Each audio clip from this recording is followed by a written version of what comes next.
This guy had tried everything. Everyone laughed at him for choosing the gunslinger class, considered the worst of them all, but little did they know it was actually a legendary class. Before awakening though, his past life was complete trash. His sister was erased right in front of him, while Liu Yi couldn't do a thing. The bullies glared at him and threw his sister to the ground. He could only cry, unable to even stand up. At that moment, a sword pierced his back. The men laughed as they kicked him and his sister, calling them weaklings. Liu Yi kept breathing, regretting his entire life. His greatest dream had been to protect his sister, but he never imagined that the game Yuan World would become reality, and every player would gain the powers they had in the game. But since he hadn't played much, he was stuck with a weak character. Even so, he was a Chad driven by fury. He wouldn't let those bastards laugh at his sister's death. Liu Yi stood up screaming and slammed the sword into that bastard's head. Only then did he fall to the ground, content to die in peace. But something happened after that. He woke up in his bed 3 years before the game became reality. Liu Yi sat up abruptly, unable to believe what was happening. He clearly remembered being killed. Looking around, he didn't recognize where he was until he realized it was his old apartment, where he had lived 3 years ago. Suddenly, the door opened, and a female voice echoed through the room. Liu Yi froze, unable to believe his eyes. In the hallway stood his sister, holding a box that contained the access key for the game Yuan World. With a trembling voice, he asked what year it was. Liu Yun, surprised by the question, joked that he seemed to have woken up in a bad mood and said the year was 2030. That hit him hard. Liu Ye stood motionless, unable to believe what he was hearing. Getting up quickly, he ran to the window. With his mouth agape, he realized he had returned to the exact day the game Yuan World first went live. Without hesitation, he hugged his sister tightly and promised himself that this time, he wouldn't let them die. He would become the strongest player, as long as this wasn't all just a dream. It was July 27th, 2030.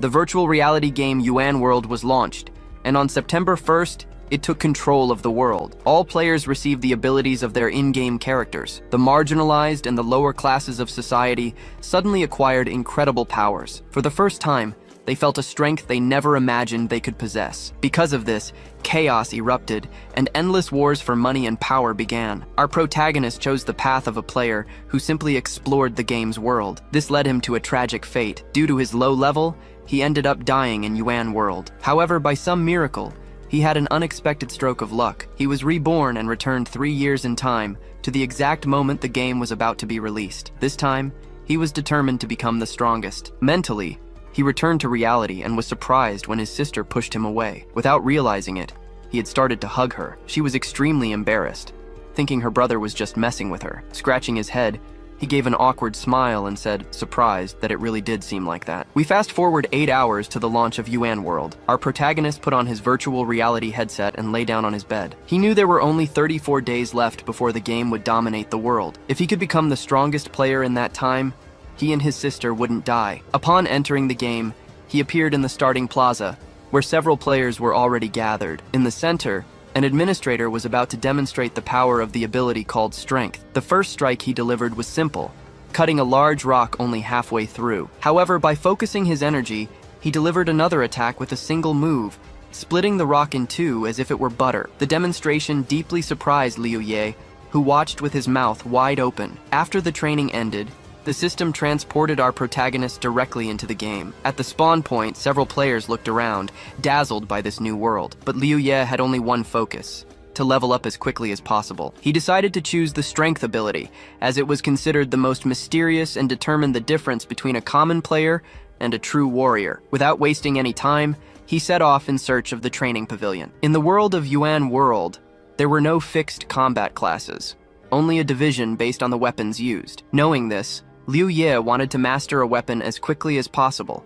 as the foundation of power lay in its mastery. Once he reached 100% proficiency with a weapon, he would have complete mastery over the Strength ability. With this sense of urgency, he hurried to the weapons pavilion, worried that all the training areas would be crowded. However, to his surprise, when he entered the place, he realized it was completely empty. Liu Ye didn't care. He was determined to achieve his goal. He went straight to the weapon rack and began his selection. The katana was his favorite weapon, so he decided to start with it. But he knew he had to test all the available options. After 5 intense hours of training, he was exhausted. Even so, he managed to completely master the use of the katana, making it his primary weapon. Despite his fatigue, he knew he had no time to lose. Without hesitation, he picked up a longsword and began a new training cycle, pushing himself to the limit and ignoring his own exhaustion. In the weapons pavilion, a couple walked through the corridors, admiring how realistic everything around them was. Suddenly, the girl noticed a training pavilion behind the guy. Curious about the sounds coming from inside, she asked what could be in there. The guy looked up, saw the sign above the entrance, and commented that it was probably a training area. Without hesitating, the girl peeked around the corner of the door. It was then that she spotted our protagonist, training tirelessly with a sword, honing his strikes against a wooden dummy. She noticed that Liu Ye was the only one training there, which seemed quite strange to her. The couple approached the weapon rack but didn't pick up any weapons. They first wanted to understand how the training worked. They watched for a few minutes, then threw the weapons on the ground, saying it was a boring activity reserved for losers. As they were leaving, the guy explained that the training pavilion was only for increasing weapon proficiency and offered no other advantages. He even emphasized that reaching 100% proficiency required at least 10,000 strikes. The girl suggested they leave immediately and invest that time in leveling up. The guy agreed instantly. Before leaving, the girl glanced back at Liu Ye one more time. For some reason, he was etched into her memory. Liu Ye, for his part, didn't even notice anyone had been there. He struck relentlessly, showing no intention of resting. On the first day, he completely mastered the katana and the halberd, but his long-awaited special ability wasn't granted. On the second day, he reached maximum mastery with the spear, axe, shield, and hammer. Still, his power did not awaken. On the third day, while other players had already reached levels 10 to 20, Liu Ye was still at level 1, and his strength remained hidden. For a moment, he considered that maybe he should level up before continuing to train, but he quickly dismissed the thought. If he wanted to become the strongest player, he had to obtain his ability at any cost. Nothing would stop him. Once again, the scene shifts to the street near the training pavilion. The same couple was walking by, discussing the fact that a player had died. The penalty in UN World was cruel. Upon death, a player lost all their experience levels. In the middle of their conversation, the girl spotted Liu Ye again and was incredibly surprised. He was still training. The guy next to her was also shocked. He said there were many more exciting ways to play, far better than spending days training non-stop. The intrigued girl couldn't understand why Liu Ye was so persistent. Her friend suggested that maybe he knew some hidden secret. Excited, he thought about trying to master a weapon too. However, the girl shot down his idea. She claimed it was useless, as Liu Ye had already been training for 3 whole days, and nothing had changed. While other players were reaching level 20, he was just honing his weapon skills. He wouldn't stand a chance of winning that way. Liu Ye, however, completely ignored the couple. He had a goal and wouldn't waste time on distractions. The girl grew irritated with his obsession. She said Liu Ye seemed like a gaming addict, and that even if he did become the strongest fighter, she would never try weapon training. To her, the time was better spent leveling up. With no patience to stay there any longer, she pulled her friend's arm and insisted they leave. They needed to gain more experience as soon as possible. Days later, our protagonist received an unexpected notification. He had mastered 18 types of weapons, and as a result, earned the title of Weapon Master. Now he was able to use the abilities and characteristics of the other 17 weapons with any main weapon he chose. With a whip in his hands, he was exhausted and stood motionless, processing the message before his eyes. He couldn't understand what was happening. He had mastered every possible melee weapon, but his long-awaited special ability never manifested. Because of this, he decided to ditch bladed weapons. Perhaps his true talent lay with firearms. Without wasting time, he headed to the firearms pavilion. As he walked, he reflected on something curious. In his previous life, he had never encountered a player who used power with firearms. Upon entering the pavilion, an impressive hall was revealed before him. There was an immense variety of weapons arranged on metal racks. Without hesitation, Liu Ye chose a pistol. The days were passing quickly. More than 5 days had gone by, and he was certain that other players had already reached level 30. Meanwhile, he was still at level 1. Looking at the huge selection of weapons, Liu Ye felt a tightness in his chest. There were too many options, and because of that, UN World might take over the world before he could master them all. For a moment, he questioned if it was worth continuing, but then, the memory of his sister's death came rushing back with full force. That level 20 player who killed her, the blood boiled in his veins. He had no choice. He couldn't turn back. Without power, he would never become the strongest player. Taking a deep breath, he raised the pistol and began his training. Even if his destiny was to die again, he would never give up. Meanwhile, at the training pavilion, the girl who had previously mocked Liu Ye's dedication decided to come back and check on his progress. However, when she looked inside, she found no one. Surprised, She thought he had given up and left for good. Suddenly, a loud bang echoed through the area. The thunderous sound made her freeze in place. What was that? Instinctively, she followed the noise and went up the stairs toward the firearms pavilion. Peeking around the corner of the door, she was dumbfounded. Liu Ye had stopped shooting. The reason? He had completely destroyed the training target. Around him, a strange greenish aura flickered, as if his very existence was changing. The girl covered her mouth with her hands, stifling a scream. Her eyes reflected pure horror. What on earth was happening to him? Liu Ye, for his part, remained paralyzed. He wasn't looking at anything, as if he were lost in a void. But in reality, he was reading the notification he had been waiting for so long. The message read, "Congratulations, you have reached 100% mastery with the pistol. As a reward, you have acquired a new ability." A shiver ran down Liu Ye's spine. He had finally received his power. Now, for the first time, he felt prepared for the impending disaster. A faint laugh escaped his lips. The next step was clear. Level up and catch up to the other players. His stats were basic. Strength, 5 agility, 5 endurance, 5 intelligence, 5 senses, 5. The only exception was his special resistance, which had only 1 point. Additionally, a new passive skills icon had appeared, but it was empty. Heading for the exit, Liu Ye was ready to start leveling up. However, as he reached the door, he noticed a girl standing in the hallway. She tried to act natural, looking away and casually whistling a tune, pretending she hadn't seen anything. Liu Ye, however, didn't waste time trying to figure out if she had seen something or not. He simply walked right past her, as if she wasn't there. The girl, in turn, felt strangely embarrassed. A wave of irritation washed over her, and she didn't understand why she was so flustered. She wanted to ask what had happened inside the pavilion, wanted to understand the strange aura she saw around Liu Ye, but she hesitated. In the end, she remained silent. Upon leaving the training pavilion, Liu Ye had an insight. Only a weapon truly suited to the player could grant power. With this in mind, he decided to go to the equipment shop. He needed to buy a pistol, ammunition, and a close combat weapon. On the way, he heard rumors about Yuan World. The most relevant piece of information was that the game had reached the milestone of 10 million online players. This only confirmed his concern. Time was passing way too quickly. Arriving at the shop, Liu Ye chose his gear. He acquired a low-level pistol called the White Dragon, which cost 500 coins. He also bought a box of 300 common bullets for 300 coins, and a low-level dagger that cost him 200 coins. In total, he spent 1,000 coins on his new acquisitions. As he left the shop, he felt a bit discouraged. The prices were too high, and the fact that the in-game currency had a value equivalent to real money made everything even more expensive. To him, the company behind Yuan World had gone overboard with the item prices. Still, he was satisfied with his new weapons. Looking at the dagger, an idea struck him. Without hesitation, he activated his special skill, Weapons Master. This skill allowed him to overcome the limitations of weapons and apply the powers of one to another. The first real test of his new power was about to begin. Determined to test his skills, Liu Ye went to the Mirror Kingdom Gaming Company. This place allowed players to create a mirrored copy of themselves to fight against. The rules were simple. If a player managed to defeat their copy, they would receive extra money and experience.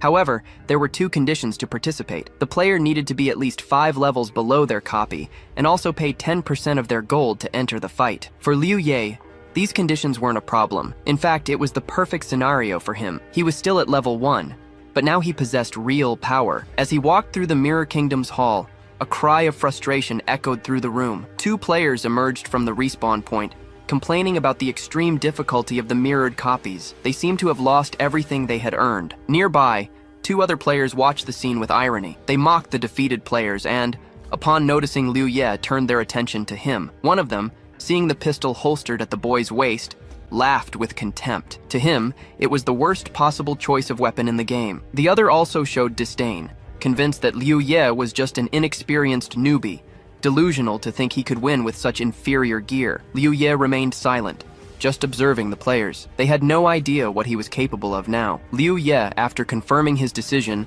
mentally prepared for his first battle in the Mirror Kingdom. He knew that due to his lack of experience, the odds were against him. However, he also understood that he had no choice but to fight. He accessed the system menu to familiarize himself with the interface. After browsing for a moment, another notification appeared, asking for confirmation to face a mirror player. Despite his fear, Liu Ye confirmed his participation. aware of the consequences. The system then displayed a notification requesting confirmation for the 100 coin participation fee. After accepting, a second notification appeared, reminding him that once inside the Mirror Kingdom, players could not leave until the battle was over. A few moments later, Liu Ye found himself transported to the arena. His opponent was a player, ready for combat. The countdown began, and the battle was set to start in 10 seconds. When the countdown reached the 5-second mark, Liu Ye's nerves got the best of him. He had never fought anyone of his own free will, and the fear of confrontation was overwhelming. His leg began to shake involuntarily, distracting him even more. Trying to calm himself, he tapped his leg a few times. However, this distraction caused him to miss the start of the battle. His opponent, wielding a red sword, charged immediately. Liu Ye thought it was all over before it even began. But to his surprise, he managed to dodge the first strike and tried to shoot at the enemy. Unfortunately, all his bullets missed the target, and as he lost his balance, he nearly fell. The enemy kept advancing and, taking advantage of Liu Ye's instability, disarmed him with ease. Now, weaponless, Liu Ye had to face the red sword with only his physical strength. The enemy seemed certain of his victory. Yet, in that moment of doubt, Liu Ye realized he couldn't give up. This was his second chance at life, and he wasn't going to lose it. He activated his Master Archer skill, which allowed him to modify the blade's properties. With the increased strength of the blade, Liu Ye easily blocked the sword's strike. The blade's enhanced power allowed him to counterattack with a strength he didn't know he possessed. With skill and precision, he cut through the enemy's sword, rendering it useless, and then quickly defeated him. Despite the victory, Liu Ye was still shaking with nerves. His hands were trembling, and his breathing was heavy, a reaction he couldn't control. He felt a wave of frustration at not being able to calm down after this win. Meanwhile, a few minutes earlier, 2 other players were walking through the arena, discussing their plans to gather members for their teams. They talked about how hard it was to win battles in the Mirror Kingdom, especially with the large clans competing against smaller teams. As Liu Ye celebrated his victory, the 2 players who had been watching him were stunned by the outcome. They couldn't believe that a level 1 player with minimal gear had managed to defeat an opponent 5 levels higher. In reality, the 2 players weren't looking for allies. They were betting money on other players, hoping to make a profit. One of them quickly checked the betting odds on a site called Backstage Garden, eager to see how much they'd win from their bets. The other, meanwhile, carefully analyzed Liu Ye's movements, intrigued by how such a low-level player could beat his opponent. Liu Ye watched his opponent's strikes closely as the countdown to the battle continued. The green-haired guy watched Liu Ye's every move, saying the answer had arrived. The second player commented that it was an excellent choice, never taking his eyes off Liu Ye. Both were eager to see which mirror copy Liu Ye would choose, hoping they could place their bets. Liu Ye checked his own stats. He had leveled up to 5 and his attributes had doubled,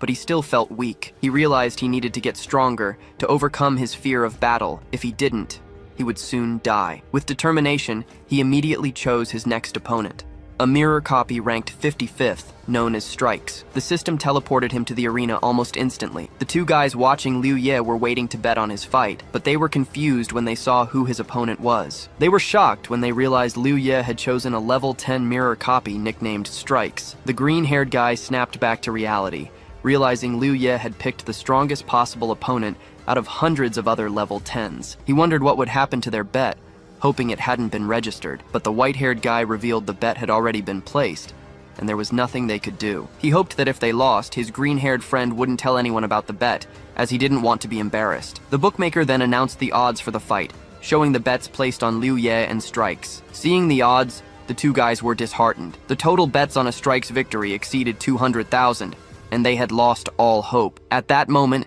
Strikes appeared before Liu Ye. Strikes, holding a katana, was equipped with the Persistent Fighter set. Meanwhile, Liu Ye, a level 5 player, only had a pistol, a dagger, and basic gear. The countdown to the battle began, and as soon as Liu Ye saw his opponent, his legs started shaking again. This enraged him. To stop the shaking, he plunged the dagger into one of his legs. With only 2 seconds left before the battle started, he took a fighting stance, determined not to repeat the mistakes of his first fight. When the battle began, Liu Ye wasted no time and immediately rushed toward Strikes, skillfully dodging his attacks. Although Liu Ye's pistol was powerful, his aim wasn't the best, and Strikes managed to dodge or block most of the shots. After a few moments, Strikes grew tired of this and quickly disarmed Liu Ye. Without hesitation, Strikes went in for a fatal blow. It seemed like the blow would be impossible to dodge, but Liu Ye wasn't ready to give up. He activated his special ability and his eyes glowed blue. Liu Ye made an incredible forward leap, narrowly dodging Strikes' deadly blow. After sliding back a bit,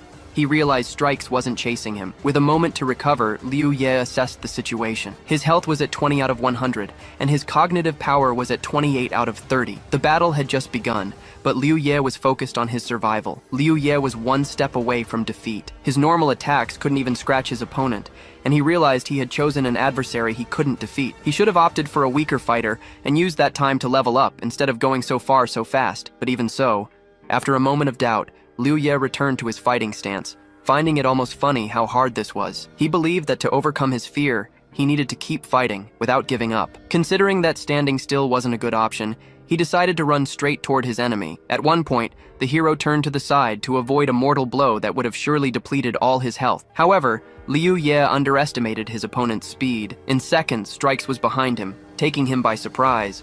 Liu Ye realized he had no chance of winning, so he decided to risk it all. Before the fatal blow, he turned to face Strikes, drew his pistol, and fired. In a final clash, they both exchanged fatal blows. Strikes' katana sliced Liu Ye in half, while the shot from Liu Ye's pistol destroyed Strikes' head. The system determined that Liu Ye dealt the fatal damage faster than Strikes, and so he was declared the winner. His reward was a large amount of experience, money, and a level up. Now, Liu Ye was much stronger.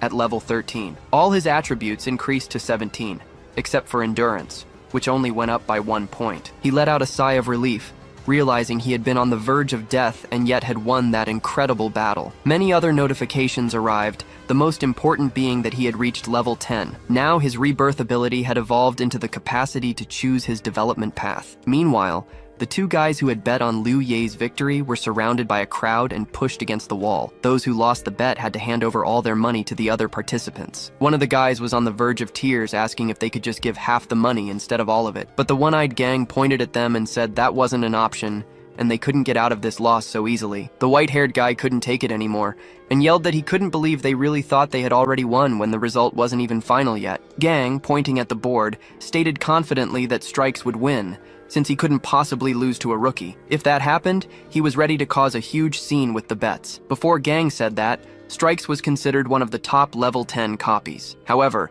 moments later, the board updated, and everyone was shocked to see that Strikes had been defeated. The surrounding crowd could hardly believe it, their mouths hanging open in shock. Their world instantly fell apart. The green-haired guy was beaming, thrilled with the win, and the two friends were happy they had won. Meanwhile, Liu Ye, the protagonist, was returning victorious from the arena. A list suddenly appeared before him. He looked at it for the first time and didn't fully understand what it meant, but he decided to finish the match. As he was logging out, his sister came into his room and called him to eat. Upon entering the kitchen, Liu Ye wasted no time and started eating immediately. His sister Yun said she had prepared his favorite mushrooms, but Liu Ye paid no attention to her words. He was too immersed in his thoughts about Yuan World, where he had discovered 2 new skills he didn't even know he had. The first skill was Invasion Flame, which offered an incredible effect.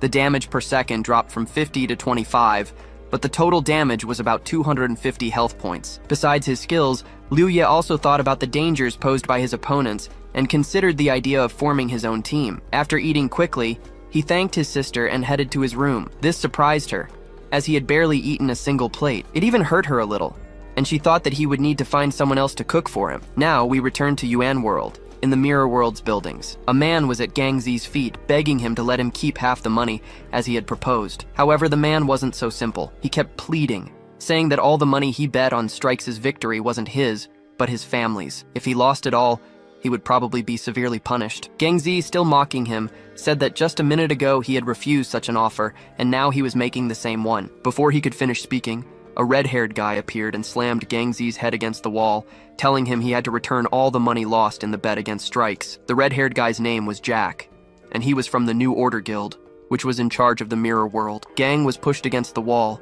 trying to explain that the one who beat Strikes had nothing to do with him. He had only placed the bet, and didn't know Liu Ye would choose the Strikes copy to defeat. But what Gang said didn't concern Jack in the slightest. Jack replied that, in the end, the white-haired guy was the one who profited, and even if he managed to escape responsibility here, things would be handled differently in the real world. Gang tried his best to defend himself and, to avoid being bothered in real life, offered all the money he had won from the bet. Jack, however, suddenly refused and said he didn't need it, letting the poor man go. Gang thought for a moment, and with a very serious expression, said he had nothing else to offer as compensation. Jack, with a frightening look, simply mentioned a favor Gang would have to do for him. And of course, he had no choice but to agree. Now, let's get back to our hero, who logged back into the game after dinner to continue leveling up. He knew he couldn't hesitate, because he needed to be well prepared for Judgment Day. Soon, Liu Ye received a notification confirming his choice to upgrade the Kai Heal skill. Without hesitation, he confirmed the enhancement and immediately received 3 notifications. The first was about the skill he had chosen. The second informed him that his tally was complete, and his combat power was now 15.6. Additionally, he received a new title called Low-Level Warrior. One of the biggest surprises for Liu Ye was realizing that by choosing the skill, he had acquired a dual attribute, and several of his stats had increased considerably. Looking at his stats, he was very surprised, as some of his attributes had risen significantly. Liu Ye recalled becoming very weak after surpassing level 100. Now, he realized that even though he was only level 13, his new traits and bonuses put him on par with a level 26 character. Liu Ye began to reflect on the possibility of defeating a level 20 Strikes with his current strength. However, Liu Ye transformed from an insecure guy into someone confident, determined to challenge Strikes. He now saw him as a worthy opponent and wanted to test his strength against him. Then, a notification appeared before him, asking for confirmation for the battle with Strikes, which he promptly accepted. A few seconds after he chose his opponent, bets for the fight started popping up in the local bookmakers and in the player chat. Someone placed a bet, and 2 guys, who Jack had asked to spread the word,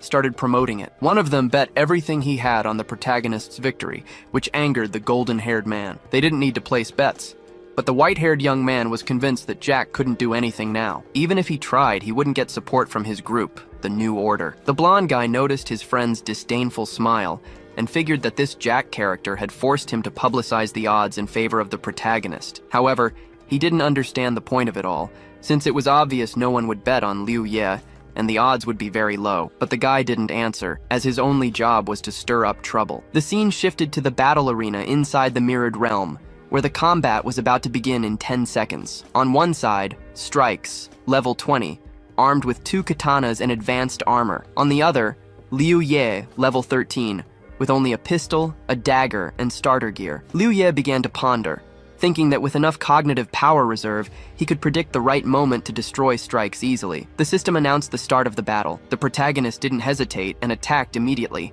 Strikes managed to defend herself with her katanas, deflecting all the bullets. While attacking, Liu Ye tried to get closer and closer, parrying the blows. He realized that the double attributes had practically eliminated the strength difference between them, which boosted his confidence. Now, battles with high-level opponents wouldn't be as intense as they were at the beginning. Dodging from side to side, Liu Ye used only his pistol and reflected on how much stronger he had become. He allowed the enemy to get close enough to attack with her daggers, and aimed for Strikes' head, planning to finish the fight in the final seconds. With a smile on his face, he was about to kill his opponent and end the combat. Strikes, on the other hand, couldn't believe that a weak, low-level player was able to attack her. She was paralyzed, unable to react. The moment Liu Ye saw his opponent's face, he became confused and didn't know what to do, canceling the pistol shot. Since the hero had slowed Strikes down, there was enough time for a counterattack. However, after dodging, Liu Ye jumped back, avoiding any damage. Suddenly, he was overcome with a wave of anger as he remembered his opponent, freezing his action and clutching his head, unsure of how to proceed. He didn't understand why he hadn't shot. He thought about the fact that he was scared, that he simply feared death. Looking at his opponent and his weapon, the young man thought he would never be able to take his destiny into his own hands. More importantly, he thought he would never grow up and would continue to fear everyone in his path. Gripping the gun tighter, he understood his future was being decided right there, and his opponent, the girl, also understood that only one winner would emerge from this battle, and that the protagonist's destiny was at stake. Taking an impressive leap towards Strikes, they both decided to clash head-on. Strikes landed the first blow, which should have cut off our hero's head, but Liu Ye managed to dodge, moving quickly behind her. Then he grabbed her by the head, aimed the gun, and in that moment, his thoughts were clear. He had already grown up, become a completely different person. Without hesitating for a second, Liu Ye fired, and 3 notifications immediately appeared before him. The first said he had defeated Strikes, the second that his level had increased, and the third that he had reached level 20, now able to choose how to further develop his power. The protagonist's face was incredibly serious. He understood that he had not only grown, but was now ahead of all the other players. Meanwhile, in the lobby, those who had bet on our hero couldn't believe what they were seeing. They had actually won. Then, unexpectedly, the green-haired guy commented that the bets didn't affect the other players. Even though Jack had opened a second bet on a level 20 Strikes, she still lost to Liu Ye. Now, everyone knew how strong he was. The same guy started to think that after defeating the level 20 strikes, Liu Ye had probably reached level 22 or even 23. He concluded that Liu Ye could only fight against level 30 mirror copies, whose rewards were very high. The hero knew it was Strikes, but the guy couldn't understand how Liu Ye was so confident he could defeat a level 30 mirror copy of Strikes with 100% certainty. They assumed that as soon as the protagonist faced the level 30 Strikes, he would probably lose and be in great danger. As soon as Liu Ye teleported back to the mirrored realm, he realized he had not only grown, but had also pulled ahead of the other players. Looking at the tournament board, he saw a level 30 mirror copy of Strikes holding the first place spot. If in previous battles Liu Ye had managed to prove to himself that he was stronger than the other players, now he needed to destroy the level 30 mirror copy of Strikes, as most players claimed she was invincible. Before he entered the battle, rumors started circulating around the protagonist. They said one of the players had reset his account to get revenge on the level 30 Strikes, but in the end, he still lost. The titles of Invincible Copy and Strongest Fighter were given to Strikes for a reason. More importantly, he heard that thanks to this copy, the New Order Guild had become the strongest because of Strikes. After that, Liu Ye didn't hesitate to summon the system before him. He had a murderous look in his eyes, eager for the fight with Strikes. The system asked again if Liu Ye really wanted to enter the battle against the level 30 mirror copy of Strikes. Of course, he didn't hesitate, and the system immediately transferred him. Jack, watching Liu Ye from a distance, ordered all his subordinates to open bets on Strike's victory. The scene shifts to two guys. One of them places a bet on the protagonist's victory, which makes the green-haired man lose his patience. He thought that Liu Ye simply had no chance against the level 30 Strikes. However, the white-haired guy ignored him, insisting that he believed in Liu Ye. Soon, we're brought to the arena where his enemy, the level 30 Strikes, was waiting. He wielded a very unusual weapon, a katana named Last Will, and his gear was called Fierce. Liu Ye, on the other hand, was only level 23. He had a pistol, a common dagger, and beginner's gear, making it look like he stood no chance at all. After a moment, a notification popped up for Liu Ye. It informed him that his intelligence stat had surpassed 100 points, increasing his intelligence knowledge power by +1. Focused on the notifications, Liu Ye didn't realize the battle had started. Strikes wasted no time and attacked immediately, dealing 411 damage to Liu Ye's health. Liu Ye was shocked, as he only had 18 health left, and he couldn't believe Strikes' speed. The second attack should have finished Liu Ye off, but somehow, he managed to block with his dagger and survive. With each passing second, Liu Ye grew more frustrated with his opponent as he realized just how serious this fight was. If he had blocked a second later, he would have died with no time to heal. With great difficulty, he parried the attack and dodged back, simultaneously firing his pistol at Strikes. Each bullet flew with stunning accuracy. Liu Ye didn't want to drag out the fight and tried to end it as quickly as possible. However, all his attempts to land a hit were futile. Strikes dodged them easily, as if everything was moving in slow motion for him. In a single move, Strikes closed the distance, ready to end the fight with one blow. Liu Ye was caught off guard. To his surprise, Strikes barely flinched at the dagger attack and still managed to land a blow, forcing Liu Ye to constantly heal himself. Liu Ye couldn't block the attack. If he hadn't reacted in that split second, it would have been game over for him. However, he recovered just in time, ducking and sidestepping Strikes' attack. Liu Ye immediately put some distance between them and tried again to hit Strikes with his pistol. Suddenly, Liu Ye was lost in thought. He realized that even though his own stats were comparable to a level 46 player, Strikes was still able to pressure him. But as he composed himself, Liu Ye knew he wasn't ready to give up. He realized that if this was the extent of Strikes' power, he could deal massive damage in just a few seconds and secure the win. It was then that Liu Ye decided to use the skill Study of Blessing. This skill boosted all of the target's stats and activated a unique state that lasted for 1 minute. Liu Ye also studied the curse, which could cause one of 10 effects, like weakness, aging, lethargy, stupidity, fatigue, poisoning, hallucinations, perception changes, chaos, and madness. After learning the skill, a notification appeared, confirming that the blessing had been acquired. His combat power was 15, but more importantly, his stats multiplied, giving him a huge advantage over Strikes. Liu Ye didn't hesitate.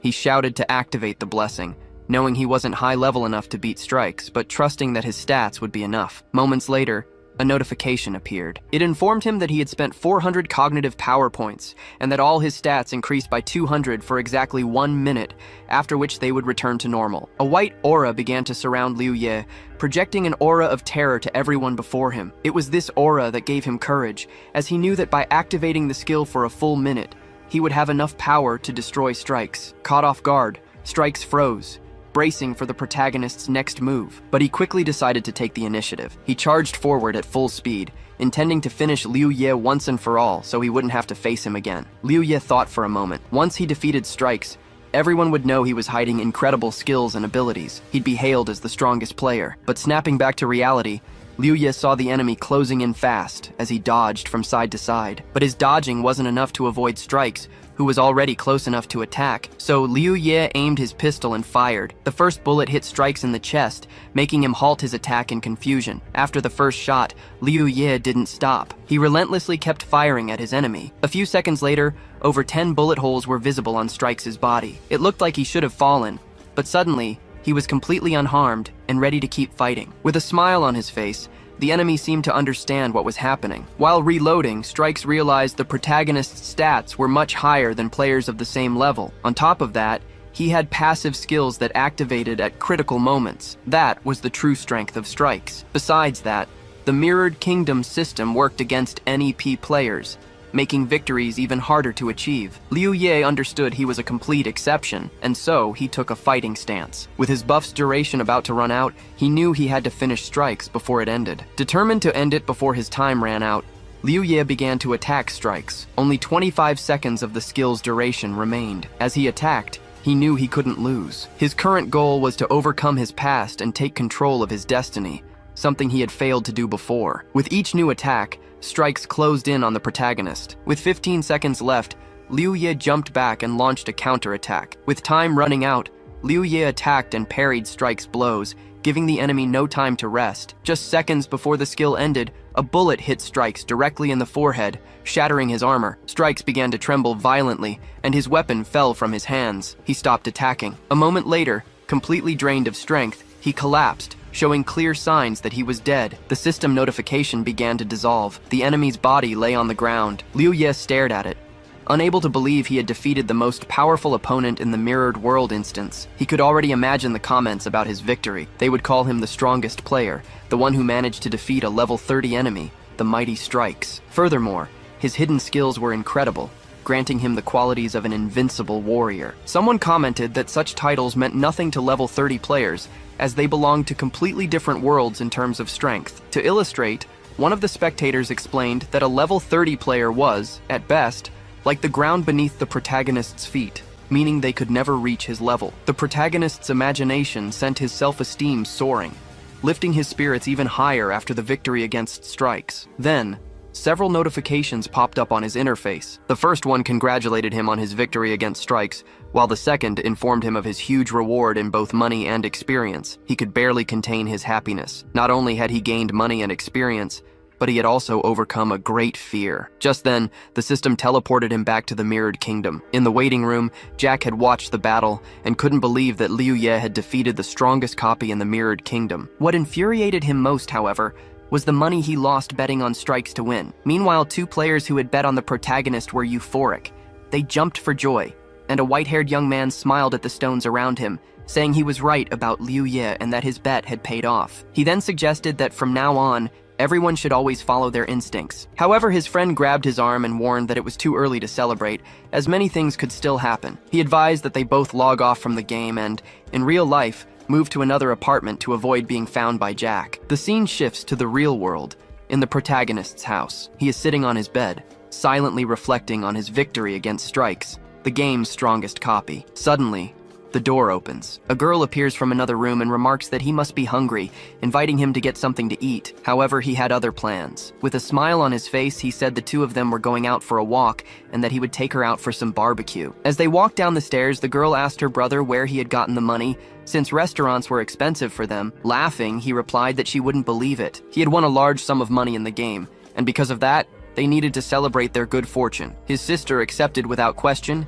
and didn't ask for more details. The next day, still at the protagonist's house, he made an online purchase. After completing the transaction, he received a confirmation that the order would arrive in 2 months. Sitting at the table, he couldn't believe it. In just 24 days, Yen World was supposed to take over the real world, making those 2 months far too long to wait. Still, he had no choice, as the nearest store he checked was out of stock. Instead of letting it get him down, he gathered his determination and decided he needed to work even harder while waiting. The scene then shifts, and we see 2 girls walking along the waterfront. They were extremely embarrassed, as all the passers-by were staring at them. The best friend suddenly decided to ask Yun why Liu Ye had asked the girl out on a date. Thoughts began to flood her mind, and she feared that something terrible had happened. Yun, however, kept a beaming smile from ear to ear and remained silent for a while, lost in thought. She was imagining how she would introduce her brother to her friend, as that was her real goal. After all, the girl was incredibly attractive,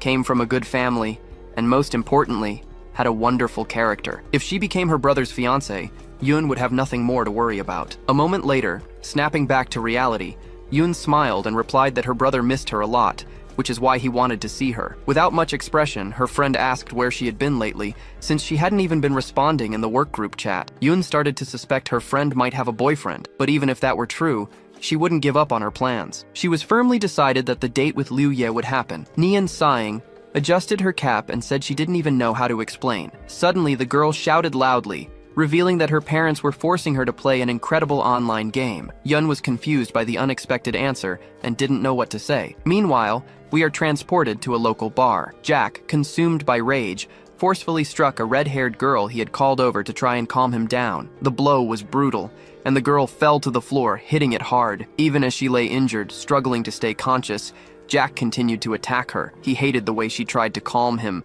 feeling that she pitied him, something he despised. A crowd began to gather, outraged by what they were witnessing, but no one had the courage to intervene. After all, this wasn't the first time Jack had acted this way. Noticing the stares from the people around him, he grew even more irritated and asked what they were whispering about. However, no one answered. On the contrary, one by one, they all began to disperse, running in opposite directions to avoid the same fate as the girl on the floor. Jack, still unsatisfied, spat on the girl before grabbing his phone when he heard someone call him friend. He answered the call immediately and asked if the person on the other end had found the protagonist's address. The answer was no, but the person claimed to have a plan. Jack listened intently and, without hesitation, asked if the plan was truly foolproof. When he heard that success was 100% guaranteed, his expression changed. His furious eyes made it clear that he craved revenge against Liu Yi and wouldn't stop until he got it. With a voice laced with malice, Jack said that as soon as they found the guy, he would send the rest of the money immediately. The conversation ended,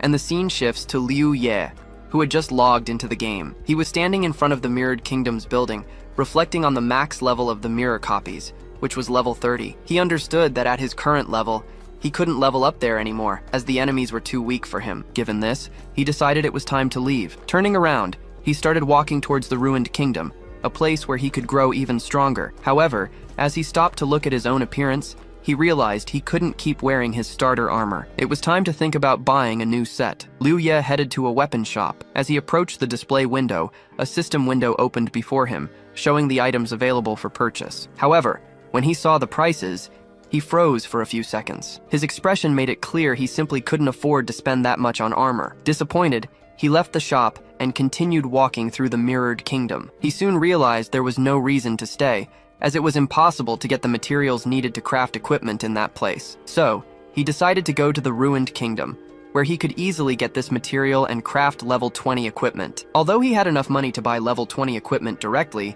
he preferred not to rush. After all, he would soon reach level 30, and besides, he also needed to manage his money in the real world. Without wasting any time, he set off for the Ruined Kingdom. There, he intended to join a team, knowing it would speed up his progress and help him get equipment faster. Upon arriving, he saw many teams recruiting players to explore dungeons of different levels. Some were accepting level 20 players, while others were only looking for level 30 players for more difficult raids. He stood aside for a moment and overheard 2 players talking about a new guild order. They mentioned a recent raid on the level 40 Chaos dungeon. 10 players participated, but they were all defeated and had their stats reset. Liu Ye knew there were only 4 restrictions for completing a dungeon, regardless of the number of team members. In fact, the more people who participated, the greater the reward at the end. However, there was a crucial detail. Once inside the dungeon, There was no way out until it was completed. Furthermore, in Yuan World, dying in the ruined kingdom meant a total reset and the loss of all equipment. For this reason,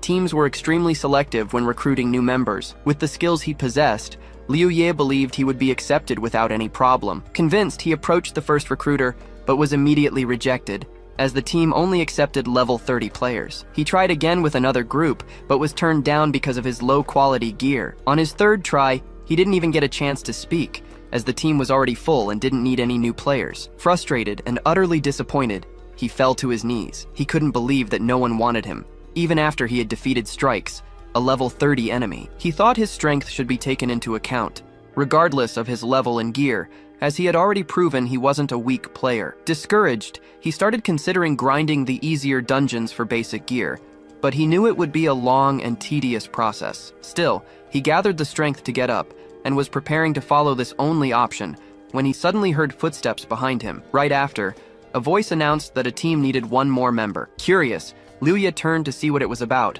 not understanding who the offer was for. Before him stood Jack, smiling. With a calculating look, Jack suggested he join their expedition into a dangerous level 35 dungeon designed for 10-player teams. Exchanging glances with Jack, Liu Ye sensed that something was off about the proposal. Still, Jack kept talking, assuring him that the team was strong enough to handle the challenges on their own. They just needed one more person to complete the party. To activate the raid portal, they needed one more player. Surprised, the protagonist couldn't believe what he was seeing. He also felt like he'd seen Jack somewhere before, but he couldn't remember exactly where. Jack didn't give Liu Ye time to think. He said if he wasn't interested, he'd find someone else. Not wanting to miss this chance, Liu Ye immediately cut him off and accepted the offer. Jack just waved his hand and told him to follow. Together, they went to the entrance of the level 30 portal, which was designed for a group of 10 players. When they arrived at the meeting point near the ruined royal portal, they found a crowd. The surrounding players wore impressive armor, leading many to comment on the leader's unexpected choice. No one expected him to recruit a rookie armed with just a simple pistol. Liu Ye observed the other players and quickly realized they were very well equipped. Their purple gear indicated that more than half the team had equipment of timeless rarity. He held his head, thinking,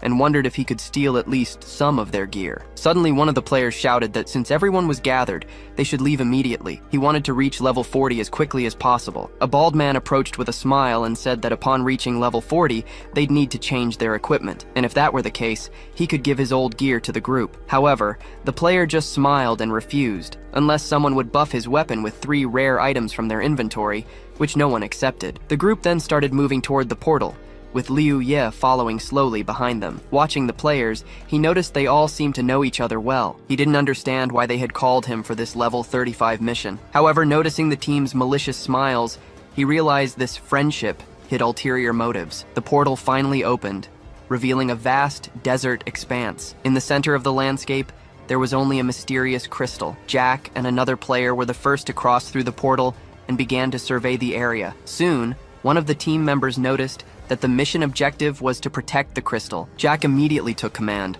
ordering everyone to surround the crystal and ensure its safety. Everyone followed the instruction, except for Liu Ye, who hesitated for a moment. That's when Jack warned that anyone who let the monsters reach the crystal would have to pay for the damages out of their own pocket. Liu Ye was surprised by the team's organization, though he didn't show it. Still in no hurry to get into position, he observed the crystal carefully. Suddenly, a notification appeared before his eyes.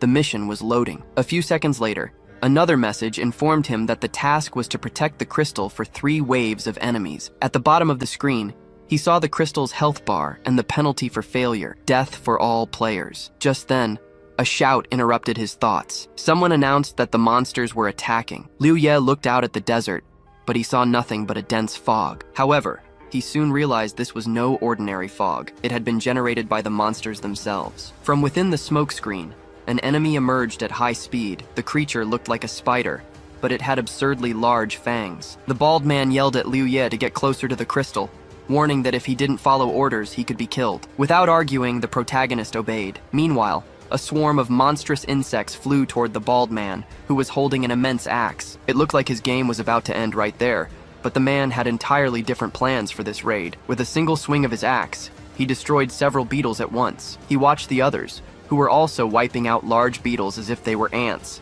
and realized their teamwork was top-notch. The protagonist understood that this group knew exactly what they were doing. He felt useless in that battle, and realized he didn't need to try so hard. as he might just get in the way. Jack was destroying the monsters one by one until he suddenly stopped and gave a serious look to his sword-wielding ally. With just a glance from Jack, the ally understood he needed to let one of the monsters get past him to the protagonist. Without hesitation, he allowed the first enemy that attacked him to pass, pretending he didn't have time to kill it. The spider-like creature advanced toward the protagonist, aiming to destroy the crystal. However, the young man didn't hesitate. With a smile on his face, he heard the others yelling for him to protect the crystal, saying they'd let a monster slip by. It only took him a few seconds to defeat the enemy. At that moment, he thought that even though they worked well together, their strength was only that of an average player. They weren't even close to the copy of Strike he had defeated. A notification then popped up, informing them they had protected the crystal from the first of 3 waves. The next one would arrive in 10 minutes. After finishing off all the monsters,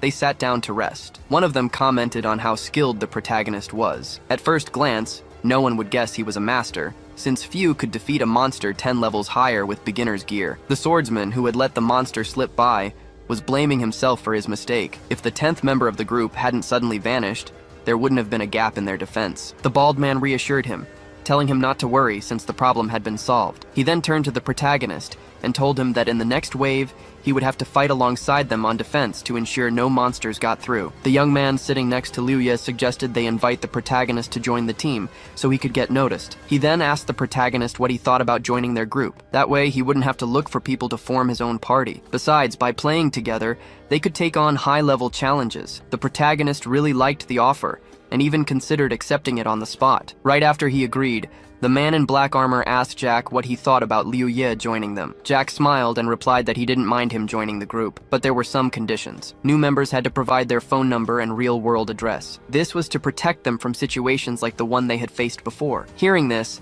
the protagonist was confused. He didn't say anything, just kept listening. Jack began to talk about how hard it had been to get that gear, and in the end, Sam had taken it all for himself. That's why they were now having trouble with the monsters. If Liu Ye wanted to join them, he would have to accept these conditions. The protagonist grew thoughtful. He understood the situation perfectly, even though no one had spelled it out for him. After these words, Jack and his allies flashed malicious smiles that were hard to ignore. This made Liu Ye even more suspicious. They said their goal was to invite him on the raid, and for a few seconds, everyone froze, unsure of what to do. Quickly, Liu Ye stood up and scanned the large number of mid-level players in the hall. Realizing this was clearly no coincidence, they had chosen him intentionally. As soon as they entered the raid, they acted friendly toward him. Then, they deliberately let the monster pass to find out what the protagonist's true power was. Finally, they invited him to join the team permanently. With a smile, Liu Ye concluded that based on everything that had happened, they were trying to get information on his real-world address. Looking at Jack, who was radiating intense anger, the protagonist didn't stop talking. He suggested that Jack was probably the one in charge of the New Order Guild's Mirror Realm. Before joining them, he had overheard the same 2 guys talking about the New Order Guild. They mentioned the guild had the real address of a 20-year-old guy who could defeat strikes. Ever since then, no one had seen that guy again. The young man, smiling, said he was flattered that his efforts were being recognized, especially for defeating level 30 strikes. With this, the protagonist realized that Jack had gathered everyone here to find out his real address and then deal with him. Jack, trying to hide his true colors, claimed the protagonist must have him confused with someone else. With his weapon in hand, the protagonist stated that he never actually wanted to join their team. He was just thinking about earning some money and experience with such a strong team on a raid. However, seeing their intentions, he realized he shouldn't pretend anymore. After all, they were enemies, and enemies should be eliminated. Jack stood up, glaring at the protagonist with a terrifying look as his entire team surrounded him. Then he began to speak, mocking the idea that Liu Ye thought he could defeat 9 players, all 10 levels higher than him. One of the group members attacked the protagonist from behind, shouting that he was shameless. At that moment, a notification appeared before Liu Ye. It stated that he had spent 30 power points to increase his next attack by 1,500 damage, leaving him with 414 power points and 450 cognition. In the next instant, the sword-wielding attacker fell dead, thrown several feet forward. Everyone couldn't believe what they were seeing. In a single blow, he had killed an opponent 10 levels stronger than him. Those surrounding him were stunned. No one expected a man to instantly defeat someone so much stronger than himself. Something started happening to the dead character's body. It began to glow with an intense blue light, as if it were absorbing something and transforming into another substance. After the transformation, a strange sphere appeared before the protagonist. It was called a blue military pearl. Note, military pearls drop when a player is defeated. There's a chance to receive a random item from the dead player's equipment or backpack. The protagonist picked up the sphere and with a serious expression asked, "What's so impossible about defeating 9 players?" Jack, furious, was ready to tear him apart, believing the young man was being overly confident. Jack then ordered everyone to attack the protagonist at once. They all charged forward, trying to defeat him as quickly as possible. Unfortunately for them, the young man no longer knew mercy. A few seconds later, the first girl fell. Just like the man with the hole in his head, the protagonist killed them one by one. He knew that by killing these enemies, he was taking away their chance to survive. But unfortunately, he had no other choice. He couldn't die here. His sister wouldn't be able to get the players' identities, so no matter what they said, he had to get stronger. With his current strength, he wouldn't be able to protect his sister when Yuan World took over their world. The protagonist decided he needed to rise to the top, but first, he had to eliminate those who might stand in his way in the future. Therefore, to achieve his goal, Liu Ye decided to walk over the mountain of bodies piling up around him. Jack and his entire squad were paralyzed, wondering why they couldn't kill him. After all, their levels were much higher than the protagonist's, and their gear was better. The young man was extremely irritated, though he had already guessed the protagonist was strong. All of Jack's allies tried to persuade the protagonist to stop. They believed that if he killed any more of them, they wouldn't be able to clear the dungeons and would lose all their resources. The protagonist replied that it didn't matter to him, as he could simply go to the secret mirror zone and do the same thing. Whatever he lost, he could recover in a single day. But for them, the situation was different. Their equipment would be lost, and they lacked the strength to defeat the Mirror Realm characters. Jack grew even more irritated and said he could gather people to stop the protagonist from entering the secret mirror zone, but Liu Ye just laughed in response. Then he started killing Jack's allies, something Jack himself couldn't believe. Jack wanted to order them to avoid more deaths, but before he could even speak, 2 players behind him were already dead. As his allies were defeated, Jack remembered a time when he had greeted an important person who told him they had to remain the top players in Yuan World. If they managed to maintain that position, it wouldn't matter what they did to achieve it, because he would support them. However, looking at them, he added that if they failed, he would not only stop supporting them, but also expose all their crimes, ensuring they were punished immediately. When Jack came to his senses, he realized everyone around him was dead. Only he remained. Liu Ye prepared to finish Jack off, but he knelt and began to beg for mercy, pleading for the protagonist not to kill him. The young man didn't answer, just stared at him with a serious expression, which only made Jack even more furious. He felt so pathetic that it disgusted him. Jack said that if he were spared, he would reveal the secret about Yuan World. Liu Ye smiled and told him to speak immediately, without holding back. Jack asked the protagonist to promise he would kill him right after he spoke, but he was sent flying several meters back. Liu Ye said that since Jack didn't want to talk, perhaps it was better for him to go to the next world, as he didn't really want to know the secret anymore. Jack landed a few meters away from Liu Ye, but he didn't disappear or turn into pearls on impact. He managed to survive the blow and tried to get up, trembling, which surprised the protagonist. Liu Ye was impressed by Jack's resilience, wondering how he had managed to survive a direct attack. Suddenly, he heard a noise coming from the far end of the desert, and immediately deduced that a second wave was about to begin. To start, Jack said that Liu Ye must know some of Yuan World's secrets, otherwise he couldn't have become so strong. What surprised Jack the most was that even he couldn't handle Liu Ye. Because of this, he planned to report all of this to his superiors. After that, Liu Ye wouldn't just have to deal with Jack, but would likely die and be sent back to level 1. Getting to his feet, Jack continued, asking if the protagonist really thought he could stand up to people stronger than him, like Jack. That was impossible, since very few people could level up that way. When the secret Liu Ye seemed to know became useless, Jack was sure he would no longer have an advantage. The man began to beg again, asking the protagonist to let him go. In exchange, he would reveal his secret, and together, they could use Liu Ye's incredible strength to clear the rest of the dungeon. Liu Ye smiled and asked why he thought he would die and be unable to clear the dungeon by himself. Jack couldn't believe the protagonist's words. He was only level 28, and no matter how strong he was, everyone has their limits. Or so Jack believed. But suddenly, the protagonist asked, what if I had level 56 gear? It wouldn't be hard for me to clear a level 35 dungeon, would it? Jack couldn't believe Liu Ye's words. The protagonist held 2 pearls in his hands and asked if this was, by any chance, the gear he wasn't supposed to have. Looking closer, Jack saw the blue orb in the man's hands. He couldn't believe what he was seeing.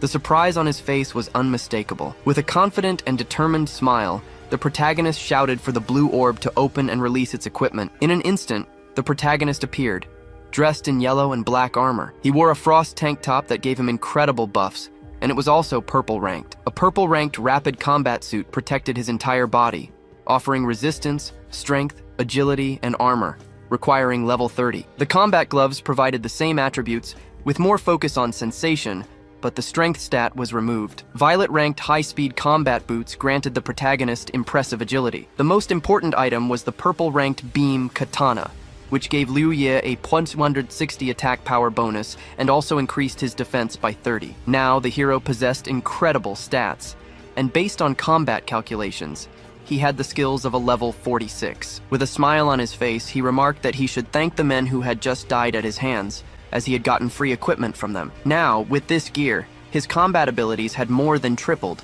showing that his opponents were truly incapable of seizing opportunities to defeat him. Jack was completely stunned. He couldn't believe that Liu Ye had increased his stats nearly threefold. Moments later, he realized that everything was starting to irritate him. The surprise turned into rage and hatred. He started shouting that no matter how much stronger the hero had become, he wouldn't be able to clear the dungeon alone. It was simply impossible. Around them, the sounds of monsters approached with incredible speed. Then, one of the monsters leaped onto the crystal. The heroes killed anyone that approached without even blinking. After killing one ant, several more appeared. Hundreds of ants attacked from behind, trying to kill him and reset his level. Liu Ye wasn't going to give up so easily. One by one, he killed the ants, giving them no chance to win. Liu Ye knew that if he didn't win, he couldn't protect his sister. Thanks to the pearl's effect, he didn't need to use his intellect to eliminate the insects attacking him from all sides. He was ready to bravely defend the crystal, despite enemies coming from every direction. His life was on the line, and he needed to secure this victory. He defeated the ants one after another. The number of corpses just kept piling up,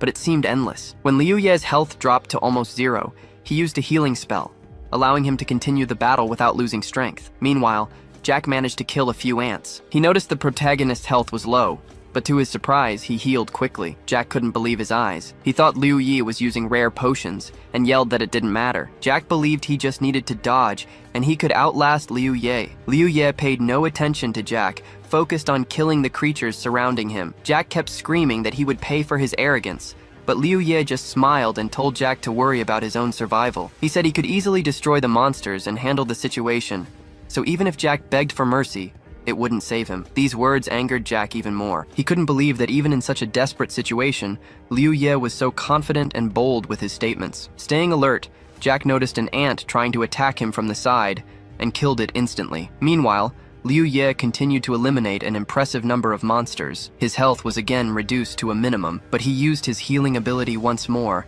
continuing his fight tirelessly. Hours passed as he killed ants. There was no hesitation in his eyes, only a field of corpses around him, but the creatures never stopped attacking the crystal. Jack, on the side, watched the massive number of dead monsters and couldn't believe his eyes. He thought it was impossible for Liu Ye to have so many healing potions, as the amount he had used was far greater than any player could carry for such a test. As Jack stared at the pile of bodies, he didn't notice a monster suddenly appear, grabbing his hand and dealing heavy damage. His health dropped to a minimum again. He wanted to use a healing potion quickly, but when he opened his inventory, he saw it was empty. He was bewildered, realizing this was the end. His health was at rock bottom, and enemies were closing in from all sides. He had no strength left to keep fighting. The monster started tearing him apart, attacking him relentlessly, wounding every part of his body it could. Even in such a desperate situation, Jack couldn't accept that he would die first and not get to see Liu Ye die before him. But looking over at the hero, he realized Liu Ye was still handling all the enemies, killing them without much trouble. He decided Liu Ye would pay for this insolence once he respawned in the lobby. The young man watched everything with a smile because he wasn't tired at all and still had plenty of strength. He even enjoyed facing all the monsters that attacked him.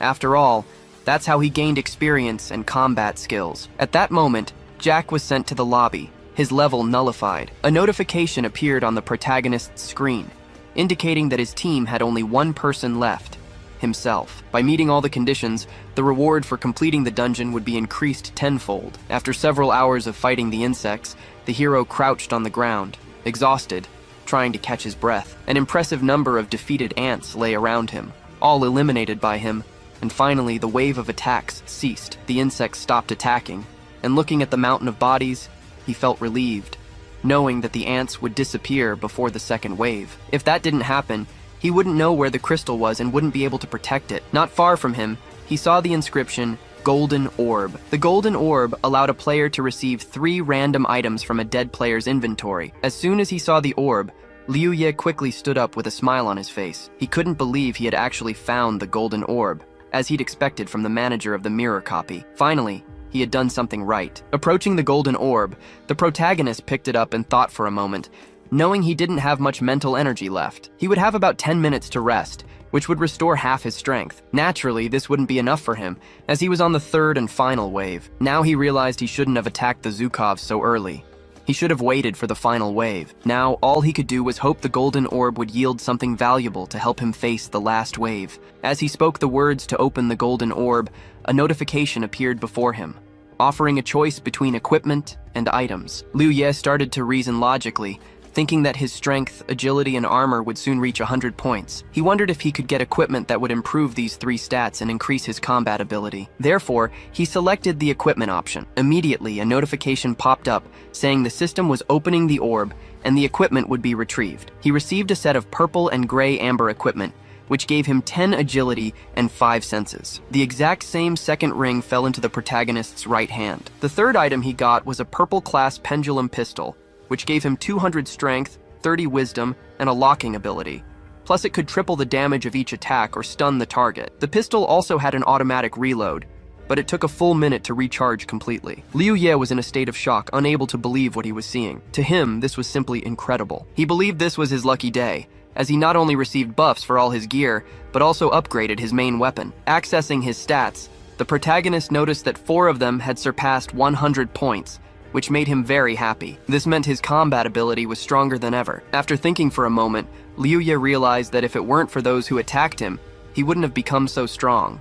So he decided to thank them. The protagonist thanked them with a smile on his face. He was ready to enter battle, knowing he was only behind in terms of his level. But as soon as he protected the crystal in this dungeon, he would catch up to the top players. Now, we shift to the city at night, where we find ourselves in a room where players are revived after death. Jack was in the middle of the room, talking to his boss, head bowed, saying that Liu Ye definitely had some kind of secret that allowed him to have stats exceeding his level. After everything that happened, Jack claimed that if this weren't true, he wouldn't have died at the protagonist's hands. He told the boss that even if he didn't believe it, he should know about the complexity of the Ruined Kingdom dungeon. A level 28 player clearing a level 35 dungeon alone was too much, and there was definitely something wrong. Otherwise, he wouldn't have been able to kill everyone. The boss, looking at Jack with a scornful gaze, said he was giving him one more chance. Within a few days, he needed to level up, and the boss would deal with Liu Ye personally by sending others to handle him. Jack thanked the leader for giving him another chance, and said he would try. Now we're transported back to reality,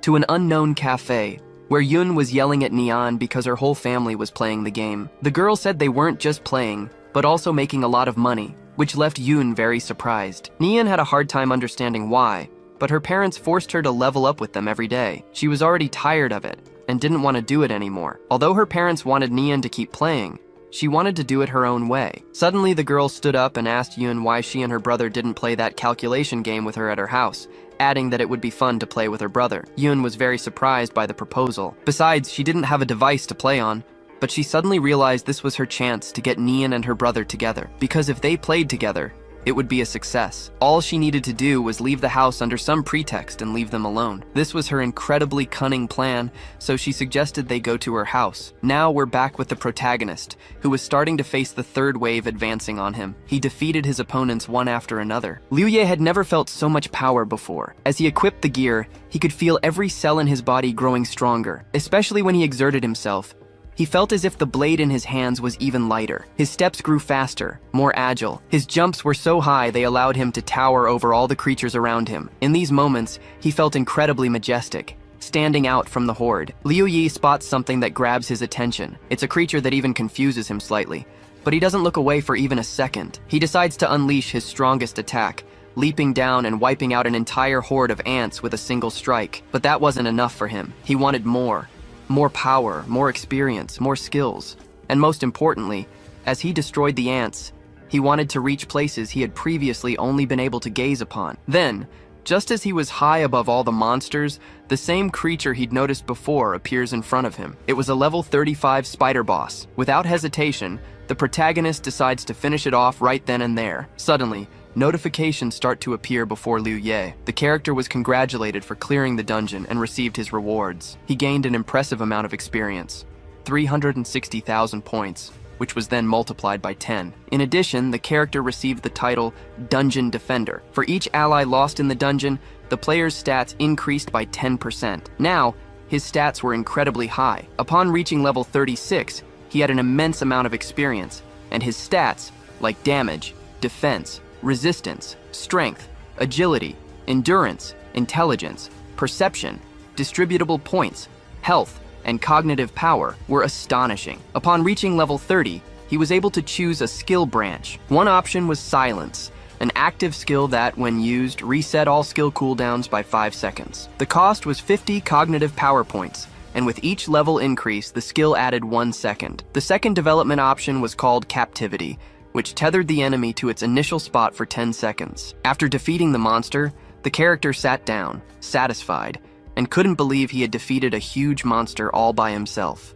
Most importantly, he was very happy to have gotten so much stronger in just a few hours, something he himself couldn't believe. Now, we shift to the real world, at the protagonist's home, moving from the virtual to reality. Liu Ye stepped out onto the balcony for some fresh air. He thought about his actions.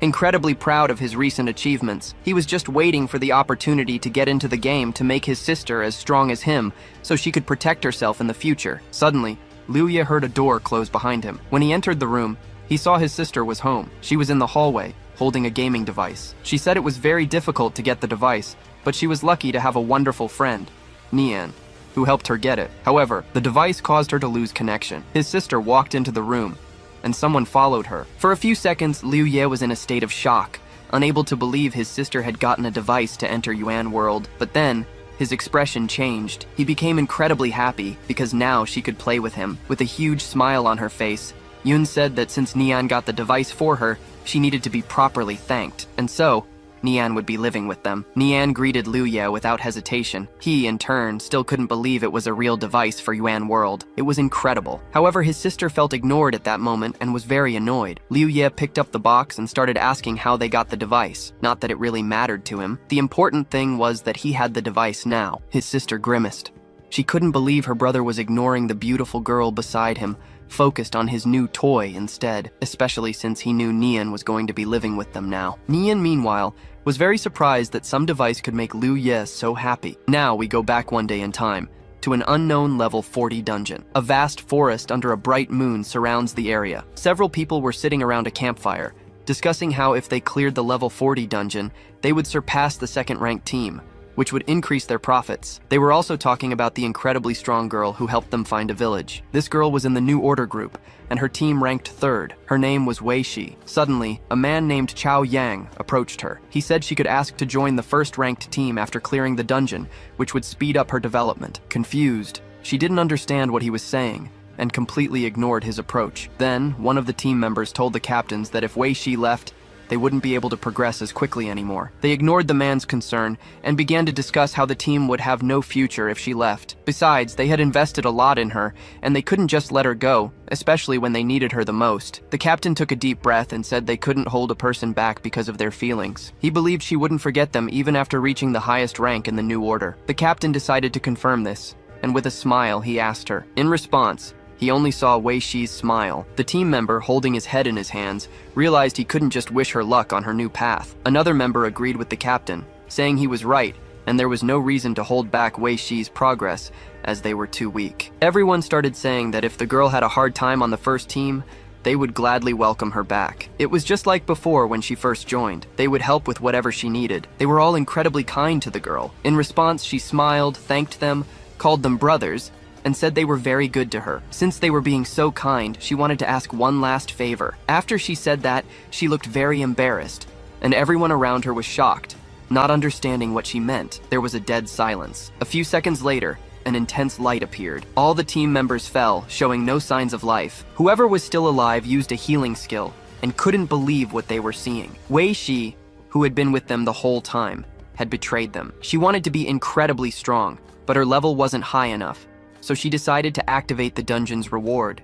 This way, she would become the strongest player in the Yuan world. The captain was furious with her. After everything they had done for her, was this how she repaid their kindness? Again, Wei Shi just laughed and waved her hand, saying there was no need to be so angry. It was just a game, and they could always get back up and level up again. The captain refused to listen anymore and told her to go to hell. She was an ungrateful creature and he attacked her. Wei Shi was able to dodge the bullets and said she had warned him many times that no matter how much he shot at her in the Yuan world, the bullet speed was limited. Therefore, a bullet couldn't outpace a player with an agility stat over 100. Then, the girl simply got behind the captain and pierced his neck. Wei Shi repeated coldly that cold steel was an entirely different matter, because its power depended on the user's stats. Speed and damage weren't limited, so she was able to kill the captain easily. The next day, we are transported to a level 45 dungeon, where 20 people are fighting a humanoid monster. The captain reports that several people have run out of potions and asks if he has stocked up enough. The captain, known as Strikes from the New Order, was fighting with impressive strength, and everyone around him admired his skills. He was very good at what he did, but his power had a drawback. To build up enough power, he had to wait a long time. However, when he finally reached his maximum strength, he had no trouble defeating even the biggest monsters. The captain was level 45, and beside him was Blazing Fire of the New Order, also level 45. During the fight, the captain noticed another player with similar power. He immediately wondered if this player was an enemy or could be persuaded to join them. The master quickly replied that he had killed the captain of the Mirrored Kingdom. This surprised him so much that he started to scratch his head. The captain then asked about a girl named Wei Shi and what she was up to. The scene then shifts to a forest, outside the control zone. A girl is standing on the edge of a cliff looking at her system screen. She received a private message from Blazing Fire, telling her she needed to meet a new player, our protagonist, because of his power. Wei Shi smiled happily as she read the message. It didn't mention killing or recruiting the character, but she knew powerful players were quite rare. If she managed to recruit the protagonist for the guild, it would mean she was doing everything for the guild's benefit. However, if she killed him, she would be going against the guild's development. The master, seeing this, didn't care about our character's future and left the decision to her. The girl, with her great worth, had to prove her competence by recruiting the protagonist. After thinking it over, she decided she would kill him. Meanwhile, at Liu Yi's place, he sat at the desk in his room and drafted a plan of action for the game. He needed to level up his character and gear to 60, and also prepare a fortified camp in the real world before the apocalypse. In his past life, he remembered the highest level any player had ever reached was 60. If he could reach that level before the real world was taken over, he would effectively be the strongest player. With that power, he could ensure his own safety and his sister's. With the collapse of public order and the scarcity of resources, only the most powerful guilds could restore balance. In this scenario, food became the most valuable currency. Therefore, it was essential to stockpile supplies and establish a safe camp for him and his sister. With the funds he had, he decided to rent a neighboring building, while the rest of the money would be invested in buying rice and canned food. Now, all he had to do was wait for the supplies to arrive. In the game, he was only level 36, still far from his goal. To reach the max level, he just needed to stay alive and keep gathering resources in the real world. That way, he and his sister could live in peace after the takeover. Upon entering the game with his sister and her friend, he led them to the Armory Pavilion. He explained that in the world of UN World, strength was the most important skill, and it was based on weapon practice. To maximize their growth, it was essential to master different types of weaponry and awaken their true power. His sister analyzed the spear, while he reminded Nianshu that skill without ki was useless. So, they should practice with all the weapons until they reached their full potential. Currently, Nianshu was at level 32. They both agreed to the plan. After that, Liu Ye walked to the exit. Watching them, he reflected on how his actions had changed the course of history. In his past life, Nianshu didn't come to his house.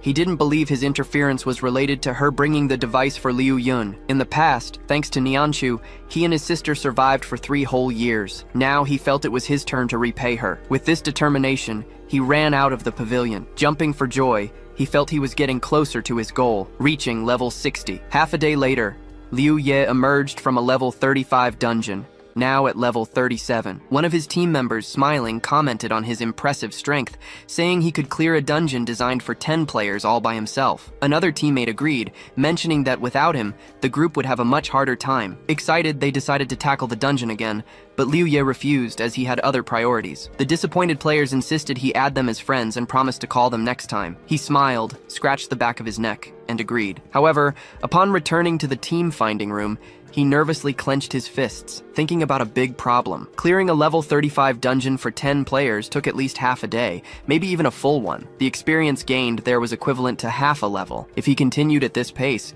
in 20 days before the real-world takeover, he would only reach level 50. Reaching 60 would be impossible. Sitting alone in the empty hall, he pondered his first experience clearing that dungeon. That's when he received the title of Dungeon Protector, and realized there was only one solution. By sacrificing 9 teammates, he could maximize his experience. In his previous life, dungeons like this were called slaughterhouses, and players who used this method were known as gutter rats. If he followed this path, he would become one of them. However, if this was the only alternative, his thoughts were interrupted by the sound of a notification. A system window popped up before him, announcing a new message. Opening it, he saw an invitation to a dungeon. It was a level 40 expedition for 10 people. Reading the familiar name, he was surprised. Then, surprise turned into joy. Getting up from the bench, he exclaimed that this was the girl who, in his past life, became the strongest fighter. Liu Ye wondered why she would suddenly invite him to a dungeon. If he accepted, he would have a unique opportunity to level up quickly. A confident smile appeared on his face. Besides, she was a member of the New Order. In the past, he had never met her under such circumstances,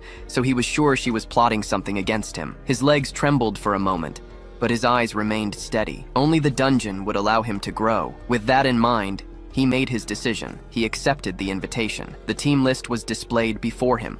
The players' levels ranged from 37 to 45. Seeing the familiar names on the list, Liu Ye smiled when he noticed Lin Fei. He recalled how, in his past life, he'd claimed the reward from a desperate situation by finishing the quest alone. To do so, he had destroyed all of his comrades. He remembered how his old teammates had trashed him in the general chat. The girl nicknamed Cookie had a similar story, but in her case, she started harassing the other players. In the end, she killed them all in self-defense. The other team members had similar pasts. The team for this dungeon had been hand-picked by Wei Xi herself. Liu Ye touched his chin thoughtfully, wondering how Wei Xi could have known these players were trouble. After joining the group, a chat became available. He announced that since everyone was gathered, they should head out. Wei Xi sent a point on the map for them to head to. Lin Fei, seeing the new member, questioned Wei Xi's choice. He doubted this was the player she mentioned and wondered why he was still level 37. Wei Xi replied that on this team, levels didn't matter. What was most important was strength. Liu Ye opened the map and noticed that most of the members were in Muksu City, while the others were in the out-of-control area, or on their way there. His expression grew serious as he analyzed the situation. The out-of-control zone was a dangerous place. Muksu City's controlled territories were divided into 5 zones. Muksu City served as a resource resupply point for all players. All the dungeons within the city were under control, and had long since been modified. There were dungeons for beginners and greater challenges. The especially dangerous zone was for players seeking extreme challenges. The controlled danger zone, on the other hand, was completely altered, and all its creatures were sealed within the city. He had already been to one of these dungeons with Chicken Crown. The Chaos Zone was a deadly territory. Muksu's influence over the dungeons there was minimal. Creatures above level 30 roamed freely outside the dungeons. The out-of-control zone was even worse. Players died almost immediately upon entering. There, creatures above level 70 wandered about. Finally, the Destruction Zone. Muksu City had no control whatsoever over this area. The creatures from the dungeons there couldn't be sealed. Max-level monsters, capable of annihilating everything. After some time, Liu Ye was already in the out-of-control area, approaching the meeting point. He was running quickly through the forest when he suddenly heard a scream. He turned, trying to identify who could be screaming. Right after, monsters made of branches and leaves appeared in the forest clearing. Seeing them, he ducked behind a nearby rock and watched as the creatures ran toward the stream, releasing vines along the way. He realized the monsters weren't that strong individually, but their numbers were a problem. A single sound could attract them in successive waves. That scream could only have come from a careless player. After a few moments, silence returned. Liu Ye peeked out and saw that the monsters had moved away. He wondered if the player who had screamed was still alive. He jumped out from his hiding spot Convinced he had to keep moving, he headed toward the meeting point, but out of the corner of his eye, he noticed something approaching. A spearhead was flying toward him. He reacted just in time, catching the weapon in midair and leaning his body back to dodge the blow. The attacker advanced, and Liu Ye tried to figure out who it was. The opponent held the spear firmly and attacked again, but Liu Ye managed to dodge. Now he was looking directly at his opponent's face, whose eyes burned with excitement. Liu Ye drew his katana and counterattacked. The enemy gripped his weapon with both hands, blocking the blade with the spearhead. Then he broke into a smile. The impact created a loud bang, sending dust and leaves flying everywhere. After a few seconds of silence, they stood face to face, sizing each other up. Lin Fei, the player who had attacked him, looked satisfied with the fight. It seemed he now understood why Liu Ye had been chosen by the captain. Liu Ye frowned, hesitating for a moment. Lin Fei, still smiling, acknowledged that his strength was no match for Liu Ye's, but he felt he had earned some respect from him. Before leaving, he pointed out that they needed to get to the meeting point quickly, or else they could be surrounded by monsters. With that, he left without further delay. Only then did Liu Ye lower his katana and watch Lin Fei walk away. He recognized that this player possessed true power, and there was a good chance that Wei Shi had this kind of strength as well. The team was incredibly strong. It was still unclear if anyone there could get the reward from the desperate situation, but the chance of them dying in that dungeon remained very high. However, after a while, he reached the meeting point, where the others were already waiting. As he approached the portal, he hesitated, noticing a girl sitting on a nearby rock, smiling at him. She stood up, clapped to get everyone's attention, and announced that she wanted to say a few words before they entered the dungeon. The protagonist looked at his teammates, recognizing he was now part of their group, even if he wasn't entirely sure about it. The captain spoke up, explaining that the dungeons in the uncontrolled zone were extremely unpredictable. For that reason, their first action upon entering should be to understand its rules, no matter how unusual they seemed. He stressed that everyone needed to stay calm and discuss the plan rationally, as this would be the key to completing the mission. The players agreed with him, and the girl approved of the group's attitude before leading them to the portal, saying they would now move forward. As the others moved ahead, the protagonist hesitated for a moment, remembering his earlier uncertainties. He reflected on his feelings and realized that ever since meeting Wei Shi,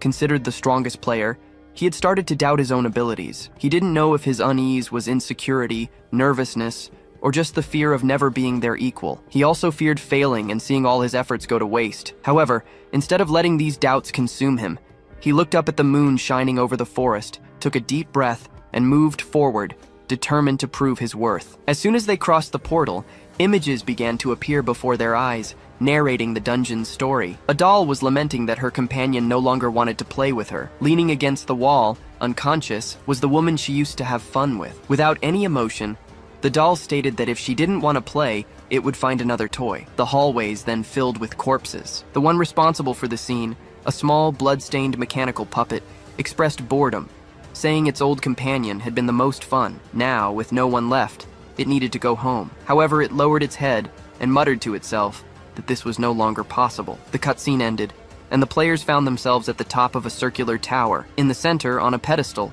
was the same bloody doll. At the base of the structure, an inscription read, "Hope and despair coexist." The team was still trying to process what they had just watched when one of the players questioned what kind of dungeon they had entered. Another group member agreed that this was unlike anything they had ever seen. They moved away from the portal, and one player commented that the unpredictability of dungeons, their maps, and challenges made the meta world both terrifying and fascinating. Another added that the most distressing part was knowing it was impossible to clear certain dungeons without losing your life in the process. Looking at the pedestal, they concluded that the only entity there was the doll, which suggested it might be the main key to understanding this place. However, before they could react, the figure vanished, and immediately the system notified all players the dungeon entrance has been sealed. To escape, they must complete the mission titled Puppet's Tricks. The dungeon required the players to destroy the doll. A puppet would appear in one team member's backpack, and the other's task was to eliminate the puppet's owner. The dungeon would only be completed if the player with the puppet survived for up to 6 hours. If the time ran out, the mission would fail. According to the rules, the puppet's owner could transfer it to another player if they managed to kill one of their allies. The protagonist was surprised as he read the mission description. He thought that this dungeon seemed to be created especially for those who wanted to get rewards in a desperate situation. The mission indicated that if the player left the puppet for the last survivor, they would have a 100% chance of winning the grand prize. The system announced that the puppet had appeared, and the countdown had begun. Lou immediately decided to check his backpack to make sure he didn't have the toy. However, as he opened the system window, he stopped and thought this wasn't the right time. He knew that once the other players calmed down, he would have to check if he had the puppet. If he did, he would have to decide whether to turn it in, but that would make him a target for everyone else. Facing two powerful fighters wasn't the best position, and his chances of death increased drastically. The other players started eyeing each other suspiciously, and the atmosphere grew tense. Liu Ye noticed that everyone seemed wary of the person next to them. Maybe they were hiding something, or perhaps they were in the same situation as him. It was then that Wei Shi clapped her hands, getting the group's attention. Liu Ye shifted his gaze to her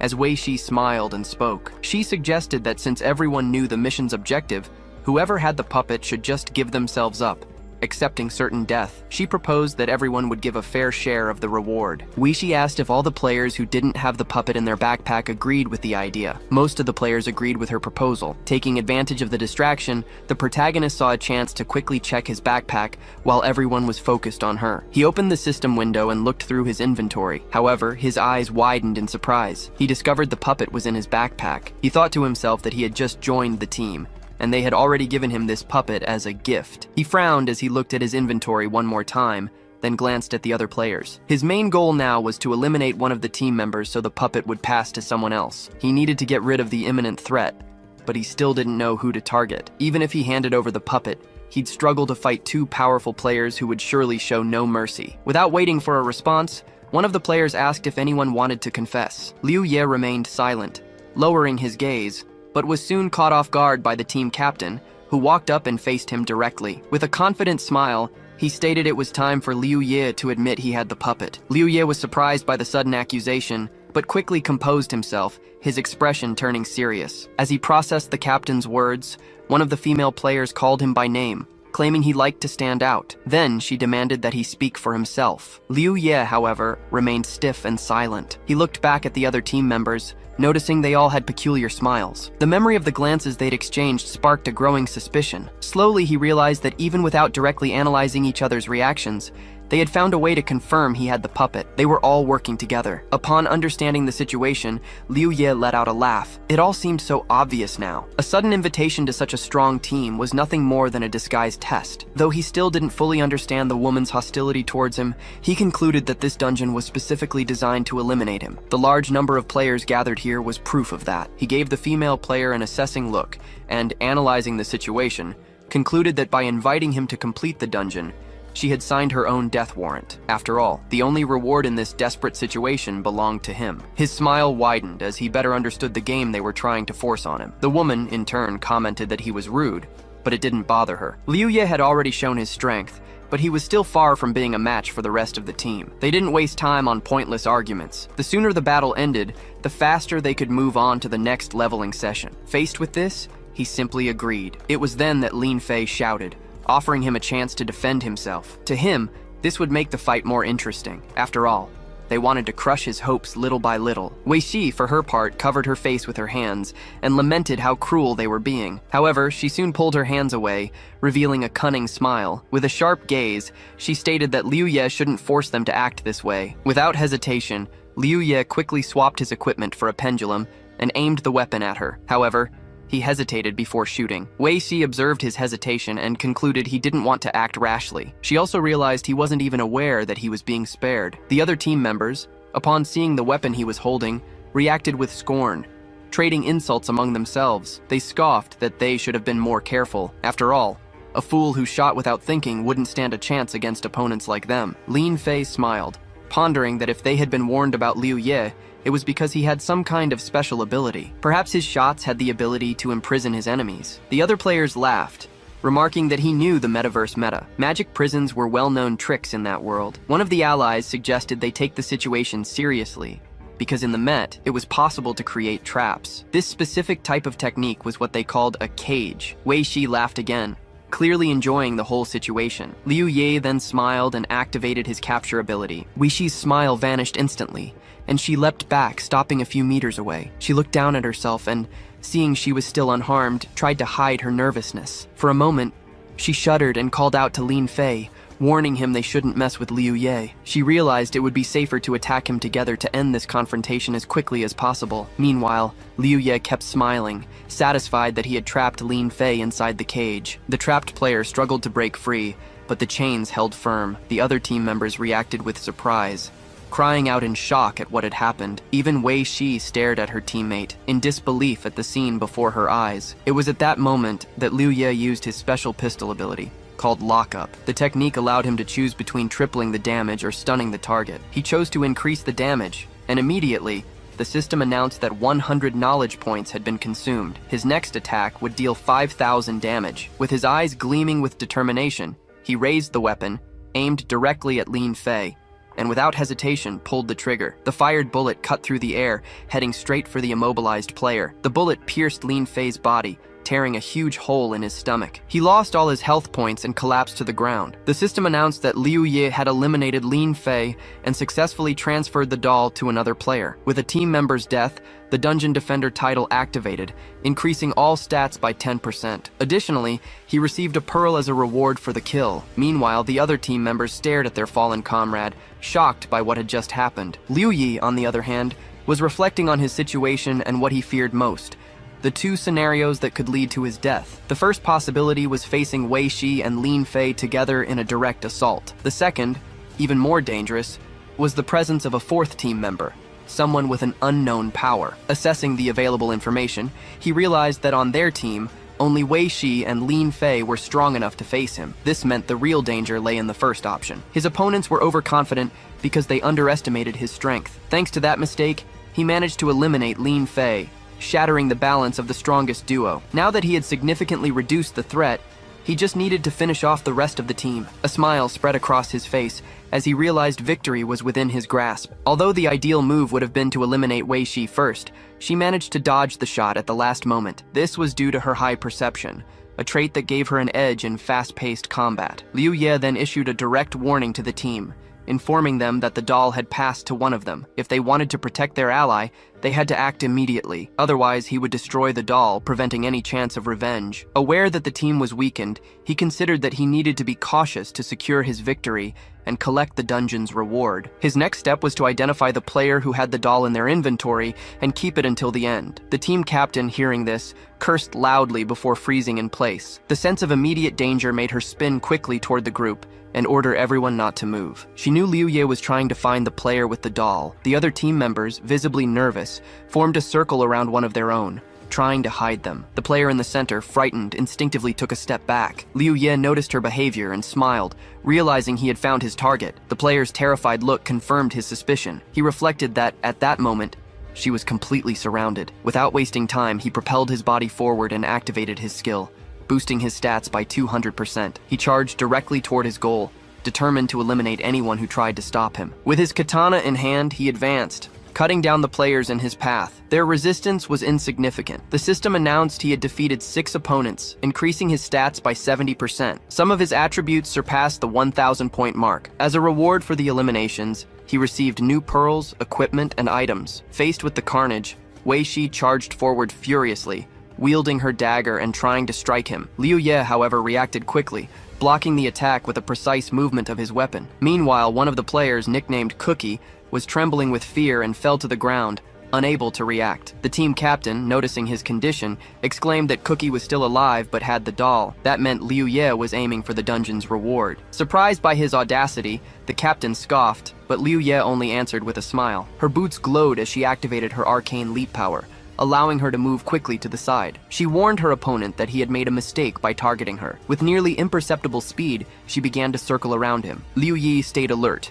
noticing that in an instant, she had simply vanished from his field of view. Before he could react, Wei Shi appeared behind him, ready to strike. However, anticipating her movement, he turned and swung his katana in her direction. Wei Shi, more agile, dodged again and reappeared behind him, striking with a punch. Without giving him room to recover, she continued to attack repeatedly, drastically reducing Liu Ye's health. He then activated his recovery power, instantly restoring his health bar. Then, he raised his blade over his opponent. Wei Shi, surprised, announced that the damage she had dealt was 9,000 points, equivalent to 75% of his health. She recognized she was facing an absurdly resilient opponent. The blows of their blades clashed with a loud clang. Confident, Wei Shi stated that at this rate, he would run out of healing potions before the battle was over. That would guarantee her victory. Liu Ye, however, just smiled. Without hesitation, Wei Shi switched weapons and executed a sudden attack. The blow was devastating, reducing his health by 9,800 points. But, just like before, Liu Ye restored his health in the same instant. Stunned, Wei Shi pondered what was happening. She knew the level 30 instant recovery potion restored only 1,000 health points, and each player could only carry 10 vials inside the dungeon. However, Liu Ye had already regenerated over 19,000 points in total. It didn't make any sense. While she was trying to understand the situation, she didn't notice Liu Ye's sudden movement. He lunged forward with a powerful punch, hitting her hard. Then, with a smile on his face, he apologized. Liu Ye confidently stated that he was the only winner there. Wei Shi gritted her teeth, dodging at the exact moment he attacked again. He watched her with a displeased look as she quickly retreated, stopping beside Cookie. It was then that she made an observation. Given Liu Ye's enormous health pool, she was convinced he possessed support skills. Liu Ye smiled at her deduction and replied that Wei Shi, on the other hand, had invested all her distribution points into dexterity. Besides her strength in close combat, her speed reached an abnormal level, and her attacks almost always resulted in critical hits. For a brief moment, her expression turned serious. Then, she forced a smile and admitted that because of this, her cognition power was extremely low, leaving her completely exhausted now. She reflected that she was probably out of options. Perhaps the best course of action was to simply kill Cookie and end this confrontation once and for all. Liu Ye immediately grew cautious. He thought that he had somehow overplayed his own strength to the point of forcing her to consider this extreme option. Wei Shi was just too fast. If she wanted to, she could have killed Cookie hundreds of times before he could even react.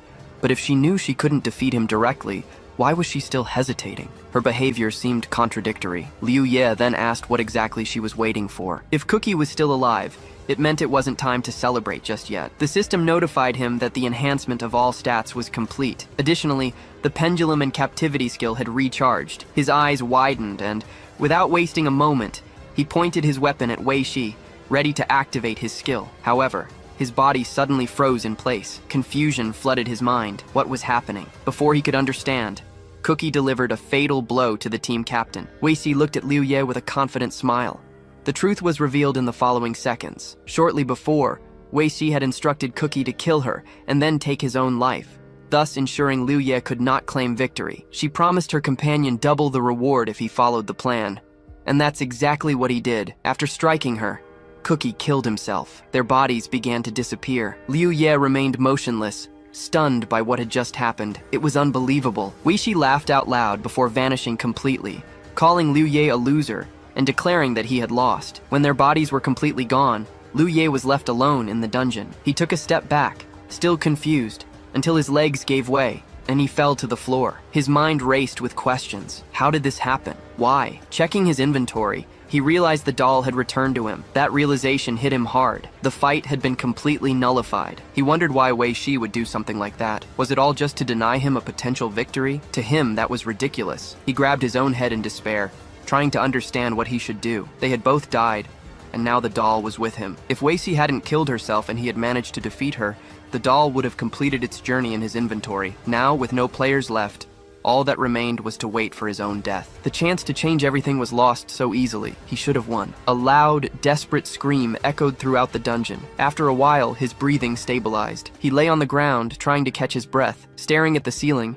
he muttered to himself that there had to be another way. If all his allies were dead, then Yuan World wouldn't just let him lose like this. This meant there had to be another method to get around this situation. He stood up and looked around, trying to think of all the possibilities. Then he decided to explore the room, determined to find a way out. Upon reaching the edge of the platform, Liu Ye reached out and felt something invisible in front of him. He quickly realized it was a transparent wall. Analyzing his surroundings, he concluded that the special dungeon's territory was limited to the size of that cylindrical platform. After another careful inspection of the area, he headed to the central pedestal. With the doll in hand, he climbed onto the pedestal and stood cautiously, assessing every detail around him. Soon, his eyes landed on a plaque engraved with an intriguing message: "Hope and despair exist together." Looking closer, he noticed a scratched marking just below the main inscription. Approaching, he realized something was written in small letters. Running his fingers over the stone surface, he managed to decipher the words engraved there. "I can't open the door." As he touched the inscription, he felt the slab under his hand give way slightly. A distinct sound of a mechanism being activated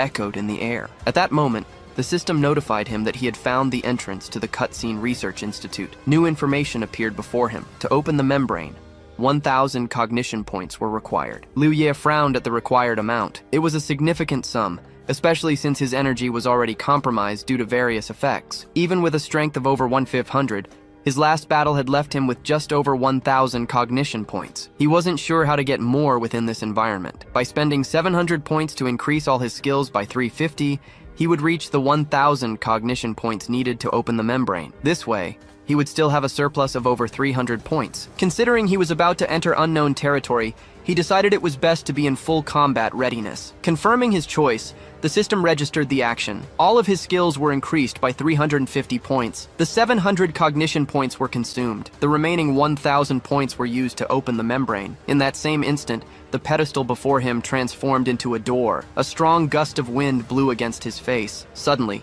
a male voice called his name. The tone of the voice carried urgency, urging him to make a decision quickly. The voice mentioned the need to choose between two options: display what follows you, or dissolve and map everything. Liu Ye blinked, confused, not fully understanding the situation. The man insisted, warning that the choice had to be made immediately for his computing power to be activated. Feeling lost, Liu Ye tried to find some logic in it. What exactly did these options mean? And what would be the consequences of a wrong choice? He analyzed the context. If this was a fixed system test, then they were likely on the verge of a major disaster. The key point seemed to be the idea of computing power. He pondered whether displaying this power meant ensuring his own survival, or if it was just a tool that could be used to escape the imminent catastrophe. Reflecting on his past life, he realized he had never gotten this far to face such a dilemma. If the goal was to ensure his and his sister's survival, the most logical option would be to display what follows him. However, if the only way to avoid the disaster was by using an external resource,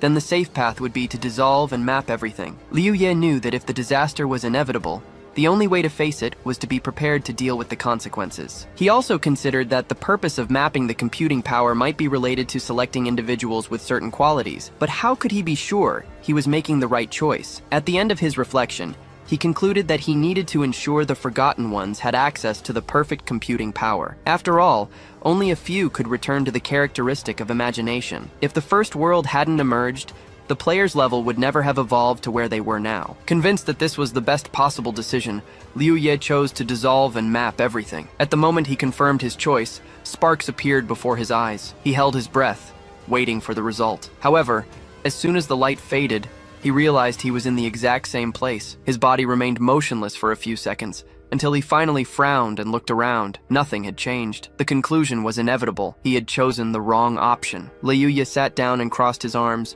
wondering if the right answer was to focus on revealing who was following him. He still had 350 cognition points left. Because it was a parasite in his body, the puppet kept him in a constant state of battle, making his cognition recovery incredibly slow. Even so, with the 5 hours remaining, he could gather 1,000 points and get the chance to take the test twice. That would be enough. All he had to do was wait. He closed his eyes and prepared to wait. After an hour and a half, the system notified him that he had accumulated 700 cognition points. He snapped his eyes open, sped up his recovery, and spent 1,000 points to open the membrane. Once again, he was presented with the same two options: focus on displaying who is following him, or dissolve and map everything. Liu Ye was about to click the first option, but he hesitated at the last moment. If the test was just about choosing between these options, then why couldn't he just enter the research institute by making the right choice? If the door blocked the puppet's path, then it would never be able to enter the institute it considered home. Something was wrong, but what was it? Was it a matter of knowledge power, or maybe it was related to a specific trait? The available information indicated that the puppet had left the institute out of stubbornness,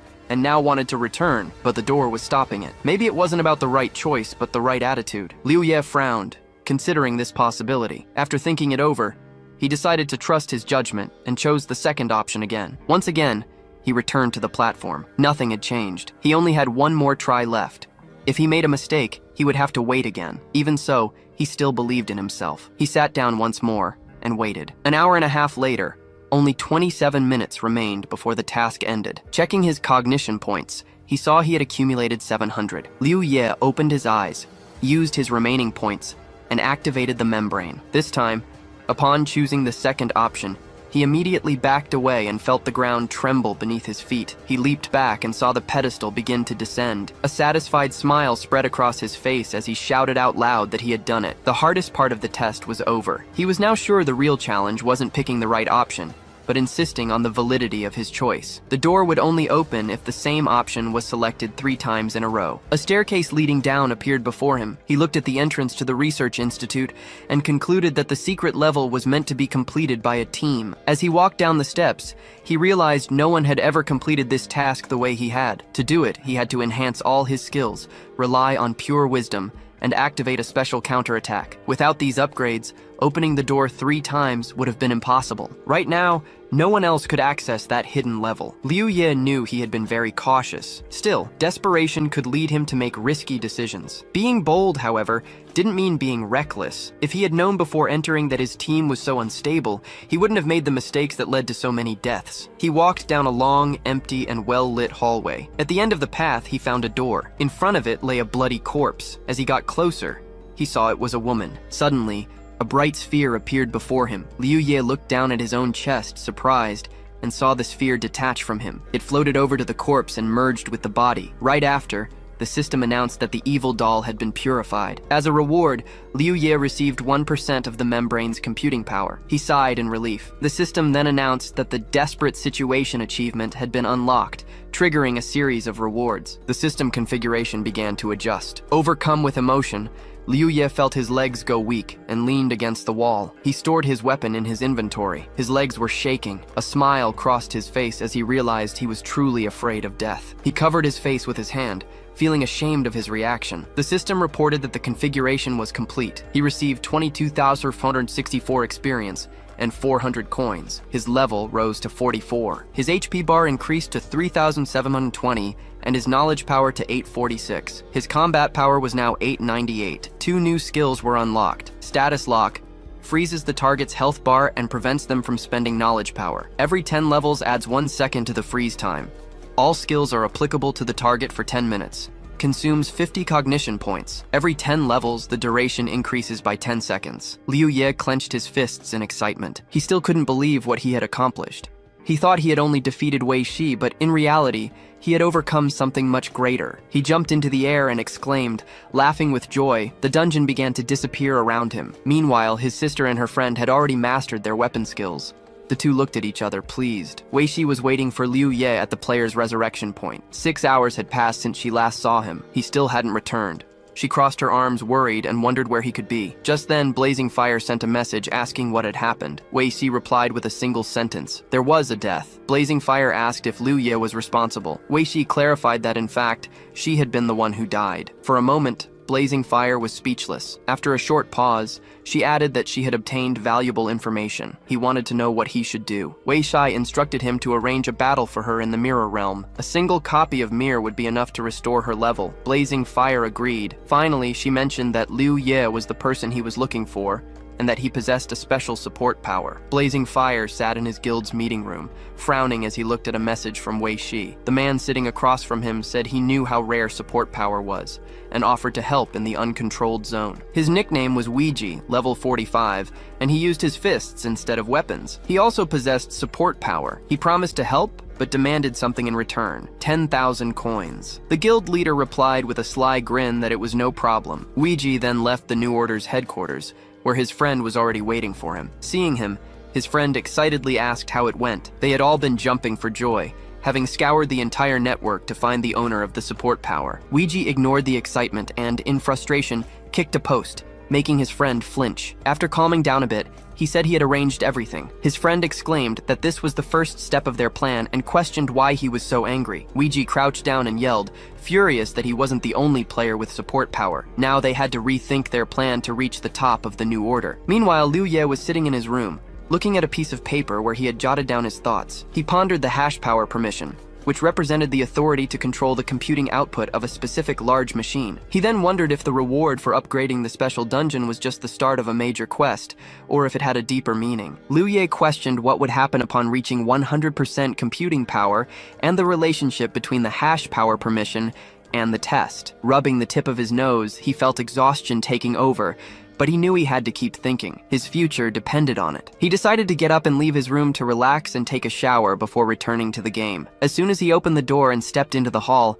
he noticed Nianshu coming out of the bathroom, drying her hair with a towel. Seeing him, she stopped and waved. He returned the wave with a smile and headed for the bathroom, but before going in, he glanced back at her. He thought about how there was always a pleasant scent in the air when she was home. His face flushed slightly, and he scratched his cheek in embarrassment. Suddenly, he slapped his own face, wondering what he was even thinking. He needed to hurry up and get in the game to set a goal for the next phase. After some time, he was back in the game and headed to the pavilion, where equipment was crafted and sold. Standing at the terminal, he reflected on his situation. He was level 44 and needed to gain 16 more levels to reach level 60. To do that, he would have to complete a special dungeon 32 times, which would take about 20 days. There were only 22 days left until Yuan World became a reality. Time was too short, and he might not reach his goal in time. On top of that, he still had issues with his equipment. There were two ways to obtain metal or equipment.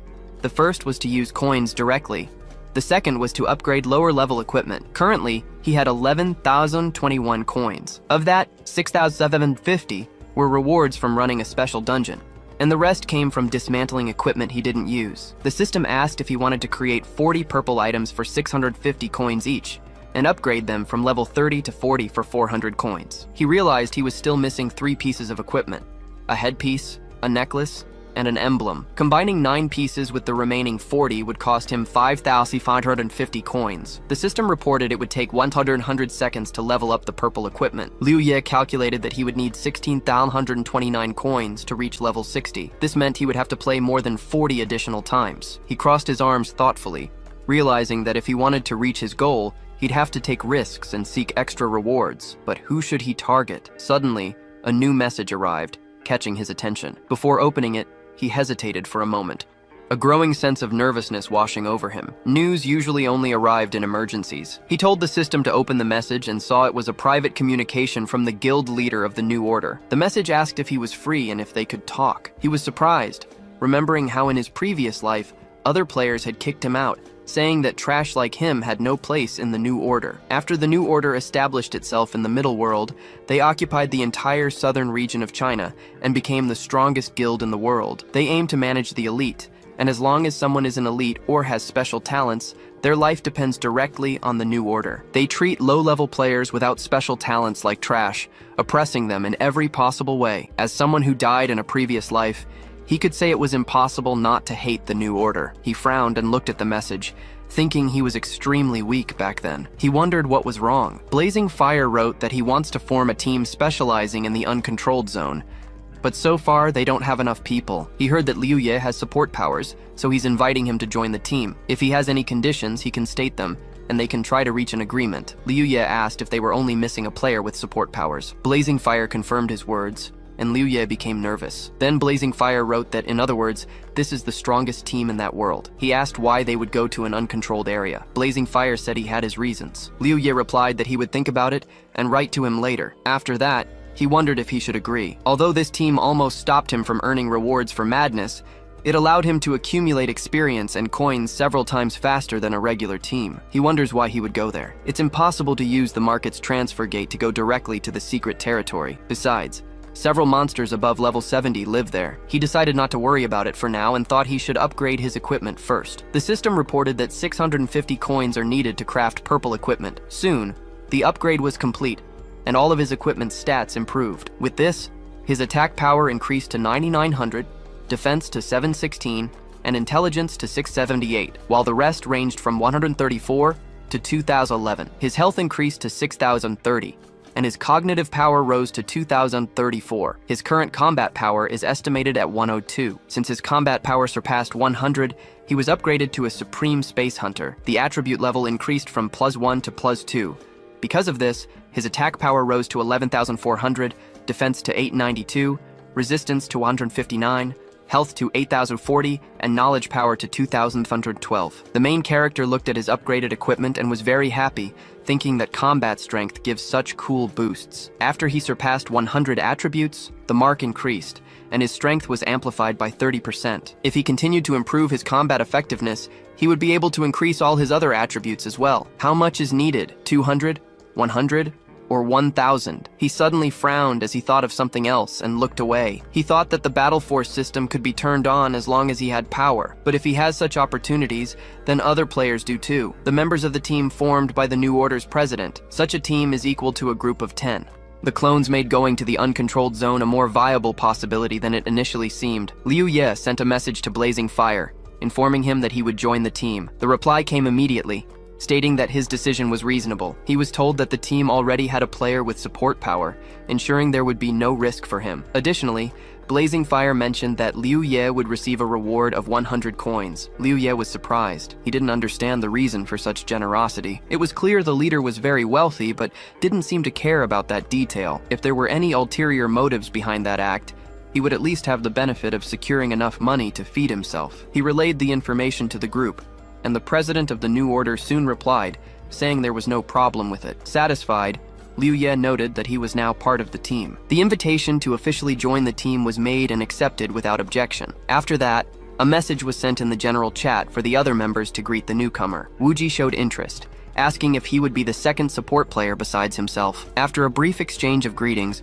the president scheduled a meeting at the North Gate. Before leaving, Liu Ye picked up a knife and reflected on his preparation. He decided it would be wise to turn off his headgear and carry a common weapon. If something unexpected happened, he would have a way to protect himself. He also thought it best to keep the knife hidden. The uncertainty of this new environment could put his safety at risk. Upon arriving at the North Gate, he examined the team's member list. Almost everyone was level 50, except for the 2 players with support powers. Moving a bit further, Liu Ye saw a crowd gathered. Blazing Fire was among them, arms crossed, with a look of disgust. The other players seemed curious and were closely watching the new member's arrival. Wuji noticed his presence first, turning to wave excitedly. Liu Ye walked over to him and gave a brief introduction. The greeting was returned with a smile. Blazing Fire broke the silence, commenting that he had never met holders of support power before. Now, he had 2 right in front of him. Before they left for the uncontrolled zone, he informed them that there was something he wanted to show everyone. Liu Ye watched him more closely. The possibility that this was the president of the New Order became more evident. If it were true,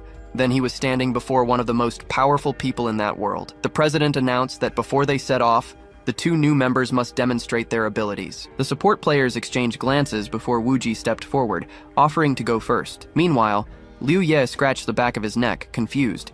It made no sense to have to prove his skills there. The invitation to join the team had already been made. Still, the request was reinforced with the argument that the team would feel more confident about them. Liu Ye nodded, understanding the logic behind the demand. Wuji then approached Blazing Fire and shared what he had learned about his own ability. He explained that the activation distance of the power depended on the range of the weapon he used. To demonstrate, he raised his hand and explained that his gloves had an attack radius of 1 to 2 meters. Because of this, if he were beyond that limit, his abilities would have no effect. Blazing Fire understood quickly, commenting that the relationship between the weapon and the ability made sense. Liu Ye, on the other hand, was surprised by this revelation. If Wuji's gloves had such a short range, and he himself used a pistol, what was the real limit of his own ability? He had never stopped to think about it before. His powers had always worked without him needing to calculate the distance. Suddenly, he felt uneasy. While he pondered this, Wuji began his skill demonstration. First, he activated a recovery power. Then, he used his second technique, called Mantra. He explained that this ability could be used against bosses, as it caused weakening, aging, and slowing effects. Next, he demonstrated his third ability, temporarily chaining the hands of the New Order's president. He informed them that this technique was called Silence, capable of restraining any enemy, including bosses. To finish, he stated that he would leave his fourth ability as a trump card reserved for more critical situations. Blazing Fire watched everything with a satisfied smile. Meanwhile, Liu Ye concluded that he would follow the same strategy. He would reveal only 3 useful skills to the team, keeping the fourth a secret. When his turn came, he stepped forward and explained that he used a blade with an attack radius of 3 meters, superior to Wuji's. He repeated the demonstration of the recovery ability, followed by the second technique, called Blessing. The third ability was Prison. To illustrate, he used the technique on the president, who was completely immobilized. The ability was quickly deactivated, and Liu Ye explained that the effect lasted about 10 seconds, though he couldn't guarantee it would work on bosses. He also mentioned that blessing could remove any negative condition, including his own prison. Just like Wu Ji, he kept his fourth ability a secret. At the end of the demonstration, he exchanged a look with Wu Ji, noticing the confidence reflected in the other player's eyes. Blazing Fire absorbed all the information before declaring that he understood both of their capabilities. With that cleared up, he announced they could finally leave. Turning to the other members, he made a statement. Due to the lack of support players, the group had always been limited to the peripheral areas of the uncontrolled zone. However, now that they had two holders of this power, they could delve deeper into the region and explore its secrets. The players received his words with enthusiasm, raising their fists in a gesture of determination before setting off. Liu Ye watched the scene and began to reflect. The rewards from exploring the Chaos Zone and the Uncontrolled Zone were practically the same. However, the level of danger was different. He questioned what made the Uncontrolled Zone special, why the president of the New Order insisted on exploring it, and if something hidden was in that place. His train of thought was interrupted when he realized he had stopped walking. Wu Ji noticed his hesitation and waved, getting his attention. Liu Ye started walking again, smiling at him, before continuing to follow the group. However, as he moved forward, his expression slowly hardened. For him, there was only room for one support player on that team.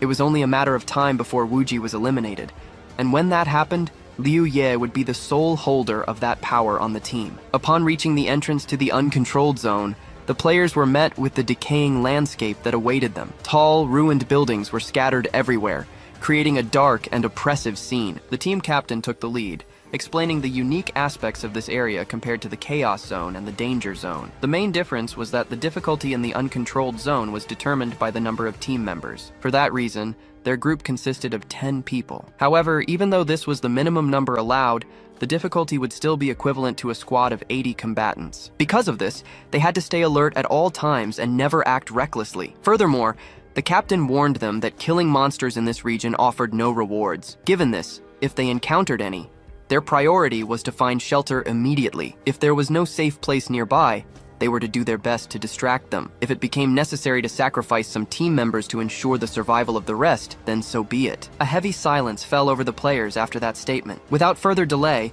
the captain leaped forward, throwing himself off one of the buildings. Without hesitation, the other players followed his lead, jumping after him. Liu Ye, on the other hand, remained crouched for a moment, scanning the surroundings. Then he pushed himself forward and jumped as well. As he neared the ground, he noticed the darkness around him growing thicker. As soon as his feet touched the ground, he looked up at the sky. A flash of lightning illuminated the horizon between the ruined buildings. Glancing to the side, he saw the other team members, and, near them, a monster perched atop a half-destroyed building. The creature, noticing the players' presence, let out a deafening roar. Liu Ye frowned, assessing the situation. Blazing Fire, keeping his composure, ordered those with camouflage skills to use them immediately. The players reacted quickly, scattering in search of hiding spots. As soon as they started running, the monster leaped from the roof and gave chase. But before it could get close, a second creature appeared out of nowhere, grabbing the first monster with brutal force. The captured being let out a piercing shriek as it was crushed in the larger predator's fist,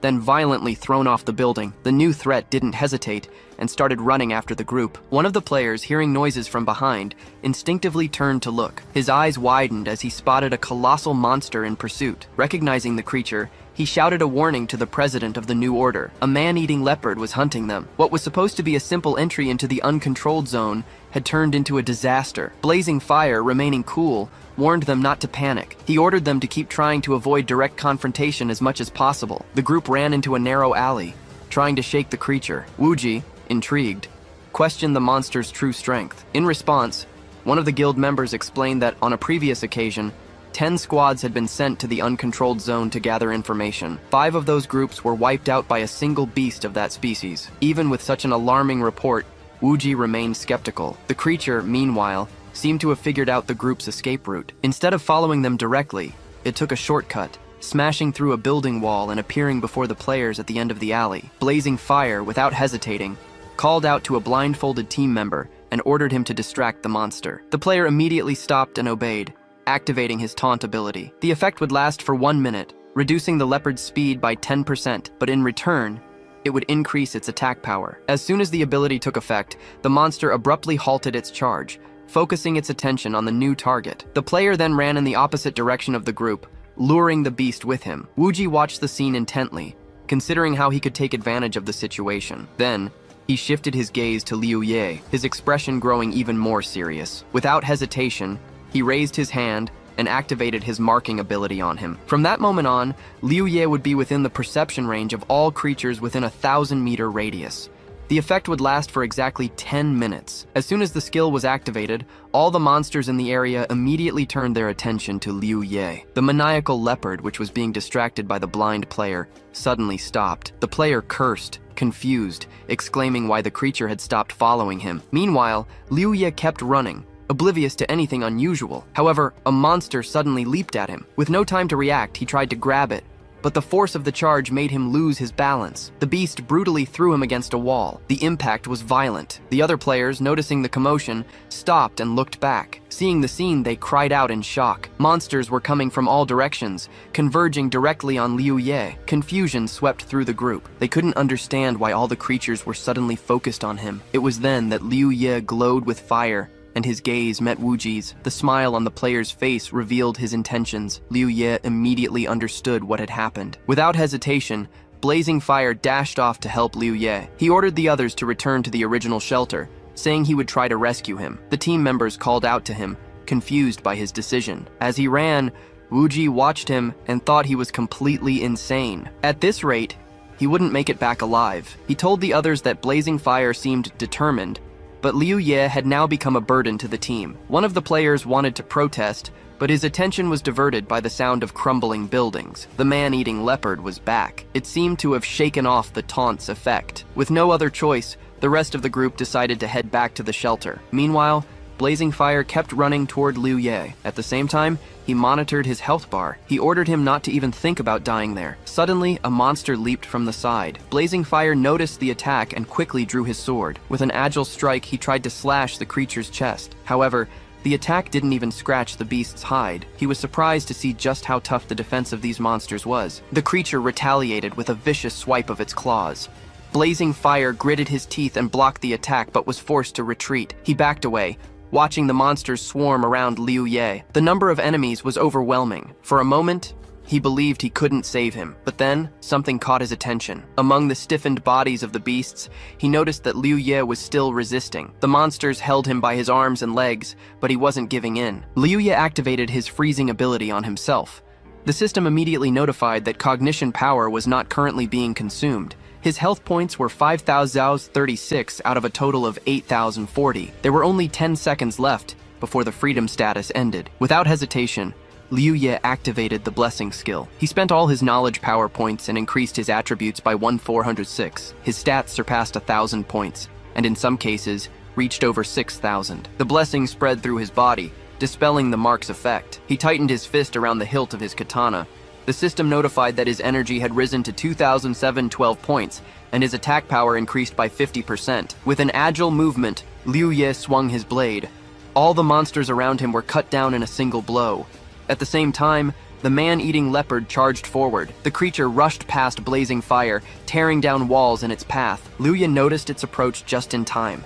He grabbed the beast's claw at the last second, trying to hold it back. The impact made his feet slide across the ground, but he held firm. Quickly changing his strategy, Liu Ye swapped his katana for a pendulum pistol. He used the stun effect and aimed the gun at the monster's head. The moment the creature prepared to attack him, he pulled the trigger. The shot was a direct hit. Seizing the opening, he switched to a conventional model and began firing non-stop. The bullets repeatedly struck the leopard's body, until finally, the creature gave way. With a loud thud, the monster collapsed to the ground, unconscious. Liu Ye climbed onto the beast's corpse and looked around confidently. Beneath his feet, the leopard's body began to disappear. Blazing fire, motionless, watched everything in shock. His voice trembled as he muttered that Liu Ye was a liar. After all, how could a support player possess such strength? The system notified that only 50 seconds remained before the blessing's effect wore off. Liu Ye immediately ran towards the president, who was still confused. Without wasting any time, he told him they needed to get out of there. Then, he kept running. Blazing fire,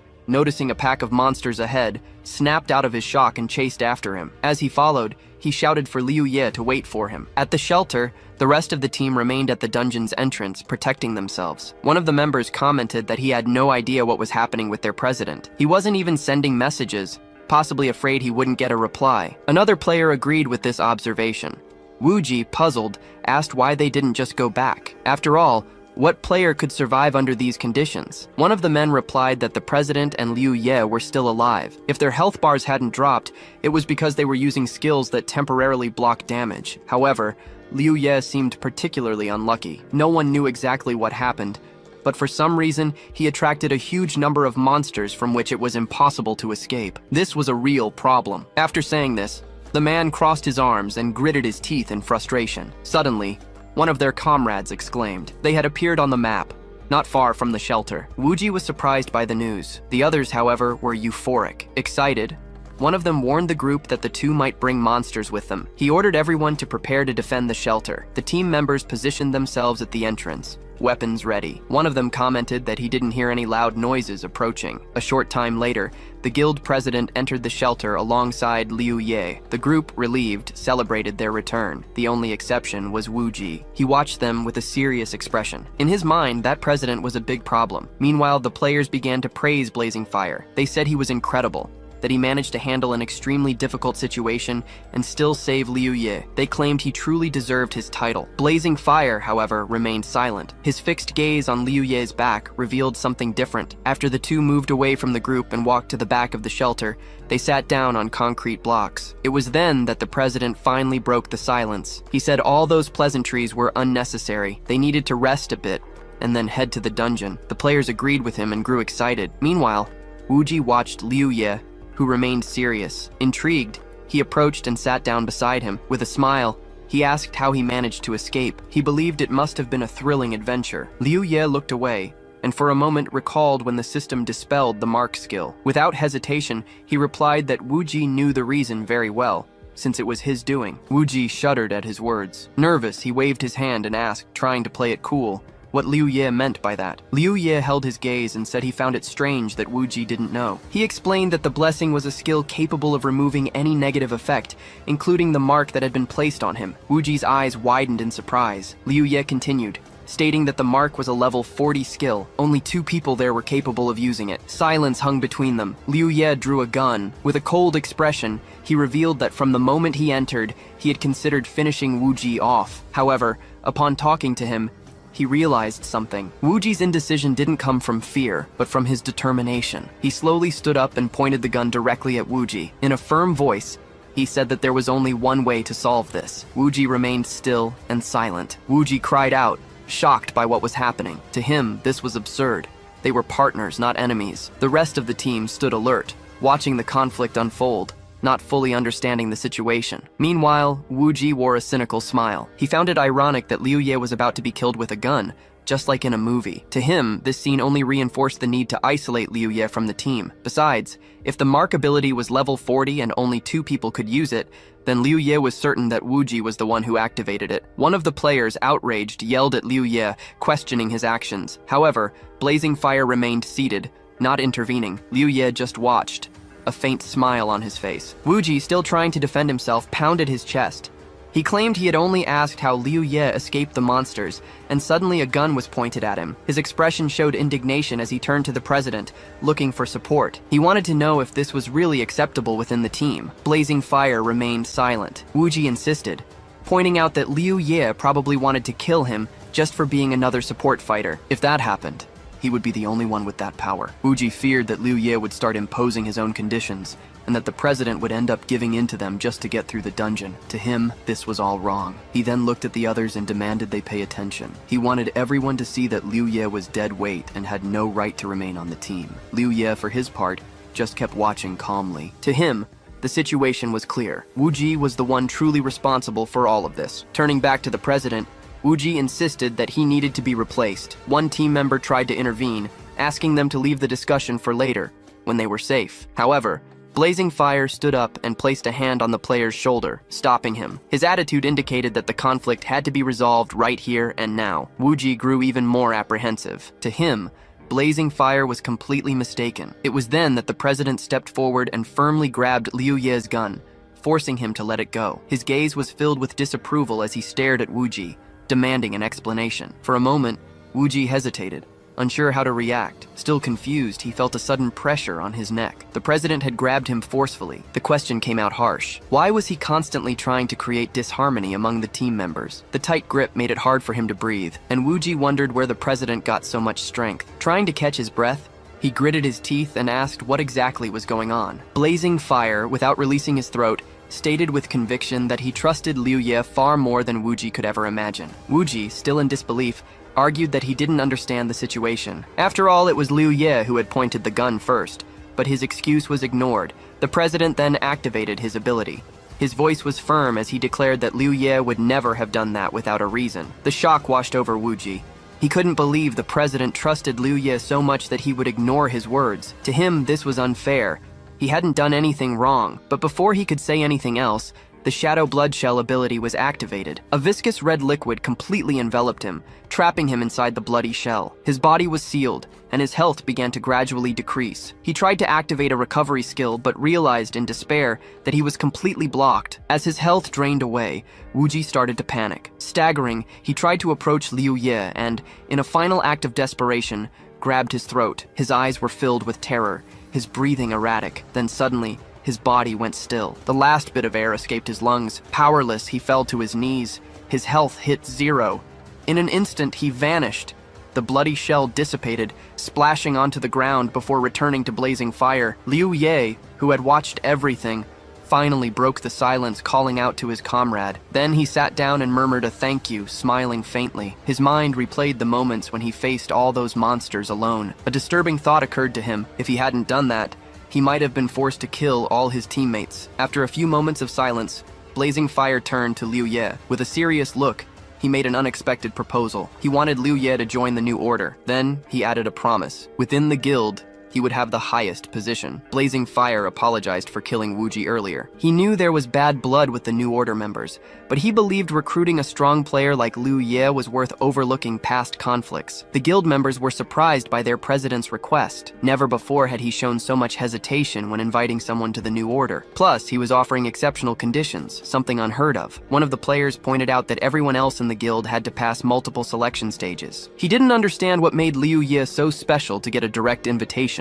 Liu Ye, in turn, asked an unexpected question. What was the price? Blazing Fire was surprised by the question. Before he could answer, another player jumped in, calling the question absurd. To him, it made more sense for Liu Ye to hear the benefits before even thinking about the costs. However, Liu Ye explained that when joining a guild, you shouldn't just consider the positives. The most important thing was to understand the price. The guild president kept a confident gaze on Liu Ye. Then, he lowered his head and smiled. He said Liu Ye wouldn't have to pay anything. However, Liu Ye didn't believe him. He knew that when the time came to pay up, he likely wouldn't be willing to accept the cost. The real price was the willingness to sacrifice everything when the guild needed it, including levels and valuable equipment. In return, he would receive generous compensation. Liu Ye frowned and looked at him suspiciously. To him, crossing the uncontrolled zone dungeon would inevitably lead to a massacre. His words had an immediate impact. The president and the guild members became alert. After a moment's hesitation, Blazing Fire nervously replied that he didn't believe it would end that way. He claimed the probability was minimal. Liu Ye, however, didn't seem convinced.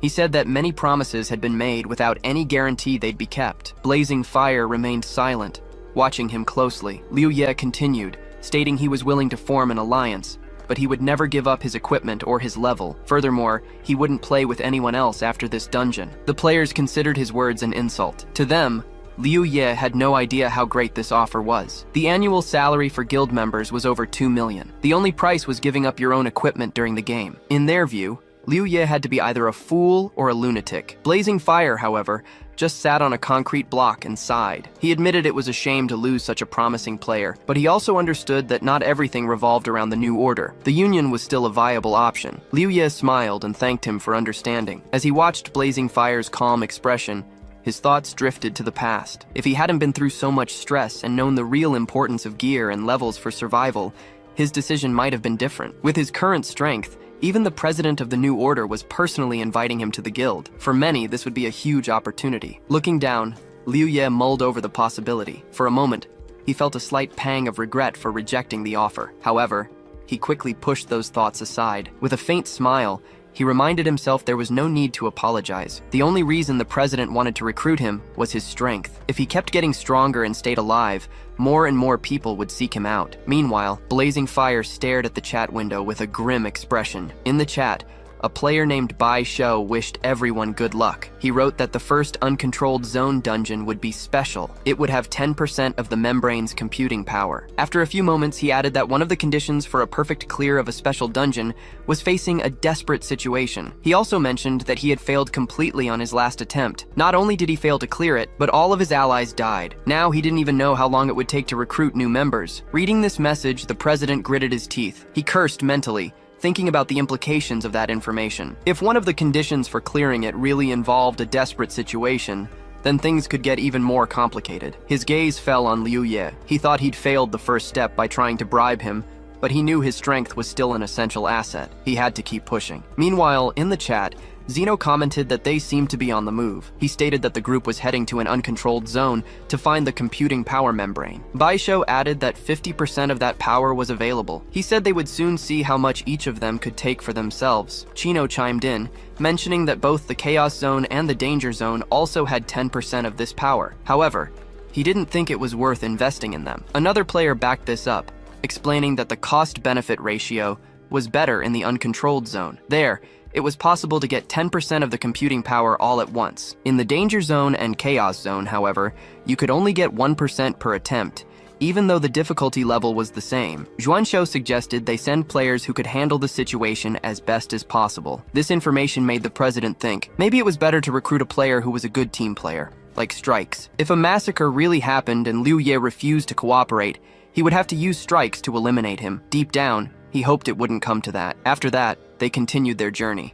Liu Ye reflected that by temporarily joining the New Order's team, he would have the chance to witness the guild's full strength in action. This way, the assault on the uncontrolled zone's dungeons could begin. The team had a main tank, a player known as Fresh Meat Fan, as well as a support tank, who was the president of the New Order himself. There was also a support fighter who never removed his blindfold, and a damage dealer who wielded twin swords with lethal precision. Additionally, a damage-gathering specialist stealthily eliminated monsters, playing a crucial role on the team. With impeccable coordination, the group took only 4 hours to clear a level 50 dungeon. As they ventured deeper into the uncontrolled zone, the number of cleared dungeons increased. On the 4th day, the group had already completed 12 dungeons. It was then that Liu Ye reached level 50. The achievement brought satisfaction, especially since reaching this level unlocked the special level 50 rebirth power ability. Before him, 2 skills were available to choose from: cooldown reset and scan. The first skill allowed him to reset the cooldown of all other abilities,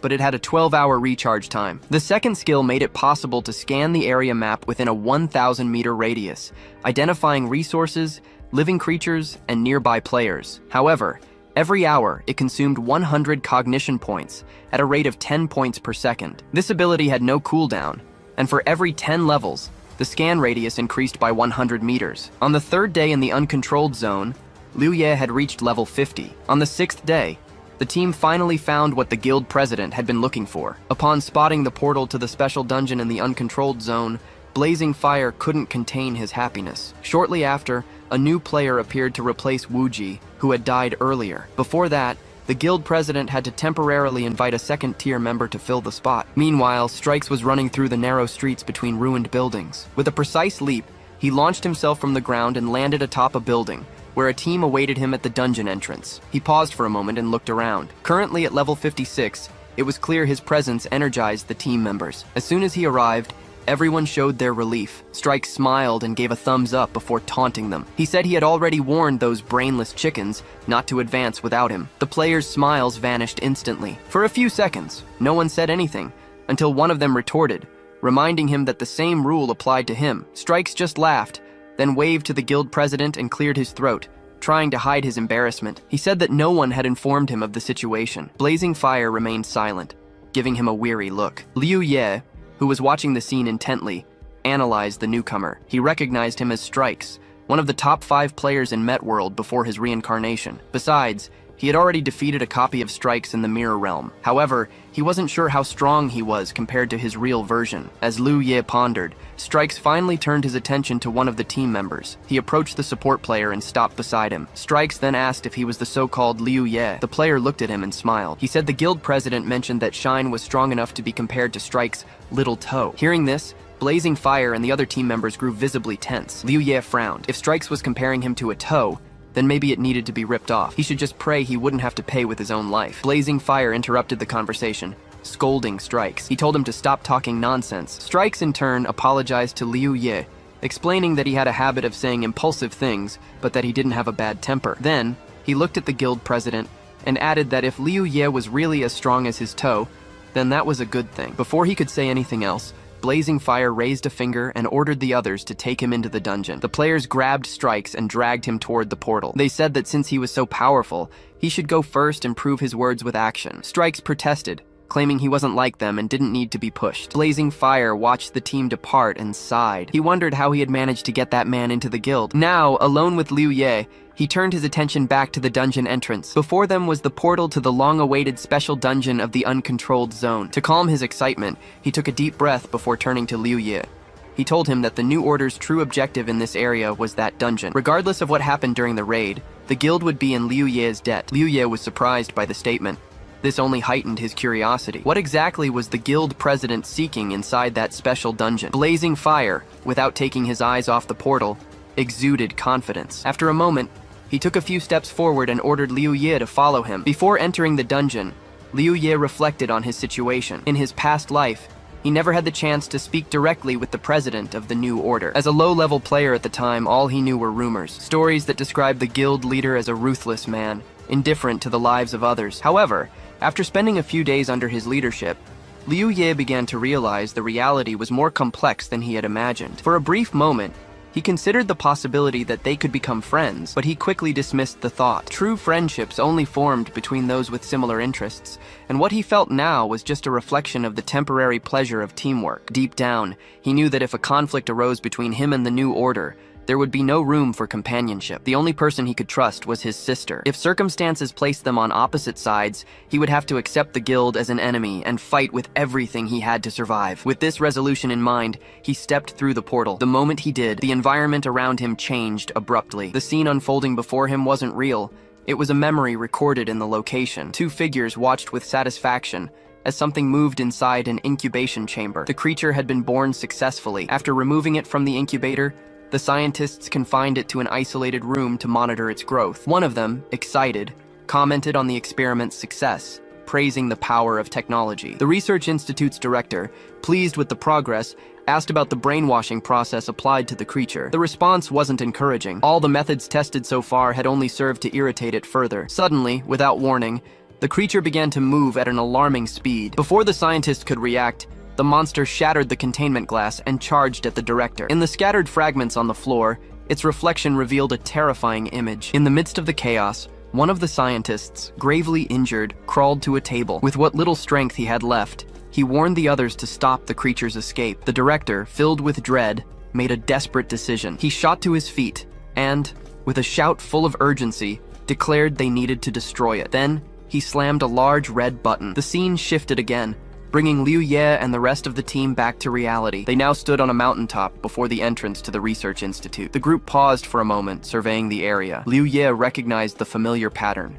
Another special dungeon with cutscenes integrated into the narrative. As he watched, Blazing Fire reviewed the mission information provided by the system. The interface confirmed the dungeon mission had been generated and that teleportation was disabled. Mission: an experiment gone wrong. The objective was to transport the Screaming Serpent's life source to membrane number 304, located in the core of the Research Institute, for the incubation of ancient organisms. The mission, however, had strict rules. The life source could not be removed from the player's inventory. Their lives were directly connected to the item. Anyone who broke the bottle would die instantly. In a matter of seconds, a bottle appeared in each player's hands. Blazing Fire assessed the situation and concluded that everyone had received the life source. For them to succeed, they would ideally need to reach the destination without any casualties. Taking a deep breath, the guild leader signaled it was time to move forward. Liu Ye held the bottle firmly, examining it closely. Up to this point, he had only been in 2 dungeons with cutscenes, one of them during the special mission with Wei Shi. As the group prepared to move on, No one noticed the presence looming above them. High above, a shadow moved silently, watching their every step. The calm was shattered by a deafening scream. A colossal serpent suddenly appeared, its voice reverberating across the entire mountain. The group spun around immediately, a chill running down their spines as they faced the creature. Blazing Fire reacted quickly, trying to coordinate the players and instructing them to get into combat formation. However, before they could react, the serpent let out a second scream, this time releasing a powerful sound wave. The impact was devastating. Several players dropped to their knees, letting go of their bottles as they clutched their ears in agony. The moment the glass bottles shattered against the ground, their holders' bodies began to dissolve rapidly. The system soon announced the tragic result. 3 team members have died. Observing the scattered fragments on the ground, his gaze hardened. He realized he had just lost 3 bottles. The system notified Liu Ye of the condition that had been imposed on him. Watching the creature closely, he noticed Strikes was already charging towards it. The warrior seemed determined to face the serpent on his own. He ignored all caution. The team, noticing his impulsive move, reacted with concern. After losing 3 members, no one wanted to witness another death. Strikes showed no hesitation and launched himself at the monster with impressive speed. His intention was clear. He wanted to avenge the comrades who had perished. The impact of his strike was powerful. To his surprise, the blade caused no apparent damage to the serpent. Before he could react, the creature opened its massive mouth. In one swift, precise motion, it swallowed him whole. The rest of the team watched the scene in shock. Some had already expected a similar outcome. Others were speechless at how quickly they had lost another member. Showing no further interest in the remaining players, the serpent moved away. It disappeared into the forest. It was then that a detail caught the guild president's attention. The liquid from the deceased players' bottles began to distribute itself among the remaining ones. He quickly understood what this meant. To complete the mission perfectly, it wasn't necessary for everyone to reach the destination, only for the 10 parts of the life source to be delivered. Meanwhile, some players were still discussing Strikes. The possibility that he was still alive was raised. Upon checking the team list, they confirmed his name was still active. This indicated he was still inside the serpent. Perhaps there was a way to rescue him. Faced with uncertainty on how to fight the monster, some team members began discussing strategies. The guild president quickly shut down the conversation. He seemed confident that if Strikes had survived this long, he still had a chance to escape. The most important thing right now was to head to the research institute and complete the mission. Liu Ye analyzed the situation carefully. The president's actions reinforced his suspicions that he was aiming for a perfect run of the dungeon. The memory of when he himself had received 1% computing power for a flawless play came to his mind. He began to wonder if Blazing Fire was after the same benefit. With no other choice, the group continued on. They maintained a fast pace towards the institute. 20 minutes later, as they neared their destination, one of the players checked the team map. He made a disturbing discovery. Strikes was on the move. He was moving at an abnormal speed. At first, they thought he might be running to catch up with them. They soon realized something was wrong. The conclusion came almost immediately. It wasn't Strikes who was moving, but the creature that had swallowed him. The warning came too late. Suddenly, one of the players noticed movement in the nearby bushes. He alerted the president. Blazing Fire stopped in his tracks. He turned just in time to see a screaming serpent emerging from the vegetation. Its mouth was wide open, ready to attack him. Reacting with speed, he activated the Blood Shadow skill. He dodged the attack at the last second. As soon as he repositioned himself, he quickly assessed the situation. He ordered the players to get into their combat stances. At the same time, he instructed Strikes to attack the creature from the inside if he was still alive. The serpent, noticing the movement around it, redirected its attention to the players. The players decided to attack the serpent together. As they advanced, they landed blows on the monster, but their attacks seemed to have no effect. The creature, seemingly impenetrable, remained unharmed. Suddenly, the snake swung its tail violently. Several players were thrown aside, hitting the ground hard. They quickly recovered, restoring their health. Meanwhile, one of the fighters used a whip to strike the creature's face. He tried to distract it using a taunt skill, moving from side to side. Without hesitation, he ran in the opposite direction of the others, speeding past the guild president, who was waiting for a chance to face the monster. The serpent then let out a deafening roar. Sound waves spread across the battlefield. One of the players had no time to react. His bottle shattered instantly.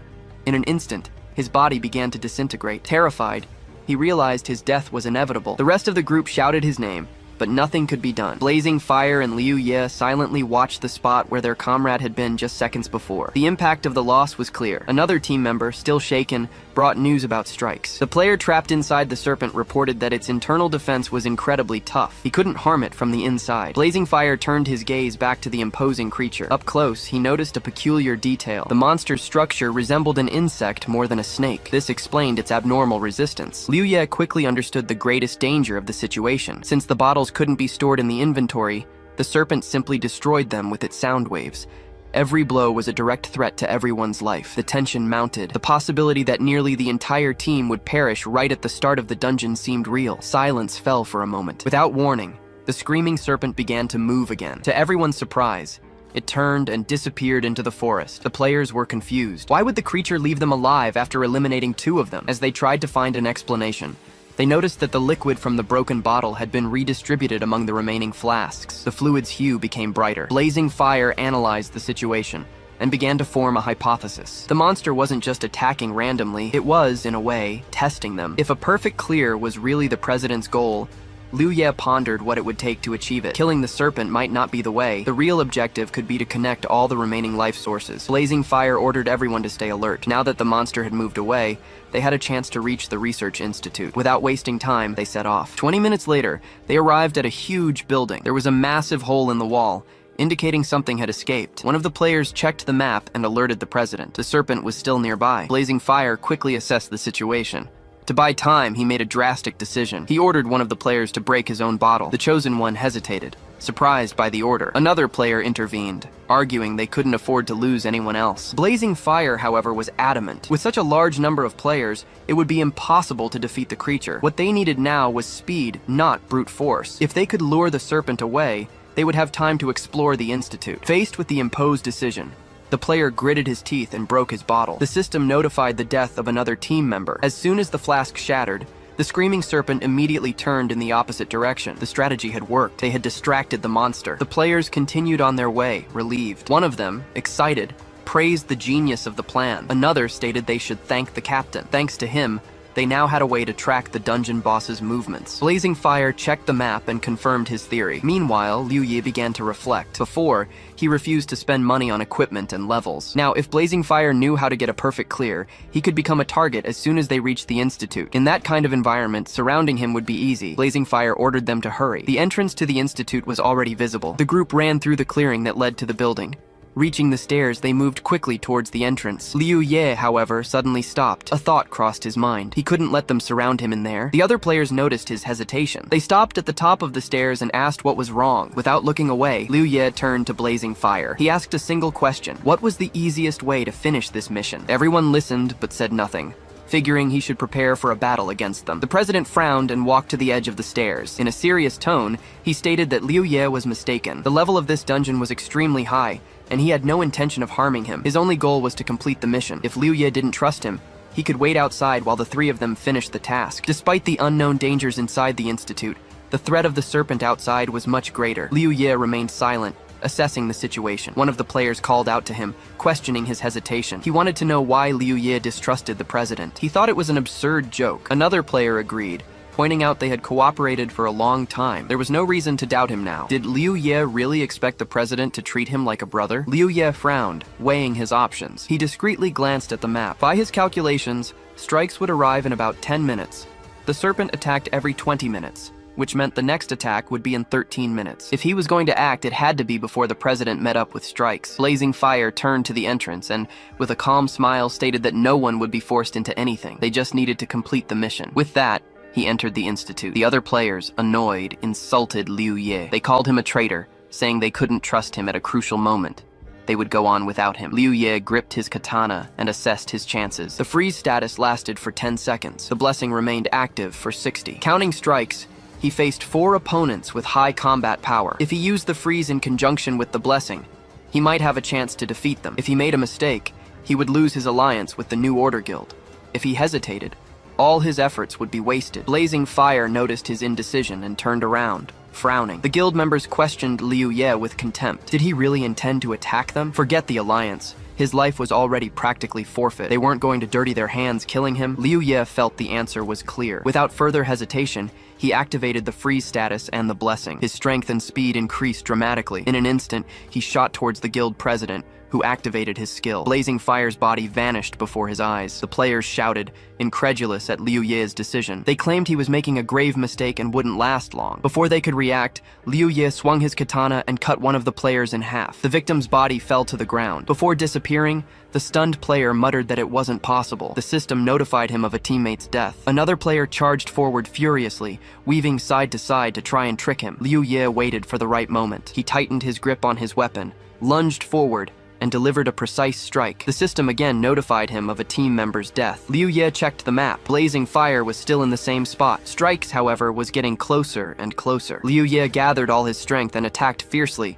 shattering a part of the building's side. Debris rained down everywhere. Looking around, he checked the president's health bar. His HP was still full. This meant that despite the impact, he hadn't managed to hit him. He checked the map once more. Blazing fire was still there, but there was no sign of him among the rubble. What kind of skill was that? Liu Ye then realized that strikes was very close. The system notified him that the freeze status had expired. Looking at the debris before him, Liu Ye shouted defiantly, calling out to the president. He asked if he was just a coward, unable to face him directly. Blazing fire remained silent, not revealing himself. The system then notified him that the blessing's time had also expired. Liu Ye grumbled to himself. If Blazing Fire wanted to make a habit of his cowardice, he'd just stay hidden. However, strikes had already arrived. Seconds later, the player's figure emerged in the clearing. Liu Ye noticed the movement on the map. Blazing Fire had moved towards his ally. Emerging from his invisible state, the guild president appeared with a malicious smile. He mocked Liu Ye, praising his courage. However, he pointed out that when facing the man-eating leopards,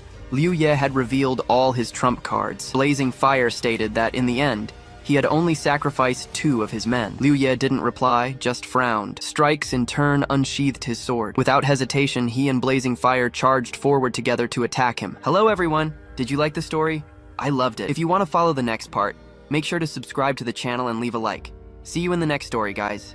Liu Ye struggles to block the simultaneous attacks of 2 opponents. He stares at his adversaries intently. One of the men claims that Liu Ye is not strong and questions whether their leader has grown weak, but his partner tells him to shut up and kill him first. Liu Ye then prepares his blade for a counterattack. The blonde man watches the action closely. His companion says now is the time and encourages him to use his short sword. Liu Ye defends a strike, and the attacker reveals that he has used that sword since obtaining his key. He then states that his opponent should feel honored to die by that blade. Liu Ye activates his reset and containment abilities. A massive slash is unleashed across the area. The man turns to look at the result of the strike. A huge fissure opens in the ground in front of him. Liu Ye points his sword forward and activates his blessing. He then decides to increase all his attributes. A system notification displays his new status. Liu Ye now faces the man head-on. The opponent admits that the clan leader was right about his abilities and uses his own restriction. The ability prevents the target from dealing damage for 30 seconds unless attacked first. He then positions his blade at Liu Ye's neck. The system informs that Liu Ye is under restriction and unable to attack the target. The man mocks him, stating that his ability is the perfect counter and that he is his natural enemy. Liu Ye simply jumps away from danger. He then advances through the air toward the other opponent. The blonde man activates key sharing. This ability merges his attributes with the targets for 10 minutes. Liu Ye moves in to attack the dark-haired man. The restriction finally ends and his stats are released. The man celebrates that his attributes have doubled and praises his clan leader's ability, saying he is almost at his level. Liu Ye watches him carefully. He then decides to retreat. Liu Ye comments that they seem well prepared and that they planned this long ago. But the opponent responds that they are just being cautious and that he is not such a great threat. Liu Ye then equips his gun. The adversary questions the long-range weapon and mentions having heard about his lock ability. He then challenges him to use the ability on him, saying he will stand still to see if he can kill him. A system notification informs that the restriction and one of the blessings have ended. The man provokes him to attack, while his partner warns him not to be arrogant since the restriction has ended. Liu Ye points the weapon and says, "As you wish," and the partner warns about the power of that weapon. But the opponent says not to worry, as it is a normal weapon and he can easily dodge. Liu Ye activates his freezing lock, immobilizing the opponent. The man wonders how that is possible. He questions whether the weapon could be his Kai weapon, but his partner thinks it is impossible, since he also uses a katana. Liu Ye simply says goodbye to his opponent. A system notification shows that his next attack will deal triple damage. The leader asks if he can escape the lock, but the man says no, though he has an immunity skill for 10 seconds. His partner scolds him, saying that now Liu Ye only needs to destroy their bottles. The man turns with a different expression on his face. He explains that he placed the bottles on his back and suggests that the leader use his shadow dive as a precaution, but the leader reveals that he already used that ability to escape the previous attack. A shot pierces through the immobilized man. The system informs that his teammate has died, and he realizes that the shot pierced his immunity and destroyed the bottles. The man shouts that it cannot be. He then steps back and stumbles. His body begins to dissolve into particles. He wonders if he lost, but promises that he will win next time. A notification confirms the death of his teammate, and Liu Ye lowers his head. He turns to leave. 2 items left behind float on the ground. Liu Ye says he feels no joy in victory, as he knows they will return for revenge. He then comments that there will always be enemies on his journey, but these are especially troublesome. However, he states that he is not afraid of them in the game, as their power only affects him in reality. That is, until the Yuan world descends. Suddenly, a pair of threatening eyes appears in the darkness behind him. Liu Ye stares into the darkness ahead. He quickly jumps away. He then turns and curses. A giant serpent appears before Liu Ye. The creature turns its body and moves away. He wonders if it is really leaving. Liu Ye then deduces that the serpent is sparing him because he destroyed the bottles. He runs, stating that he needs to be quick to finish the mission in 20 minutes, or he will be the next to die. Liu Ye advances through a long corridor. At the end of the path, he finds a large glass container. He approaches the object. Liu Ye states that this must be the place. He holds an item and notices there are no monsters or researchers, concluding that the serpent is the only living thing there. He then questions the idea of being the only living thing. Liu Ye remembers the puppet's secret dungeon, which also had only one living being that gave the mission to deceive players. He then speculates whether the current mission was given by the serpent. Recalling the previous mission, he understands that the way to complete it perfectly was to fulfill the puppet's wish. Liu Ye wonders if fulfilling the creature's wish is the key to perfectly completing secret dungeons. Liu Ye understands that the monster outside could have killed everyone, but left after a few deaths, which can only be its trick. And to complete the dungeon perfectly, he needs to fulfill the creature's wish. He then wonders what that wish might be. If the serpent gave the mission, the goal of creating another would not be to kill it, but rather to give it a companion, perhaps because it feels lonely or because there is no other way. Liu Ye wonders why he had such a thought. He considers it a real possibility, but first he needs to test if the serpent can enter the laboratory. He then turns and ponders what he'll do if it can't get in. Liu Ye decides to wait 20 minutes, and if the serpent doesn't attack, he'll try to convince it to leave with him. He remembers that the Imperial Soul engraving allows a monster to possess its master's weapon. A memory takes him to the equipment shop, where he discovered the New Order members were already level 50. He regrets not being better prepared, as he couldn't ask the others to wait for him. Then he recalls seeing various types of enhancement orbs. There he saw that enhancement and engraving orbs could be exchanged for dungeon essence.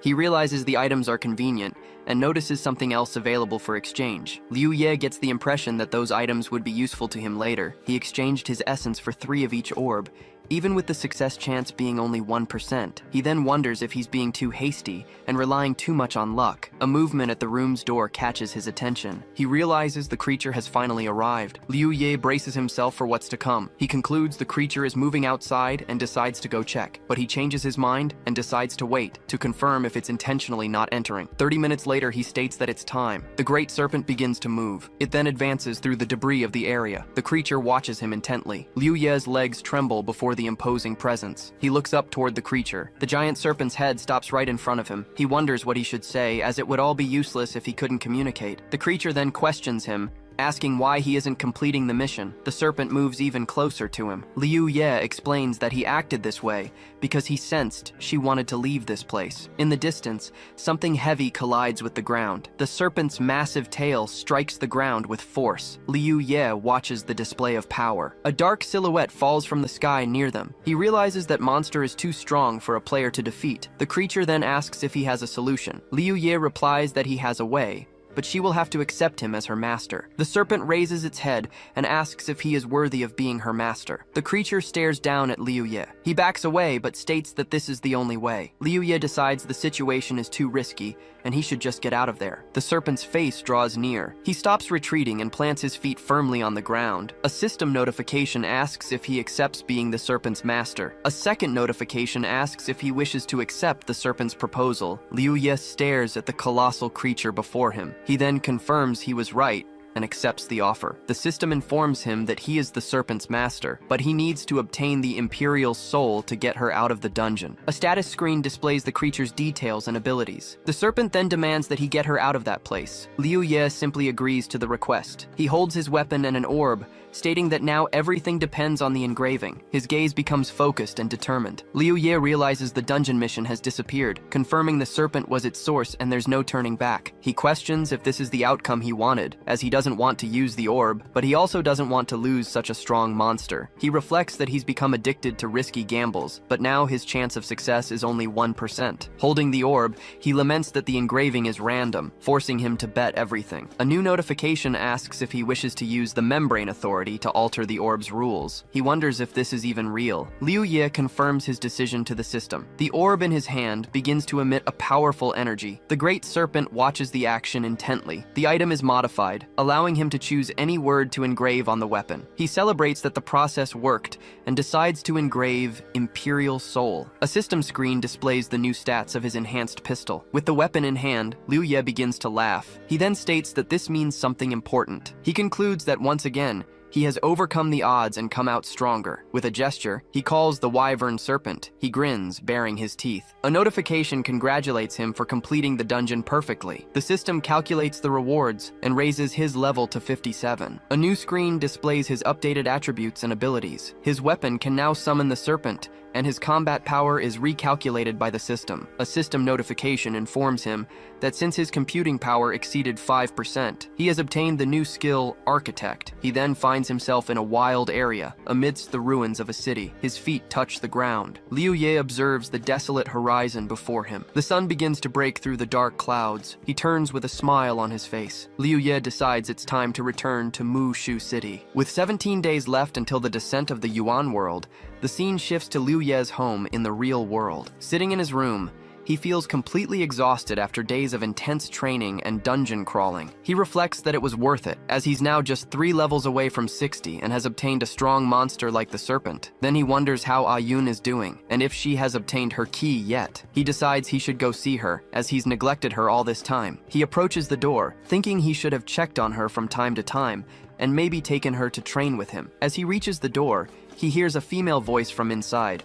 praising the growth of someone named Nian Chu. A young man inside then replies that the same goes for her and asks her to check the goods for his brother. Liu Ye hears a female voice asking what they are doing and telling them to stop. He freezes and turns around. He flees, deciding it's better to find her inside the game. Liu Ye regrets not being online last night, since Ayun and her friend are now offline. He then decides that, for now, he'll upgrade his equipment and then get some rest. He's now level 57, which allows him to use level 60 equipment. He considers buying what he needs with money, remembering that the New Order clan hasn't paid him yet. A new message arrives from the leader of the New Order with his payment. Liu Ye opens the message and wonders what he wants. He then questions if the leader wants a reconciliation, even knowing he benefited from the clan's losses. In the message, the man explains that the situation forced him to act that way, and Liu Ye replies that it's all right. He finds the New Order leader's behavior strange, and wonders what he stands to gain from this. So, he decides to ignore him for now to focus on increasing his combat skill before the peak of the Yuan world. Another message arrives and opens automatically. He opens the message,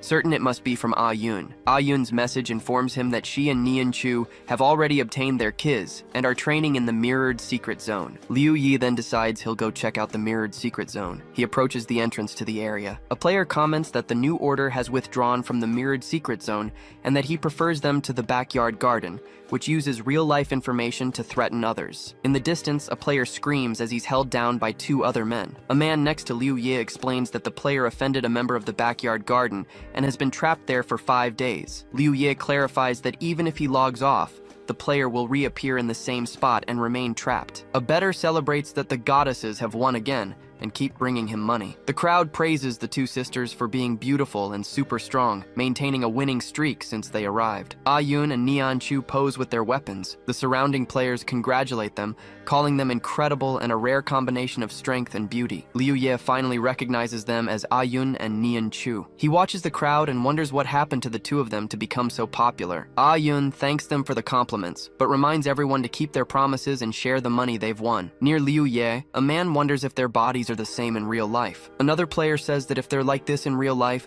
they'll be amazing, but he's already jealous of whoever will marry them someday. A white-haired man approaches Liu Ye and tells him not to get depressed, as there's no way to have a relationship with them. He then concludes that they can only have a relationship with that kind of beauty in their dreams. Liuya comments that that's a bit much. The white-haired man asks if he knows them or hangs out with them every day. Yun turns in their direction. She then approaches and glares at the men around them. The man tells Liuya he understands his feelings, as they're in the same boat. Suddenly, Yun appears behind the two of them, surprising the man. The crowd wonders why she's walking towards Liuya, and if they have some kind of relationship. Liuya looks at her and she smiles at him. The white-haired man wonders if Liuya really knows her. Yun jumps and hugs him, saying he's been too busy. The crowd threatens to attack him, but someone yells, "Big bro!" Everyone stops, and one of them realizes who he is. The crowd then calls him brother-in-law. Neon Chu receives a new message. She then reads the message's content. A figure informs Sister Lee that they have been rejected again. She then scratches the wall and questions the audacity of the two. The woman threatens that they won't be able to play anymore and orders her team to capture them. Yun rests on Liu Ye's shoulder, but suddenly her eyes fly open. Looking over his shoulder, she states that he is there. Ghost Lee's messages are a series of threats and insults. Yun suddenly hugs him and then hesitates. She then laments that because she was born so beautiful, even her own brother is enchanted by her. Liu Ye complains that she's too strong and that he's suffocating from her hug. A group of uniformed people marches in formation through the hall. 3 guild members watch the movement closely. Suddenly they are startled to see Liu Ye, Nian Chu, and Yun standing on the other side. Ghost Lee and her followers approach, leaving the others confused about their presence and intentions. Liu Ye stands beside his companions,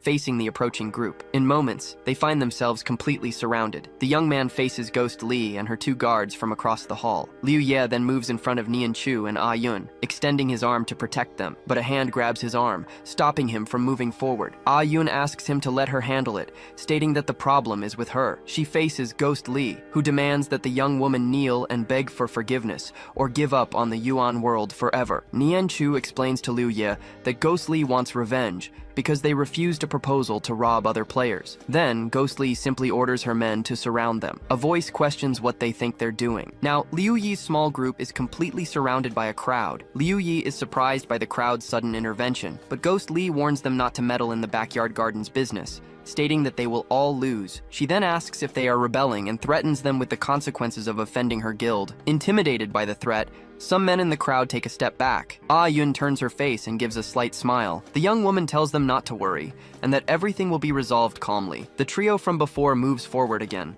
shouting amidst the other players. Nian Chu then reveals to everyone that the fight started because they rejected a proposal to steal money from players. Then she apologizes with a playful expression. Liu Ye and Nian Chu insist on helping, but Yun states she can't ask for anything that might harm them. One of the men in the crowd starts to speak. He clenches his teeth, making a decision. Ghost Lee scoffs at Yun, saying no one would dare offend the backyard garden for her sake. But the man declares that their goddess got into trouble for everyone's sake, and they can't act like cowards. The declaration surprises Ghost Lee, while Yun watches with a smile. He continues his speech, stating that their brother-in-law is watching, and they need to act so they can face him. Liu Ye is completely confused by the sudden declaration. Beside him, Nian Chu covers her mouth as she laughs at the situation. The crowd advances on Ghost Lee's group, and one of her men suggests they retreat as they are outnumbered, but she threatens them again, reminding them that offending her is the same as offending the backyard garden. One of the players replies that everyone hates their guild, and that they'll be trapped in the mirrored secret zone. Liu Ye watches the chaos,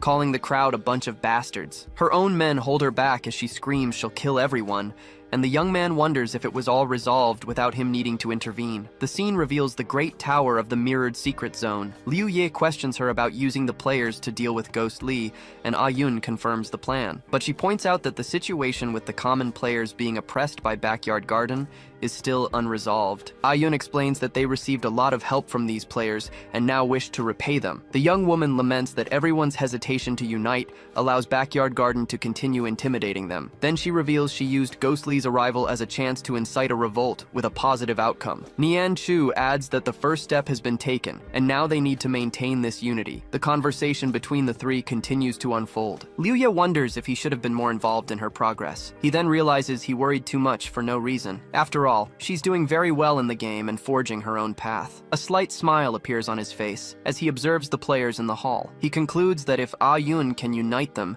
they will become a great asset in the future. Liu Ye understands that even on a different path, she has a bright future ahead of her. In the background, the large arena doors finally close. The imposing structure of the secret zone rises amidst the clouds. Two guild members walk by with serious expressions. A group recognizes Backyard Garden's second team, all level 45, arriving to handle the situation. After instructing his sister to protect herself, Liu Ye decides to leave the mirrored secret zone. He walks through the courtyard with a thoughtful expression. In the distance, the young man observes the large battalion of the enemy guild gathering. Liu Ye analyzes that while their level is an advantage, their numbers are their true power. He continues on his way, believing that Ayun's fame will grow immensely if she resolves this crisis. With a smile, the young man decides to use the next 10 days to train, trusting that his sister can solve the problems on her own. But a sudden order to kill anyone leaving the zone puts him on alert. Hurried footsteps run in his direction. 3 players confront him for ignoring them and decide to attack. Liu Ye is confused by the sudden hostility. An announcement informs everyone that members of Backyard Garden are arriving. The news causes an immediate uproar among the crowd. Ghost Lee shouts for everyone to tremble in fear and await their punishment,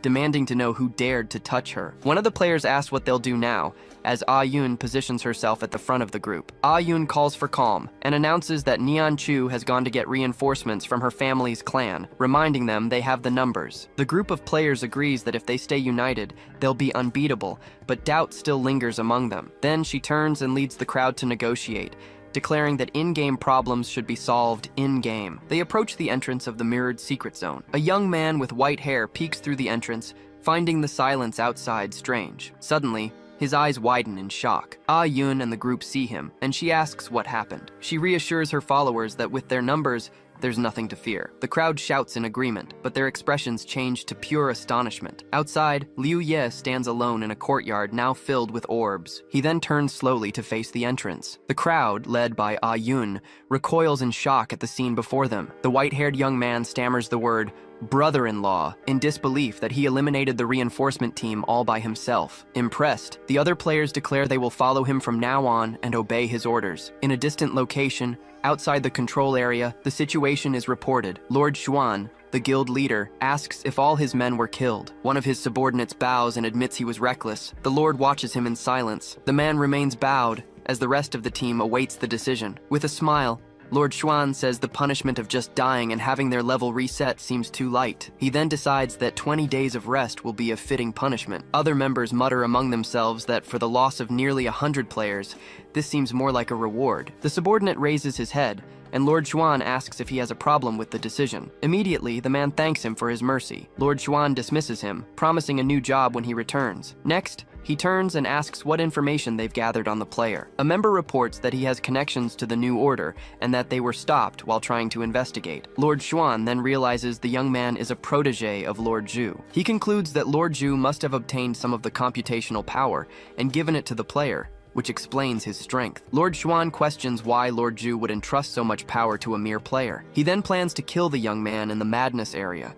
where the Four Lords' agreement is not valid. With a sinister smile, he reveals he will blame Lord Zhu for the incident if the player is killed. Meanwhile, in the Wild area, Lord Bai, leader of another faction, watches the horizon. At the same time, on the east side, Lord Qin also makes the same decision as his rivals. Back at the mirrored secret zone, Liu Ye asks them to look after his sister, as he needs to leave to upgrade his equipment. He covers his face with his hand, finding the players' excitement a bit over the top. Amid the victory cheers, he comments that he just defeated them, but they're treating him like he's immortal. The young man smiles, realizing the incident has earned him over 100 level 45 orbs. He then calculates how much dungeon essence he'll get from dismantling all the items. With a leap, Liu Ye celebrates the unexpected gain, which eases his worries about running out of essence. He shows a satisfied smile with the outcome of his actions. As he passes through a doorway, the young man stops suddenly and looks to the side. A man was waiting for him and asks if he wants to know the reason for so much interest in the membrane's computational power. Liu Ye faces him, listening intently to the proposal. Liu Ye faces the blonde-haired man who was waiting for him in the hallway. The two then enter the Mushu cafeteria to talk. The man explains that his objective in the Wild area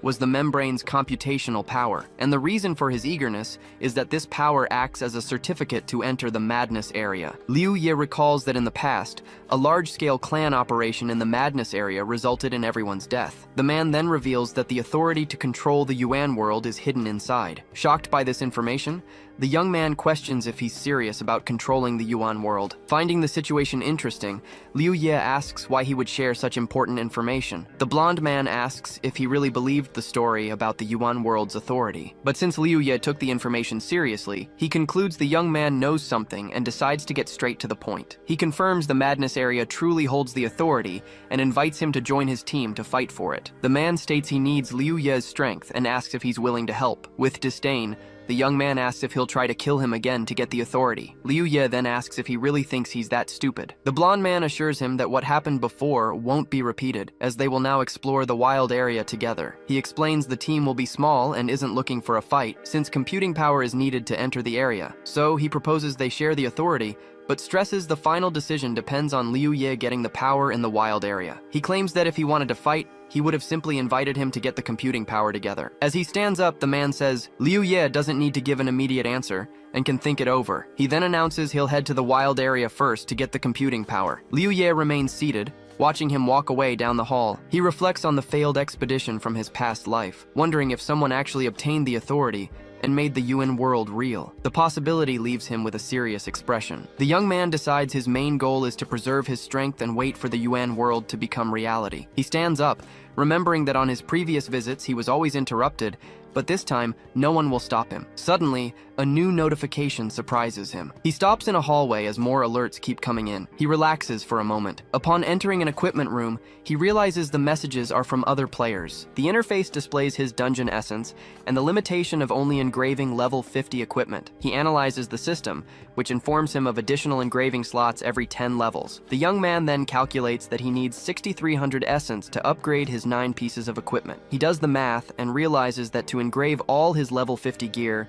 he'll need at least 8,000 essence. To upgrade everything to level 60, he calculates he'll need another 26,200 essence. The young man then commands all the loot orbs he received to be opened. The inventory fills with custom equipment that only adds strength, agility, and stamina. He orders all the items to be dismantled, receiving 29,542 dungeon essence in return. Satisfied, he confirms the amount of essence covers all his upgrade costs. He thanks Backyard Garden for the gifts he received. He then decides to upgrade all his equipment to level 60 first. The interface displays the details of his upgraded t-shirt, boots, and battle gauntlets. His earrings and wisdom badge also receive new attribute boosts. Next, the upgrades for his katana and pistol are finalized. His character sheet now shows his level has risen to 57, and his wisdom has reached 1,600. A notification informs him that by reaching 1,000 wisdom points, he has obtained a new regeneration skill. His skill list is updated, and his overall combat capability increases. He analyzes his new equipment and declares that he's strong now. The young man compares his current strength to his past life,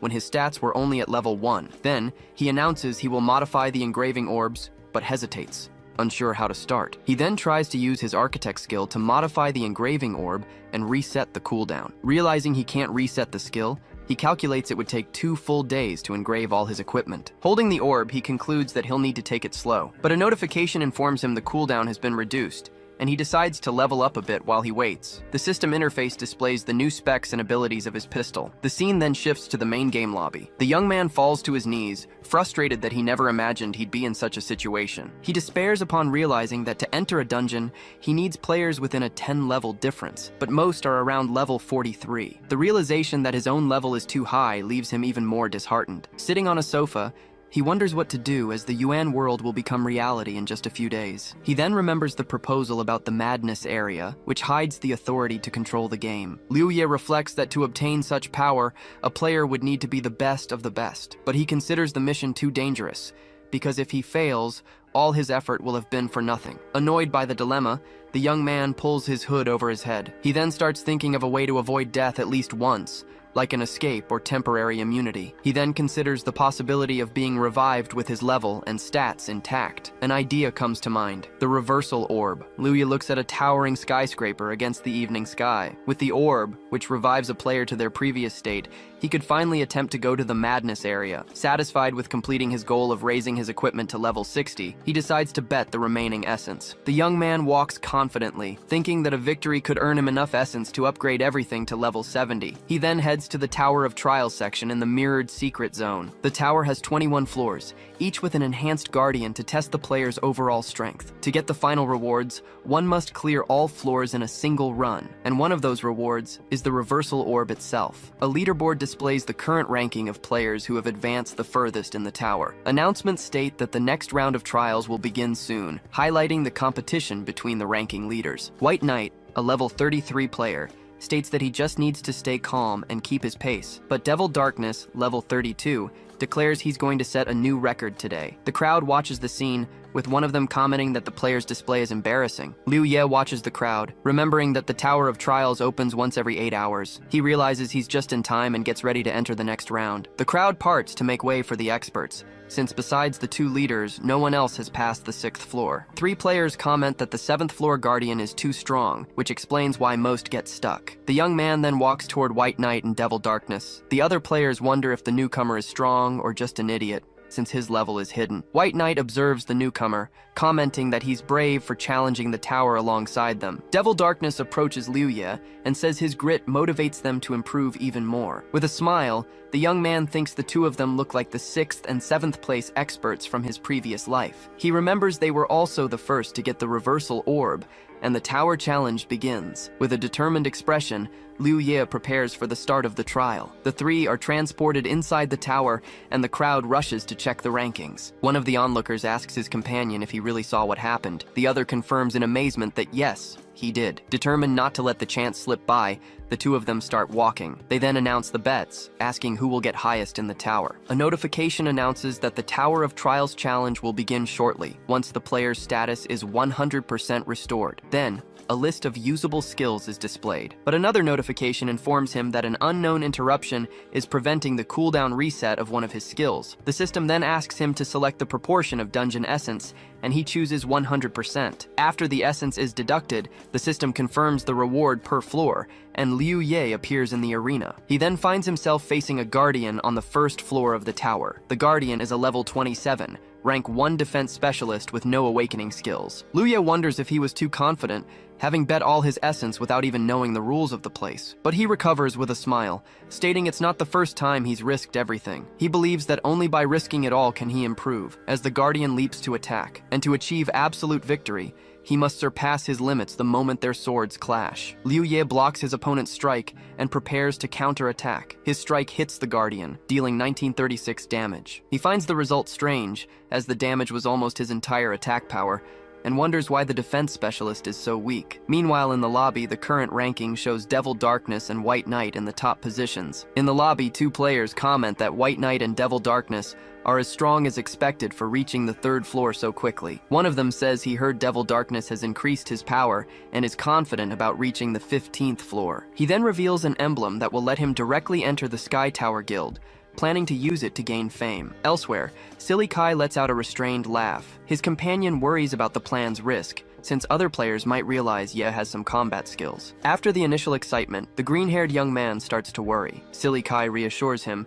explaining that guildless players like Ye wouldn't be that strong, and asks if he thinks Ye could beat the other 2. But his friend raises the possibility that Ye is actually only level 40. Silly Kai realizes the implication, stating that if Ye is really at that level, then they look shocked at the screen, which shows the number of bets on White Knight and Devil Darkness vastly surpassing those on Ye. Nervously, the 2 decide that maybe they should believe in Ye. Inside the tower, Liu Ye stands beside a defeated guardian as the accumulated reward is displayed. He strikes the next opponent, and the reward notification updates. A screen shows the accumulated reward increasing rapidly, with each defeated defense specialist. Liu Ye reaches the 7th floor of the Tower of Trials, and his status is displayed. Liu Ye finds it all too easy and unchallenged, questioning if it's because his level is too high or if the guardians are defined by their attributes. Then, the 7th floor guardian, who specializes in all attributes, appears before him. He remembers specializing in wisdom and wonders if the guardian is weak for not having the key combo. The 2 opponents face each other from a distance in the vast arena. With a smile, Liu Ye claims that if that's the case,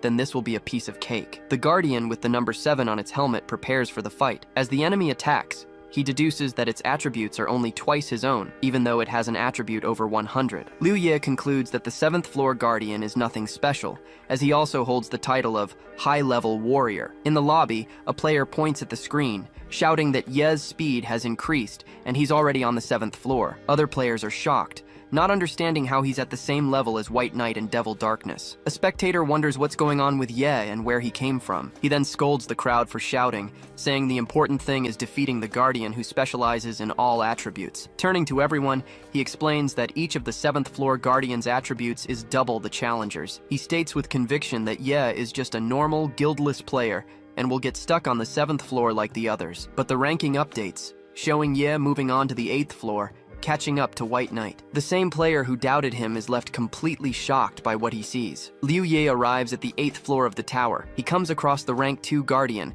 an agility specialist. The Guardian advances with a strike, but he manages to dodge the attack. Then the enemy hits him with multiple blows while he tries to use a blocking skill. Liu Ye distances himself from the opponent and unleashes a series of attacks. His strikes hit the Guardian at multiple points, dealing continuous damage. A notification confirms that he defeated the agility specialist and displays his accumulated reward. He realizes that the opponent's agility rate was twice that of the previous Guardian. Then he concludes that after the 7th floor, the Guardian's attributes double. With a smile, he is transported to the 9th floor and decides that he will try not to use one of his skills to make it more fun. The tower ranking is constantly updated, showing Ye maintaining the same pace as Devil Darkness and White Knight. In the lobby, players comment that he is keeping up with the others and wonder where he came from, since he has no clan support. One of the spectators shouts that it is incredible that Ye has reached the 2 of them, as solo players should not be capable of such a feat. Another player questions him if he is not looking down on others, reminding him that large clans have resources that solo players do not. The same orange-haired player points out that he is also a solo player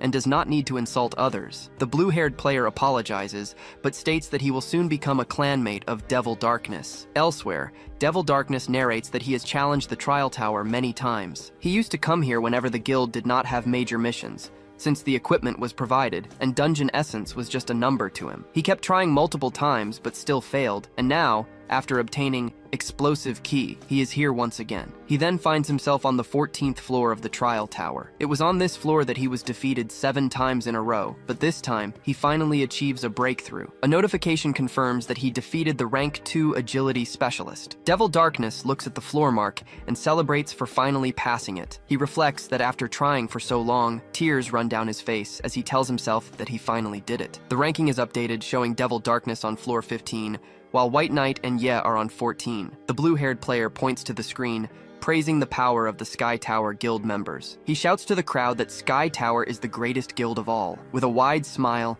he says to himself that this is very good. But the orange-haired player interrupts him, pointing out that Ye also cleared floor 14 and advanced to 15. The blue-haired player is shocked by the revelation. The ranking is updated, showing Ye also on the 15th floor, leaving only White Knight behind. He tries to brush it off, saying that Ye got lucky, but begins to question whether he should switch sides and cheer for him. Inside the tower, Liu Ye stands before another defeated Guardian. He looks at his status and reflects that if he uses all attribute blessings, the challenge becomes very easy. A notification shows that his accumulated reward has increased to over 110,000. With a smile, he calculates that if he continues like this and clears the tower, he may obtain around 300,000 essence. He realizes that with the level requirement reduction, there is a chance to equip much higher level items and decides to push himself. A notification informs him that he is being transported to the 15th floor and he disappears from the spot. Elsewhere, Devil Darkness notes that he still has 30% of his explosion state and that he chose Retaliation Explosion. He believes that with this he can advance a few more floors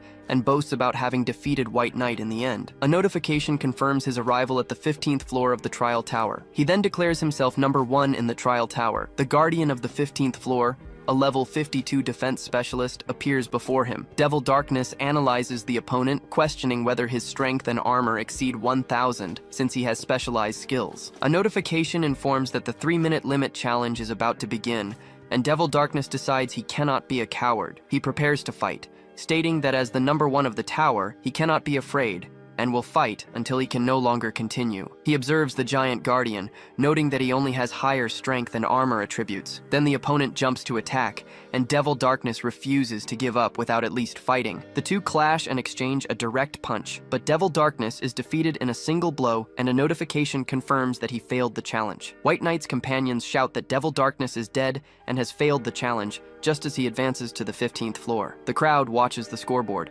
wondering if the top players will advance or if a new record will be set. The orange-haired player mocks another, questioning if that's the true power of the Sky Tower. Then the blue-haired player reveals he picked up the wrong badge, as the guild he's joining is Sanctuary. He's left speechless before the crowd, realizing the mistake he made. He then wishes White Knight good luck, telling him not to fail and to reach a higher floor than Ye. In the 15th floor arena, Liu Ye and the Guardian trade a sequence of blows and blocks. He blocks an attack while a description of the armor specialist Guardian's HP swapping ability appears. Liu Ye wonders if he can break the opponent's healing ability, since he hasn't been able to stop it after nearly 2 minutes of attacking. He leaps at the enemy and attacks, wondering what special conditions are needed to break the ability. Dodging the Guardian's blows, he continues to wonder what those conditions might be. With only 2.5 minutes left on the timer, he realizes it's not enough time to defeat the opponent with his current skills. He then decides he has no choice but to use the Blessing of Knowledge Strength, and his attributes increase by 1,000. Meanwhile, White Knight is also on the 15th floor. He appears in the arena, and his current status is displayed on the screen. White Knight lets out a sigh before starting. He claims he barely lost any HP getting this far, and that advancing a few more floors won't be a problem. Before him appears the Guardian of the 15th floor, a level 53 strength specialist. Its specialized skill, Attack Power Burst, doubles the power of its next strike. The 5-minute challenge begins, and White Knight gets into a battle stance. He understands he can't take it easy like on the previous floor, as he needs to defeat it within 5 minutes. So he decides he has to go all out and leaps into the attack. Elsewhere, Liu Ye is breathing heavily, his knowledge strength partially spent. He finally understands he wasn't fast enough, as he needed to strike 3 times in 1 second to break the Guardian's ability. Liu Ye realizes he can't just focus on wisdom. He needs to balance all his attributes to gain new skills. A notification confirms the armor specialist's death and grants him a weight ratio reward. He's surprised by what the notification says. As he wonders if the reward's weight ratio increases after floor 15, he is transported to floor 16. In the lobby, the players shout that he's won, calling him insane and wondering where this unknown expert came from. The crowd in the lobby starts buzzing about his achievement. The orange-haired player comments with a smile that elite guild players aren't special, and that solo players are stronger. His blue-haired companion glares at him, annoyed. Then the scoreboard updates, showing that White Knight has also reached the 16th floor, tying with Ye. The blue-haired player points to the screen, saying that this is the true power of an elite player, and that the final outcome will decide who's stronger. But the scoreboard shows the word defeated over White Knight's name. His supporter stares at the screen, wide-eyed. Other spectators are confused, wondering why he failed the moment he reached the 16th floor. Furious, the blue-haired player throws his badges on the ground and gives up on elite players. He shouts to the crowd that solo players are the strongest and should never be underestimated. Then he starts jumping and cheering for Ye, while the others criticize him for switching sides so quickly. The scene cuts back to 1 minute ago, on the 16th floor. White Knight is breathing heavily, his HP and knowledge strength already low. He states that the fight on the 15th floor was so tough he almost died, but luckily he managed to defeat the opponent. Facing the new Guardian, a wisdom specialist, he sighs and says this must be his limit. But he perks up when he realizes he got the easiest opponent and celebrates his luck. White Knight believes the system wants him to advance to the 17th floor, and decides to go all out. The Guardian of the 16th floor prepares to fight. He manages to dodge one of the opponent's attacks, but the Guardian attacks him with a sharp key enhancement and a parry slash. White Knight is caught off guard by the blow. He's hit by the attack and wonders how the Guardian can have the same skill as him. Then a notification informs him that he has died, failed the challenge, and lost all his accumulated rewards. Liu Ye finds himself on the 16th floor facing the next Guardian. The opponent is a level 57 sensitivity specialist with the ability to predict danger. He realizes that this ability would work very well with his own, allowing him to avoid deadly attacks. So he decides that in the next equipment upgrade, he will focus on the sense attribute to obtain this ability. But for now, he leaps toward the opponent, determined to defeat him first. Liu Ye focuses on the battle that is about to come. He attacks with a sword strike, but the Guardian easily dodges. The sensitivity specialist continues to evade his fast attacks. Liu Ye finally lands a hit, stating that his high-level warrior title gives him double the opponent's speed, and if that is not enough, he uses his knowledge force to increase all his attributes. Now with a speed 6 times greater than the Guardian's,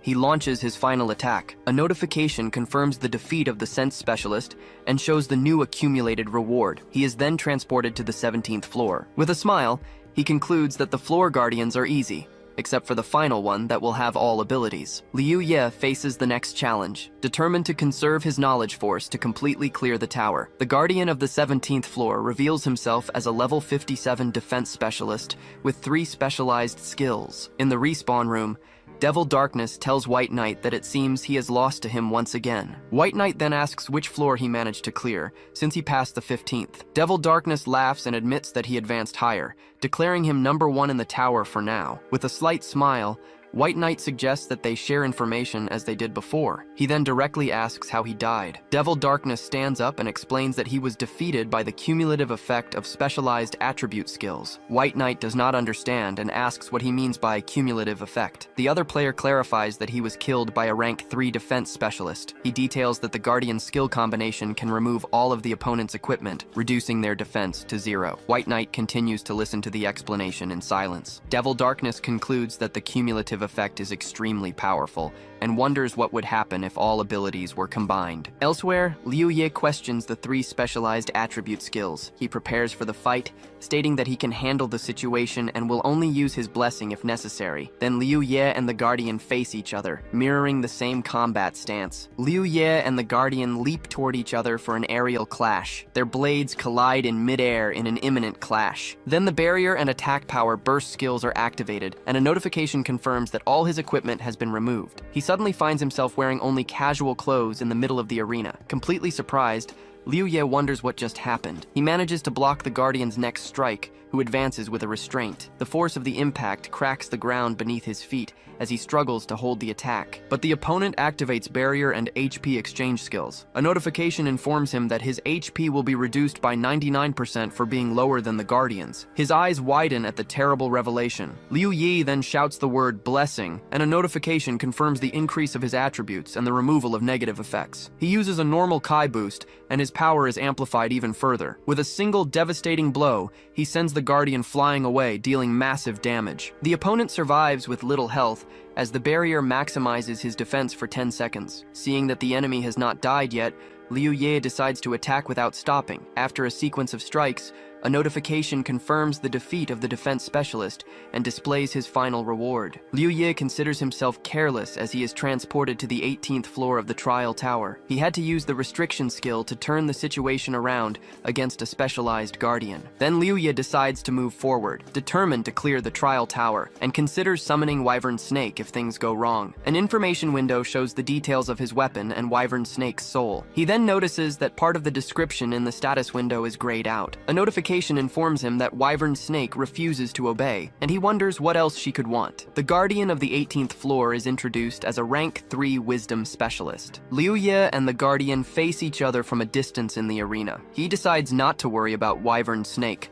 planning to save his last skill for the Guardian of the 21st floor. In the respawn room, Devil Darkness tells Liu Ye that he died to a rank 3 wisdom specialist. He then expresses his surprise, explaining that the wisdom specialist also used Kai. Devil Darkness cannot believe that a wisdom specialist could also have Ki. Another player explains that rank 3 guardians have specialized skills, while Devil Darkness calculates that the enemy must have 8 times their knowledge force. He concludes that the tower was designed to never be cleared, since the Guardian not only has special abilities but also Kai. Back in the arena, Liu Ye positions himself to face the specialist Guardian. The Guardian reveals that he needs the barrier skill to accumulate his other abilities. Then Liu Ye advances, determined to find the answers by facing the Guardian of the 21st floor. Their blades meet in a clash in midair. The Guardian prepares to use a blessing on all his attributes. Liu Ye carefully observes his opponent's actions. The enemy attacks him using a restriction and resets his cooldown. He realizes that the Guardian just used a blessing, a key skill identical to his. Liu Ye decides that he needs to defeat him immediately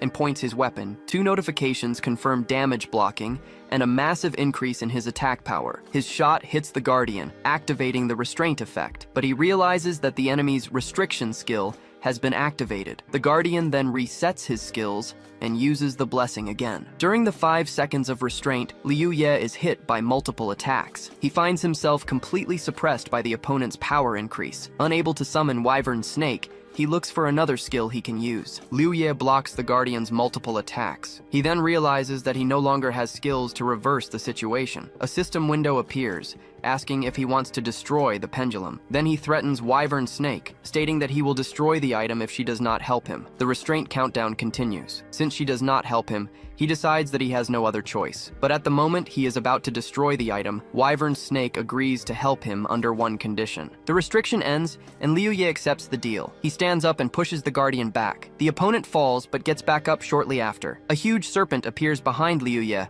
hovering over the Guardian. A system notification details the massive increase in his attributes and the activation of multiple weakening territories. Wyvern Snake explains that her power and abilities are being transferred to him. Liu Ye advances and attacks the Guardian again. He then uses the same restraint skill against his opponent. Liu Ye realizes that his opponent is much weaker due to the territory effect. He then informs the Guardian that using restriction will only delay his death by 10 seconds. With conviction, Liu Ye declares that his victory is inevitable. The duration of the Guardian's restraint decreases with each second. He defeats the rank 3 Wisdom Specialist, and a reward notification is displayed. White Knight suggests they leave, since they've achieved their goal of clearing the 14th floor. Devil Darkness agrees with the suggestion. As they walk, Devil Darkness comments that the players outside will be surprised, but White Knight says that's to be expected since they broke the record. He then adds that they deserve to be admired and praised. Devil Darkness agrees and invites him to greet their fans. The two then walk confidently toward the exit, but when they arrive,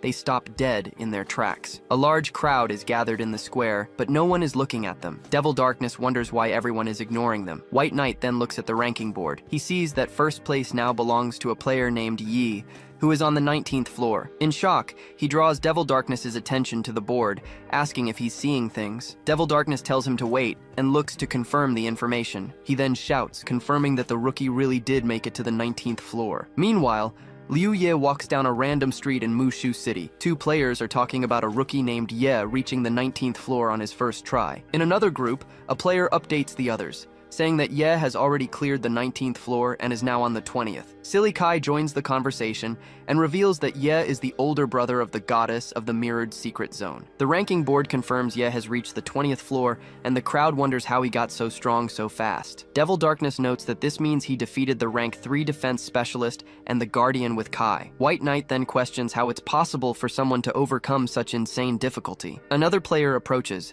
stating that solo players have their own experts too. He smiles, relishing the opportunity to show off in front of White Knight and Devil Darkness. Then, the player turns to the crowd and starts laughing hysterically. But a sudden announcement declares that Ye has advanced to the 21st floor, shocking everyone. The players in the crowd wonder where this rookie could have come from. Silly Kai then shouts to everyone that Ye is the brother-in-law of the players from the mirrored secret zone. The others are confused by the claim and ask for an explanation while looking at a photo. He displays the image on a screen, and the surrounding players are mesmerized. A player then corrects him, shouting that Ye is everyone's brother-in-law, and the crowd begins to echo the same word. The crowd shouts in unison, wishing their brother-in-law good luck. The Guardian of the 21st floor is a rank 3 specialist with mastery over all attributes and multiple skills. Liu Ye uses the regeneration of the Force of Knowledge to prepare for battle. He then assesses his current stats before the final confrontation. A notification informs him that his rewards have been increased, adding +1 to all attributes. He realizes the final reward contains more than just the Orb of Reversal and the Dungeon Essence. On the final floor, he understands that the attribute weight ratio will be +2, which will increase his combat rank, so he prepares to defeat the Guardian and claim the rewards.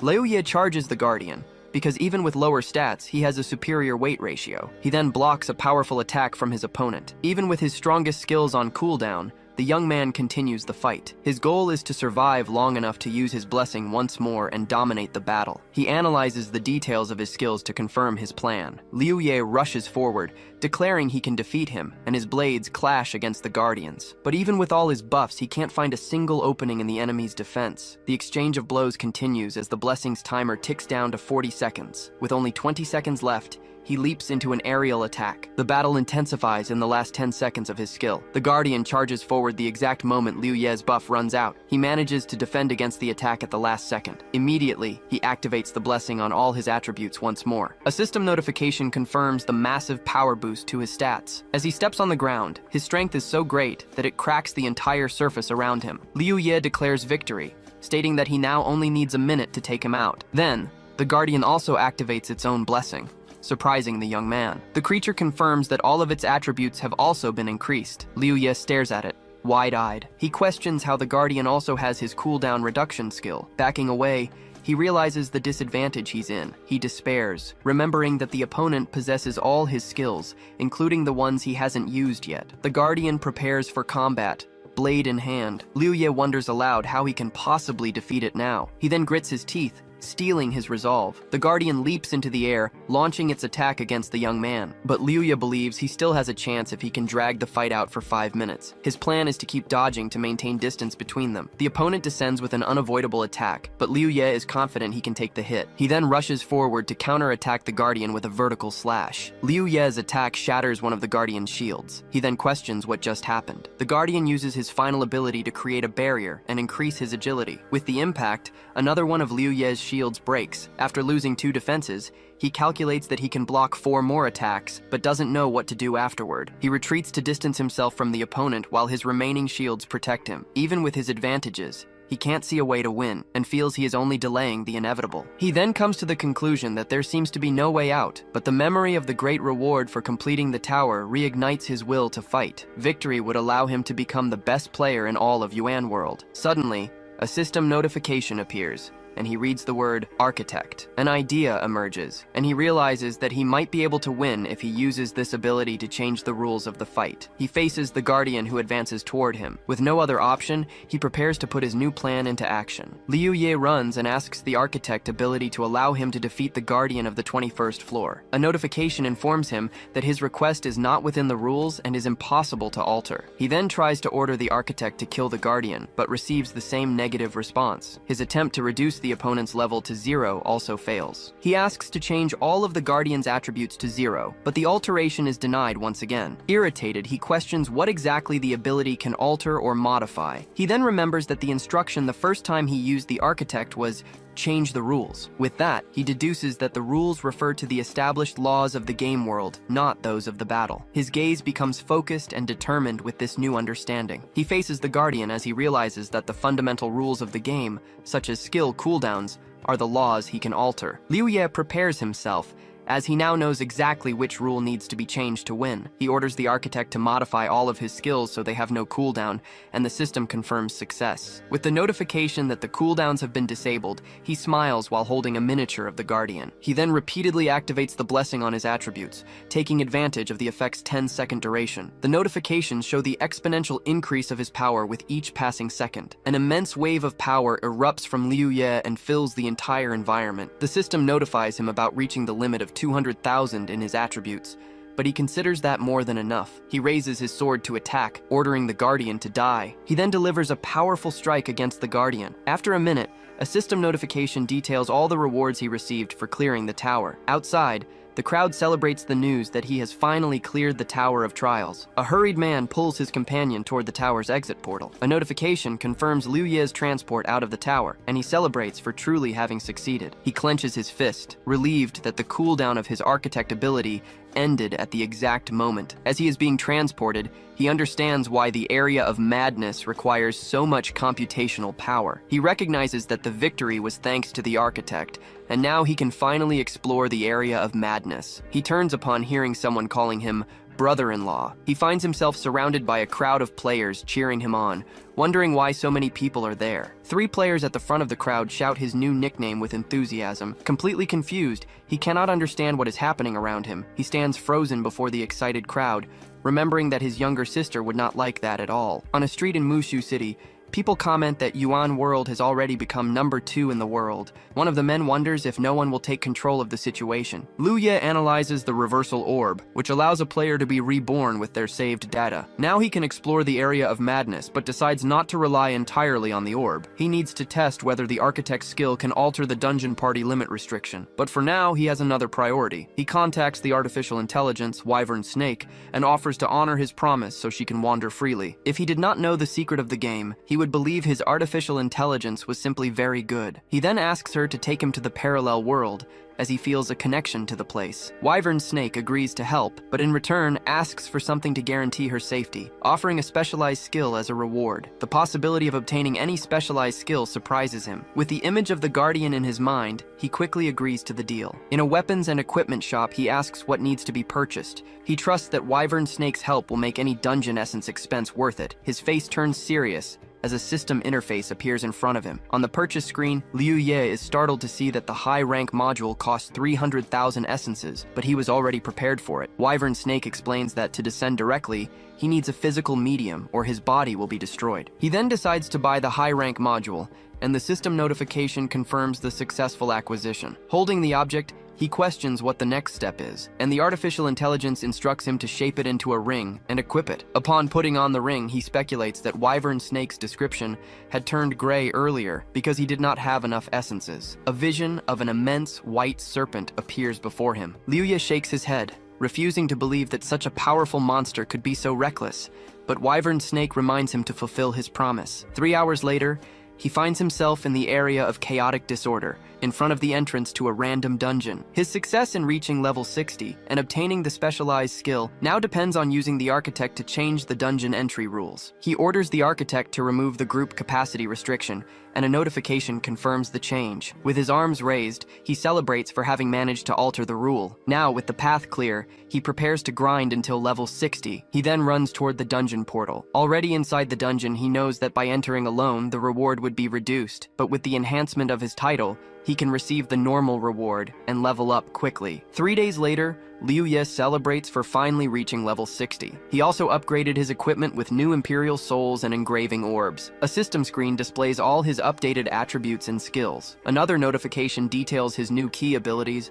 and warns him about the world's computational power limit. He questions the restriction, realizing that he can no longer gain experience in dungeons after reaching level 60. At Mushu Hotel, he thinks that the same notification will appear if he tries to upgrade his equipment. Sitting in his room, Wyvern Snake asks which specialized skill he wants. He decides that the barrier skill is the best choice to combine with his other combat techniques. The artificial intelligence instructs him to agree to any notification that appears, and he accepts. A system notification asks if he wants to enter the spiritual heart, Wyvern Snake's exclusive territory. He hesitates as he would be at her mercy, but decides that nothing ventured, nothing gained, and agrees. After being pulled by a vortex, he lands in a new and unknown environment. He remains alert as he analyzes the place. Faced with a desolate landscape and a strong storm, he wonders if that is the heart of Wyvern Snake's territory. Something flies past him at high speed. A massive creature crashes into the ground, raising a curtain of dust and debris. Liu Ye stands up amid the rubble, expressing his frustration with the situation. The gigantic serpent moves among the clouds above him. Wyvern Snake questions if he fell from a simple movement and orders him to get up. He faces the creature's true form,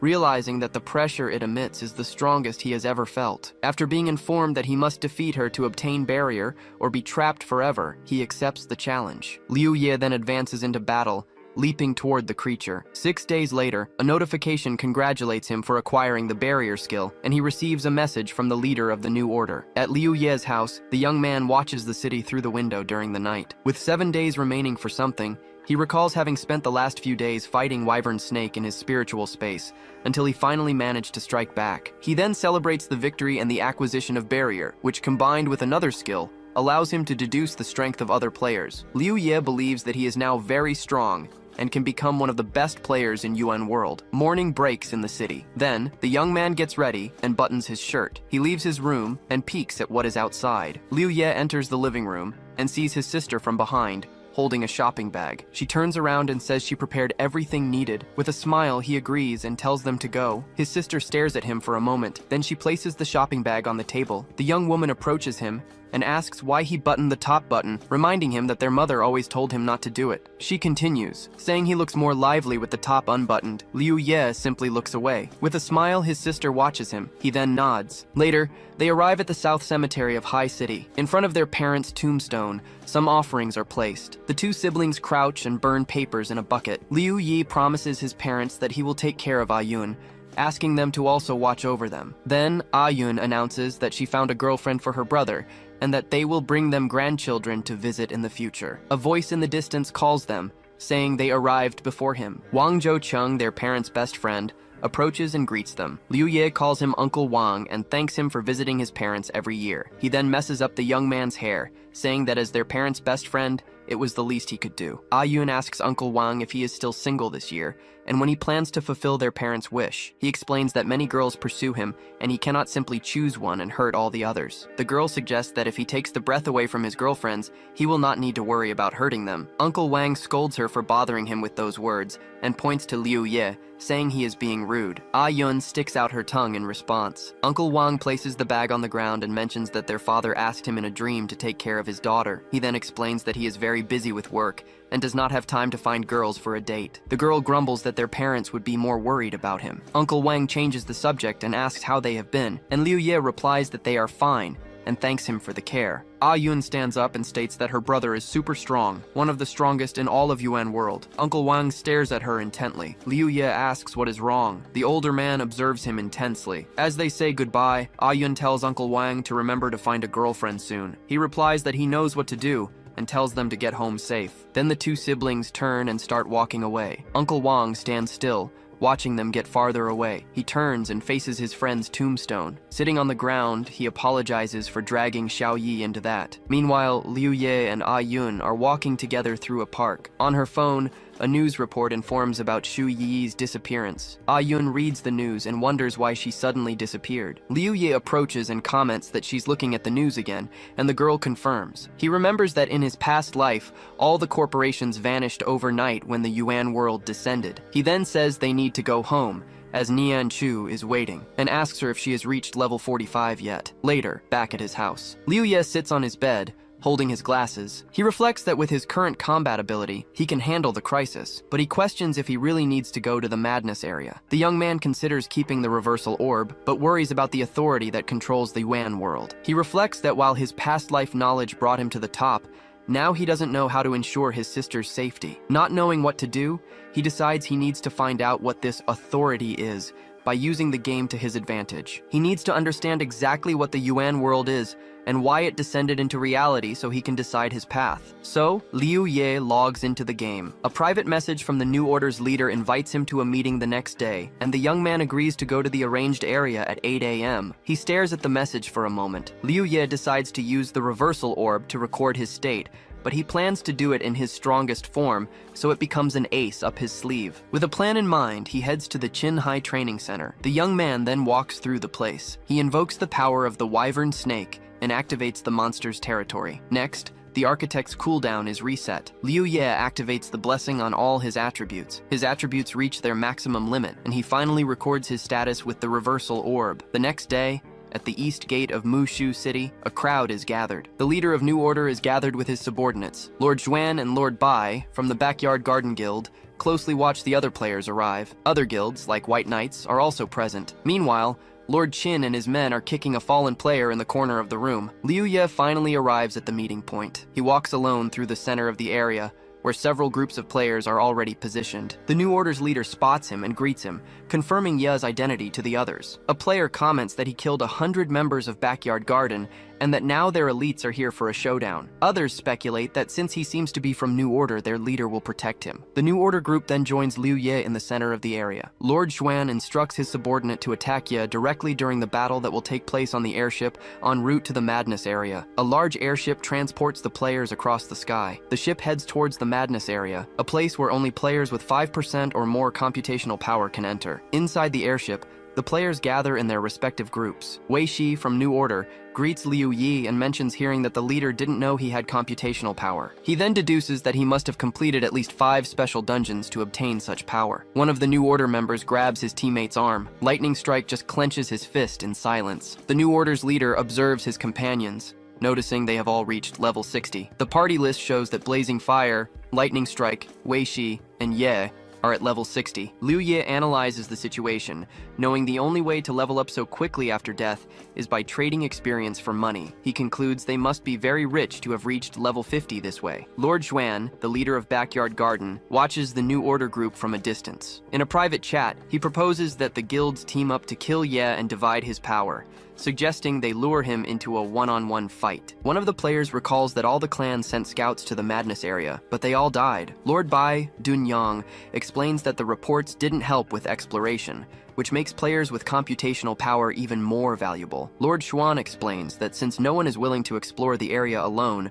the only solution is to gather all the players with computational power and go together. Lightning Strike gets annoyed and questions why they're talking as if New Order having 4 players with that power is a bad thing. Uncle Mustache, from the Sanctuary Guild, tells the brat to calm down, as his leader is just stating the facts. The New Order member gets ready to fight and claims he can easily take on both of them. The New Order's leader tells Lightning Strike to calm down and hear what they have to say. Lord Bai then proposes that they each choose an opponent for a one-on-one fight before reaching the madness area to get to know each other's strength. Lightning Strike accepts and immediately chooses Dunyang as his opponent. Lord Xuan watches the scene with a smile. Xiang Yun, the leader of the Sky Tower Guild, follows the unfolding situation. Dunyang takes his stance and accepts the challenge. Lightning Strike gets ready to attack, declaring that he will show them the power of New Order. Liu Ye just watches the imminent confrontation. A voice shouts for them to wait. The 2 New Order members turn towards the interruption. Silly Kai steps between them, stating that starting with 2 experts would make the rest of the battles boring. White Glove, from Backyard Garden,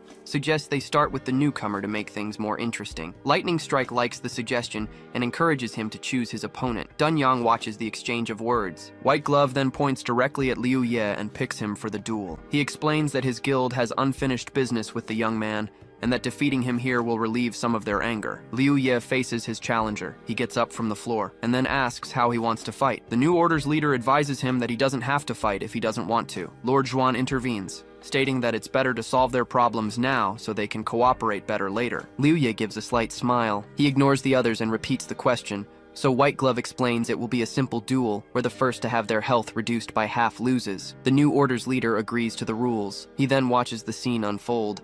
The other players move away to give the 2 combatants space. The New Order team tells Liu Ye to be careful. Lord Xuan then steps back and retreats to the edge of the arena. In a message to the guild, he tells everyone to take the fight seriously and not give the opponent any openings. Then, the leader of Backyard Garden gives the command to attack. Several players surround and attack him at once, but a barrier forms around him. The members of New Order watch the ambush closely. Liu Ye states that, as expected, they were up to something. He then reveals that, anticipating a situation like this, he used a blessing to max out his stats since he boarded the ship. The young man unsheathes his sword. With a single swing, he repels the attacks of all the surrounding players. He declares that now it's his turn to attack. The young man charges towards White Glove and activates a skill to disperse all his stats. A notification informs him that all stats have been dispersed, and Liu Ye wonders what happened. Lord Xuan orders his men to continue the attack. He tries to use his skills, but is notified that he's been silenced, and the area's rules have been restricted, allowing him to only attack the leader. The young man realizes what's happening. A speed skill is activated, but a hand grabs him before he can move. Then, Ghostly hits him with a kick,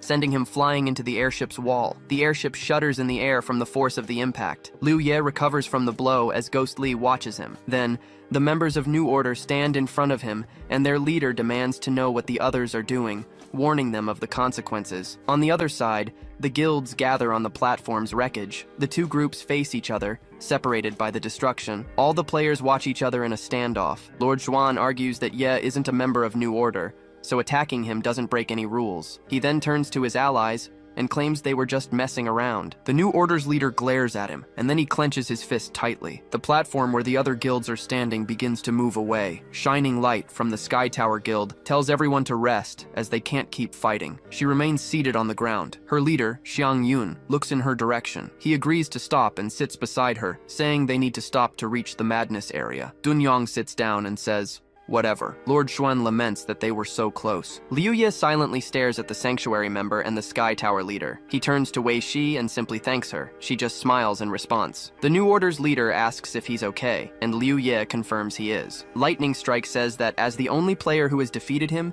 he can't be killed by others, as that would be embarrassing for him. Liu Ye just looks at him with a faint smile. The New Order's leader admits to his group that he was naive to think they would work together, as he didn't expect conflict before they even got there. He then declares that from this moment on, they can only count on the 4 of them. The other 3 team members agree. The airship finally reaches the border of the madness area. Then, the ship lands amidst the city's wreckage. All the players disembark from the ship into a desolate, snow-covered landscape. Liu Ye observes his surroundings. The New Order's leader comments that Although Earth Shadow's agreement doesn't restrict them from attacking each other here, they should stick together. But Lord Zhuan states that since they're in the madness area, they need to work together. The guild leader then questions if he's being asked to choose between Zhuan and Ye, and declares he still chooses Ye. He turns and faces Liu Ye. Lord Bai explains they don't need to force them, as Earth Shadow knew they could never work together, and that the reason they were there was to increase their chances of survival. Uncle Mustache just smiles at the situation. He then walks away with his group, hoping the others don't die. Liu Ye wonders who Earth Shadow is. Xiang Yun agrees that Dunyang is right. He then calls for Jing Jing so they can enter the area as well. Lord Xuan just opens his arms. He then tells his group to go,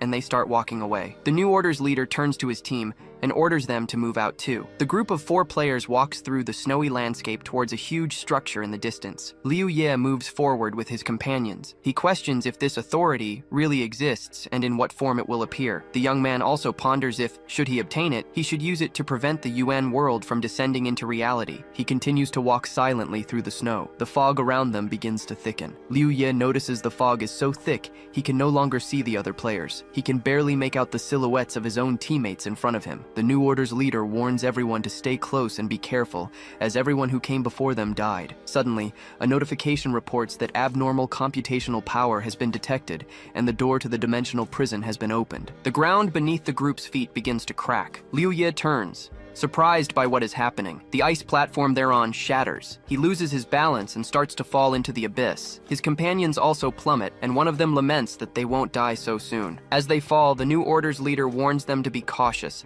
as they are passing through the dimensional gate and every step could lead to death. They continue to fall through the portal. Then, one of the players is the first to exit the portal. Liu Ye looks at the new environment around him. He lands on rocky terrain, while the others are still floating in the air. A notification informs him that he has left the UN world and welcomes him to beyond the dimension. Realizing his stats are suppressed, he can barely stand. With a tense expression, he analyzes the dangerous situation he's in. Staring into the empty vastness, he wonders how he'll find this so-called authority. In his weakened state, he knows even the weakest monster could finish him off. Suddenly, a system notification pops up, asking him to name his exclusive territory. Looking at the small, floating piece of land, he decides to call it Ace Island. Soon after, the system confirms the name and activates a barrier that lessens the power suppression. Instantly, the barrier expands across the entire island. Then, a small sprout mysteriously emerges from the ground. On the system screen, an explanation appears. He now controls the power of the membrane. Analyzing the information,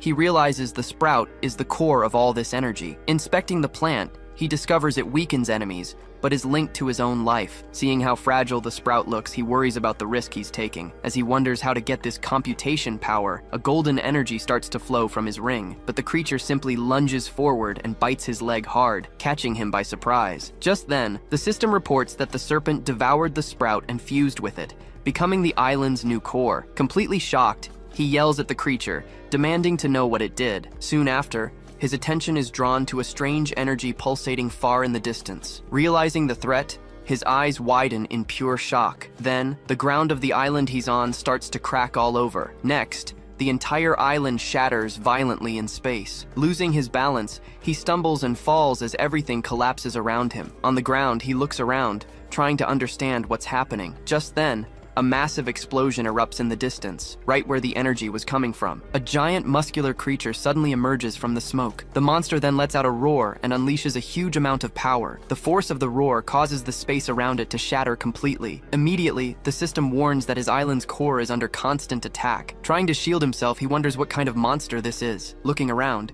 he sees other islands with available sources of computation power. Realizing he can gain power by destroying these lands, he comes up with a new plan. Meanwhile, the giant monster flies ahead, moving toward one of the fragments. Watching the monster's target, he focuses on an island with a large tree. That specific island floats in isolation, its tree pulsing with a different kind of energy. Suddenly, the tree starts to glow brightly and shrink in size. As the process continues, the entire island shrinks along with the tree. Seeing this, the creature becomes agitated and prepares to grab the item. The next instant, the shrunken island shoots through space like a comet. Watching the scene, he realizes the monster's goal is to collect these power cores. At that moment, the spirit serpent appears by his side, and he sighs in relief. Getting up, he thanks the serpent for fusing with the sprout and saving his life. The serpent then gives a small smirk. It then explains that it now only has a lot of health, since its other powers are suppressed. Surprised, he asks if this means he can no longer count on its strength, but the serpent replies that if he gets enough computation power,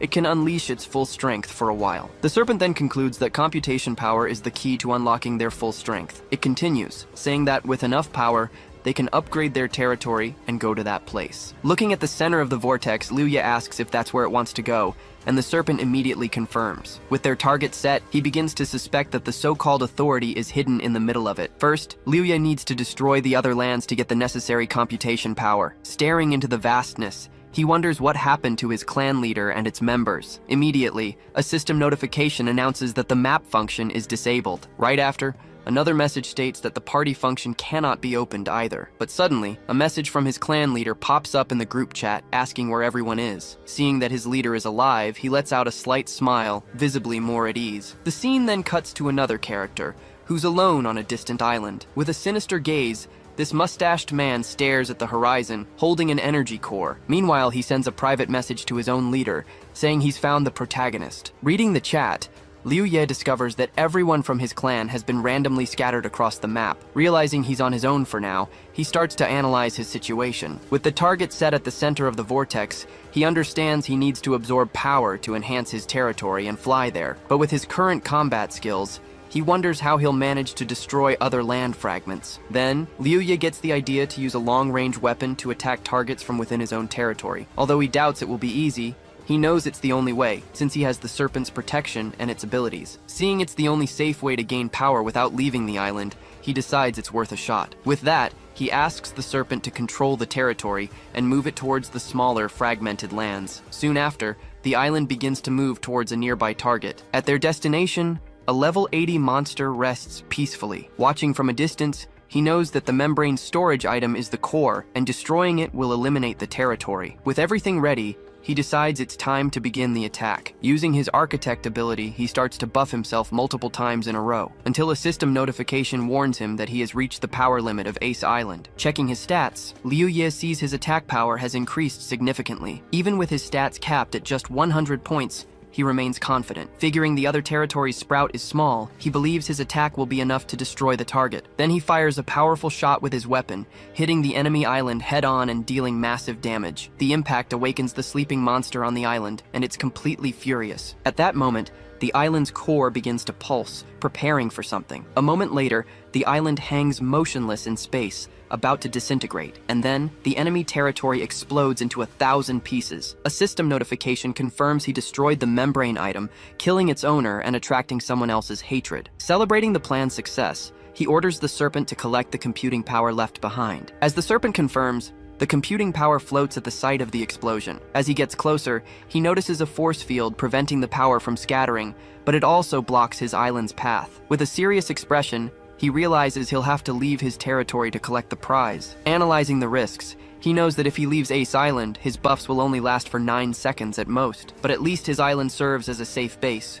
where he can use computing power to fully recover. Determined to get the power, he runs to the edge of his territory to jump. Leaping between the rocks, he speeds out of his territory. At that moment, the system informs him that his combat ability has been suppressed to almost nothing. Even weakened, he stays focused, knowing the entrance to another dimension is right below. So he just throws himself into the void, thinking about the Ying Zhao who was mentioned before. Running towards the power, he wonders if this Ying Zhao is the area boss and decides to be careful. As he gets close, he collects the energy, and the system confirms his architect ability is ready to be used again. Holding the energy core, he understands he can now use his strongest ability anywhere. He then rushes back to his island, as the power will disappear in 60 minutes. As soon as he's safely back, he inserts the power into the island's core and activates the enhancement function. On the system screen, upgrade options for the island and the serpent appear, showing he needs a lot more power. Analyzing the information, he finally understands the path he needs to take. Now, standing on his territory, he is filled with determination to gather more power and upgrade everything. Suddenly, several notifications show that other players are being defeated, increasing Ying Zhao's hatred. As the accumulated hatred reaches 51, a giant island with an enormous tree appears on the horizon. On the grass of that new island, a hoofed foot lands firmly on the ground. With that, an imposing level 90 monster lord named Ying Zhao finally reveals himself. Meanwhile, more notifications of defeated players keep popping up, further increasing the boss's hatred. Holding the power he collected, he realizes that every monster he kills only fuels Yingzhao's rage, drawing him closer. Observing the surrounding space, he understands there's no way out of this area for now. With a focused gaze, he decides he needs to come up with a plan to deal with the threat before it's too late. Meanwhile, a message from another clan member reveals that if two territories touch, the architect's abilities are temporarily disabled. Sitting on his island, he asks the serpent to be honest with him for once. The serpent is confused, not understanding what he means. He then questions why she wanted to go to the Ball of Light, since before she only wanted to come to the Madness area. Turning his back, he asks about the real reason behind her actions. The serpent then turns her face, her gaze mysterious and determined. The protagonist just waits in silence, watching her reaction. Finally, she reveals that her goal was always to take him to the control center of the digitized membrane, which is the Ball of Light. Hearing about the control center, he is visibly surprised. Sitting down, he starts connecting the dots, wondering if this is the authority the clan leader mentioned. Suspicious, he asks how she knows all this if she was trapped in a dungeon the whole time. The serpent says he can choose not to believe her, but she knows his goal is also there and promises to help. With a serious expression, he asks an unexpected question about the real world, but the serpent is completely confused, not understanding a word he said. He then rephrases the question, wanting to know what she knows about the game world. Still confused, the serpent asks if he's talking to himself, as she can't hear anything. Realizing the system blocks certain words, he gives up asking about the game world and changes the subject. So, since the serpent promised to help, he braces himself for what's coming. Suddenly,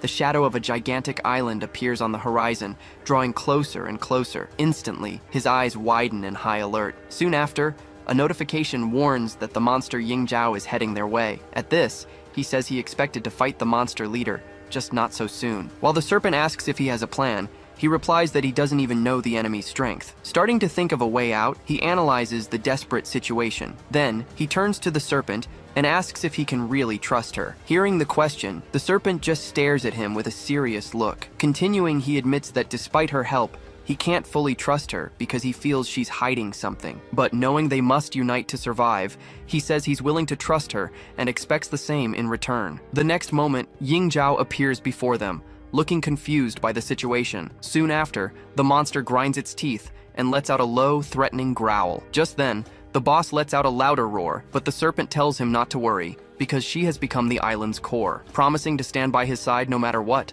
the serpent tries to reassure him. She then assures him that he can fully trust her to face whatever comes next. Soon after, their island is hit by a powerful blow, and he decides to leave the monster to her. As the fight rages on, he begins to climb the side of the enemy's giant island. With a determined look, he sees on the system that the serpent is losing a lot of health in the fight. Continuing his climb, more damage notifications pop up non-stop, showing the danger of the situation. He then realizes the serpent won't win, and that he needs to find and destroy Yingzhao's Imperial Sprout. Racing against time, he pushes forward across the enemy island, knowing that if he fails, his journey ends right there. As he advances, the damage notifications for the serpent keep coming non-stop. Finally reaching the top, he pulls himself up over the edge. As he gets up, he sees the serpent's health is dropping fast. Down below, the explosions from the attacks show the intensity of the one-sided battle. Because of this, he prepares to act as quickly as possible and find the core. Then, he is faced with the sight of a gigantic tree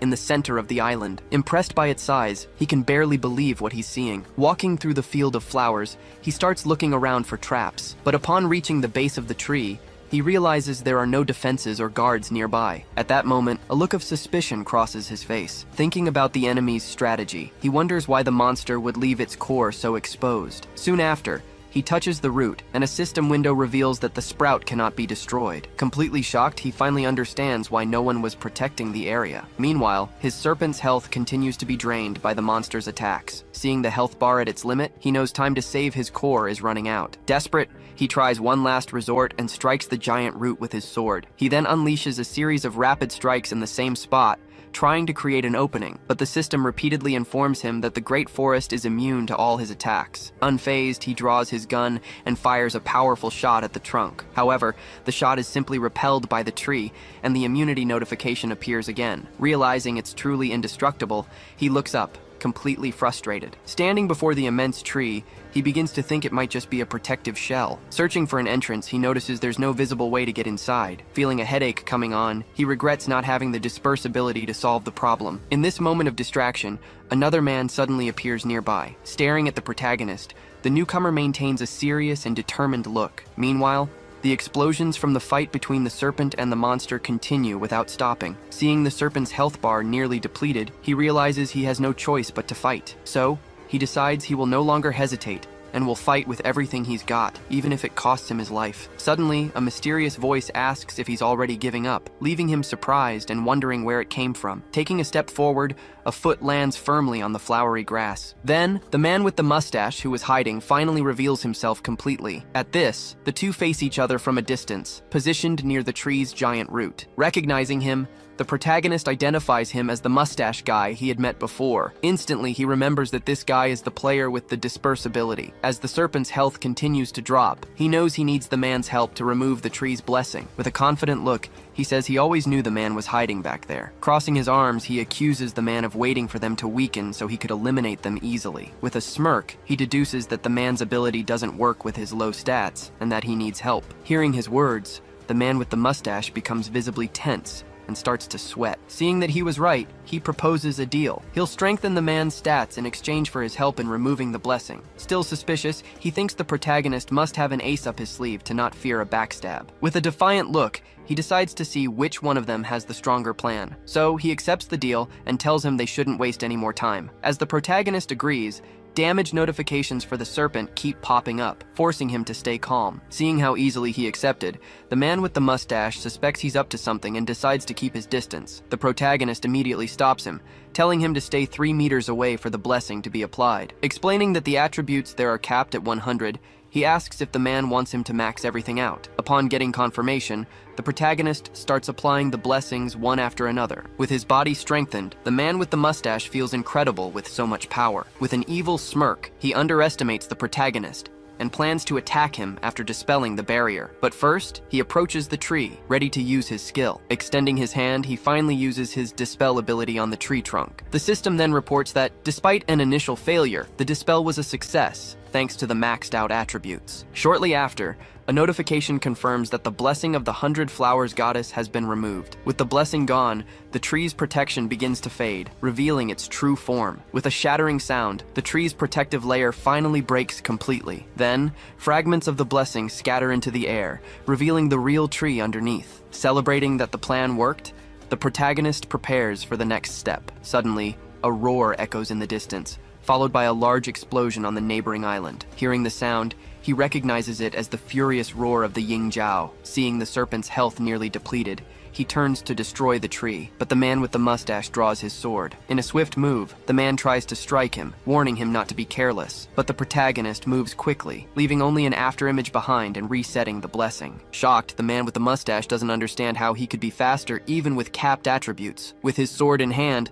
the protagonist warns that the man has lost his chance. At that moment, the man with the mustache realizes the protagonist's trump card was having a higher weight ratio. With a quick movement, the protagonist lunges forward and says it's his turn now. Preparing a strike, he charges at the man with his sword. But with an evil grin, the man reveals he also has a card up his sleeve and activates a skill. Suddenly, the protagonist's sword stops mid-air, and the system announces that his weapon has been suspended for 1 minute. In the system, a notification confirms he is suspended from using his sword for 1 minute. Seeing his weapon disintegrate into pieces before his eyes, he is left speechless. Realizing he can't use sword-type weapons, he silently faces his enemy. With his sword raised, the man with the mustache reveals that his real trump card is nullifying the opponent's Kai abilities. But upon hearing this, the protagonist simply cracks a confident smirk. A system notification appears, confirming the Imperial Sprout has been destroyed, and that he has obtained a large amount of computing power. Soon after, another notice informs him that by absorbing the power, he has become a target of the 100 Flowers goddess,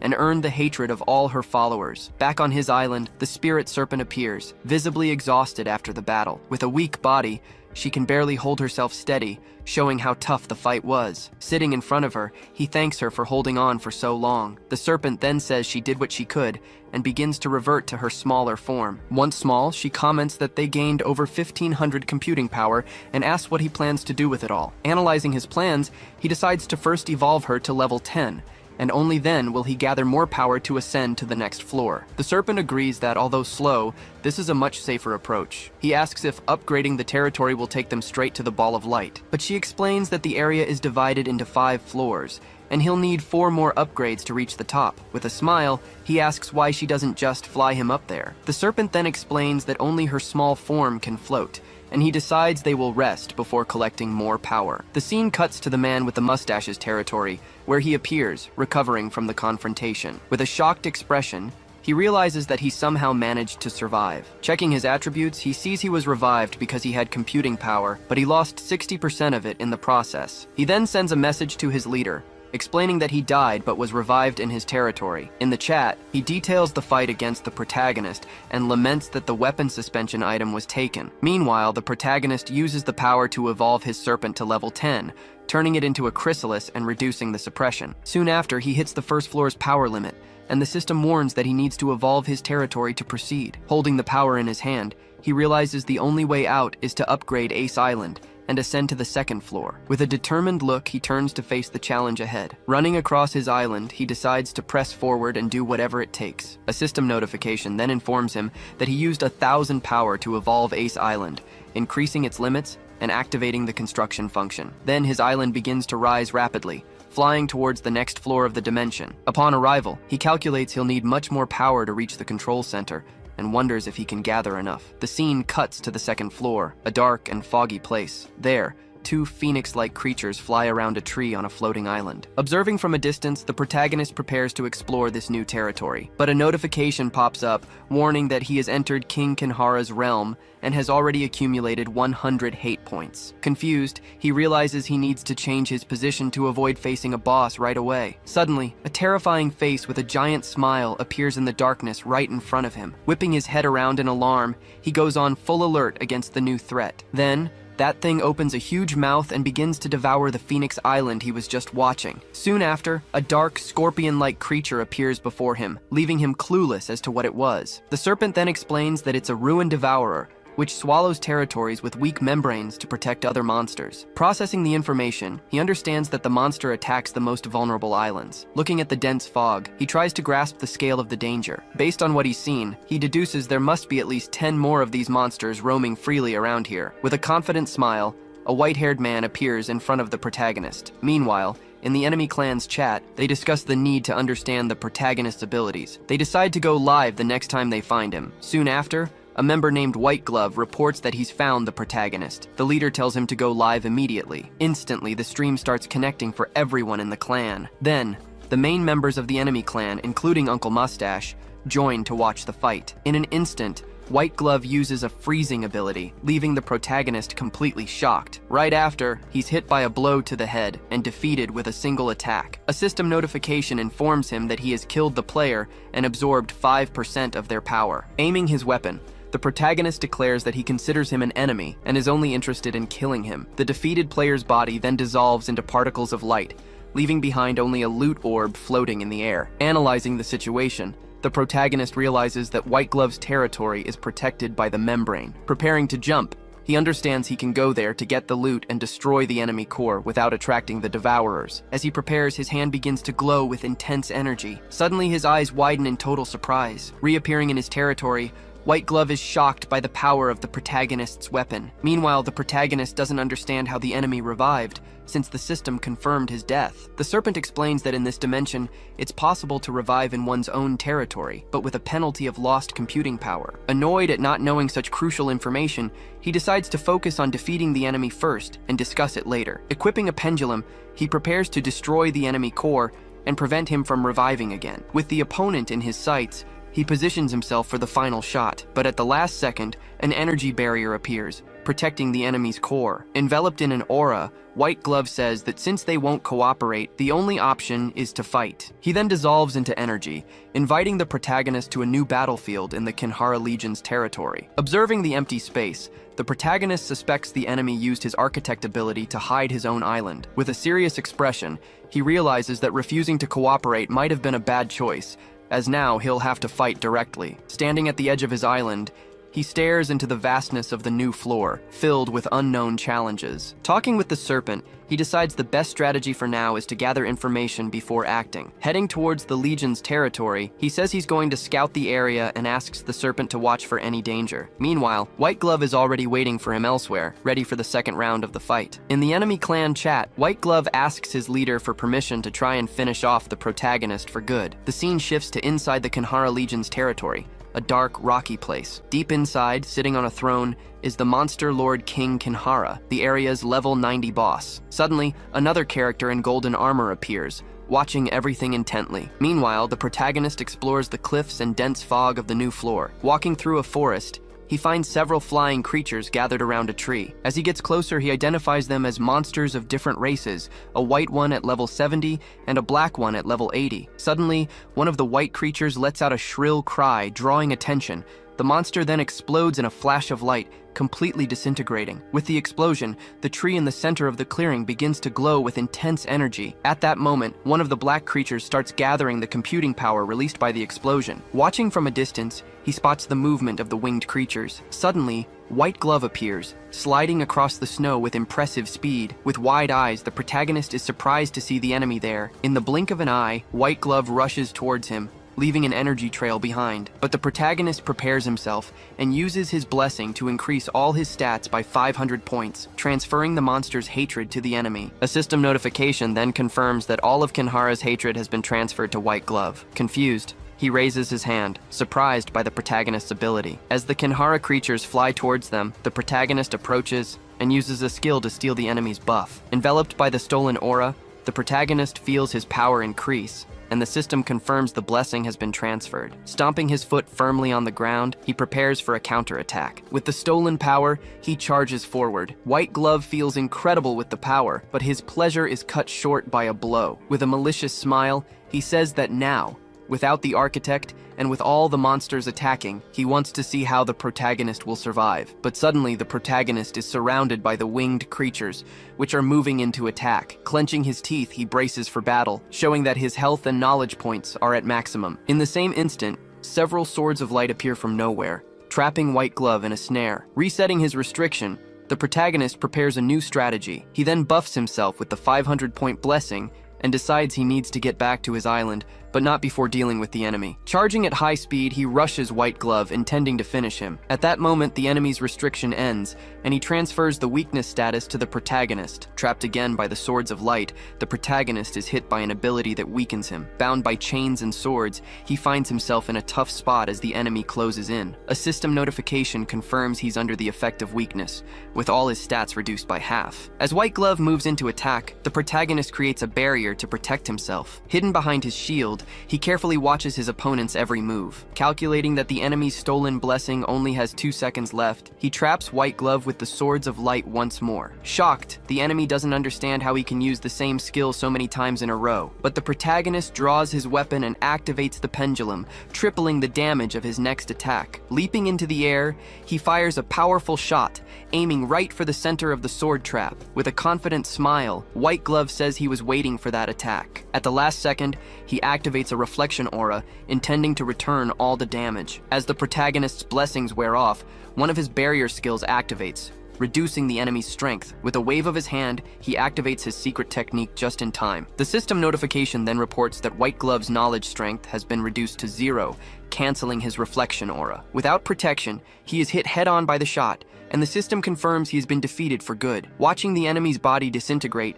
the protagonist wastes no time. Rushing through the snow, he runs to grab the loot left behind. With a glowing item in his hands, he prepares to return to his island. With a smirk, he gives thanks for the loot and gets ready to flee. Leaping from the cliff, he calls for the serpent to rescue him. Flying through the sky, he escapes the danger as the monsters close in. Landing safely on his island, he looks back, but the winged creatures just stop at the edge of the enemy territory, not advancing any further. With a focused expression, he suspects the monsters are bound to that territory. Suddenly, his island begins to rise quickly, moving to another location. Upon landing in a new area, he unsheathes his sword, ready for the next challenge. From out of the mist, a giant, imposing creature appears right in front of him. The monster dodges the attack, and the protagonist's freezing ability shatters. Instantly, A notification announces that the territory's rules have changed, and his freezing ability no longer works. Shocked, he wonders if King Kinhara also possesses the architect ability. As the boss monster stares at him from a distance, the protagonist senses the danger and stays on high alert. Spreading its wings,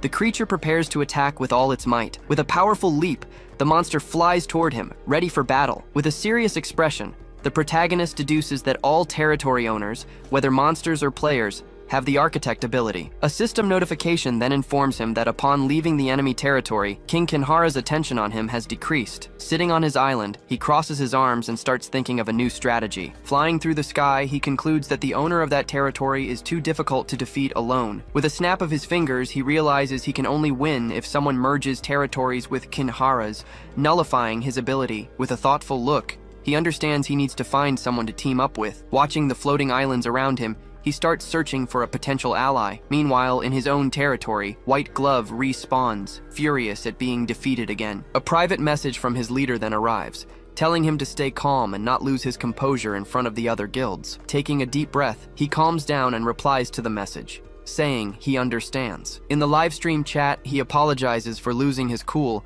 and announces he's ending the stream until he finds the protagonist again. Sitting on an ice throne, he swears he'll get revenge for the humiliation, paying it all back twofold. With a determined look, he realizes he still has a chance and needs to prepare carefully. Then, he sends a message to his leader, revealing that even in death, he managed to obtain an item called Evolution of Catastrophe. The system screen explains that this item increases his stats with every Kinhara monster defeated.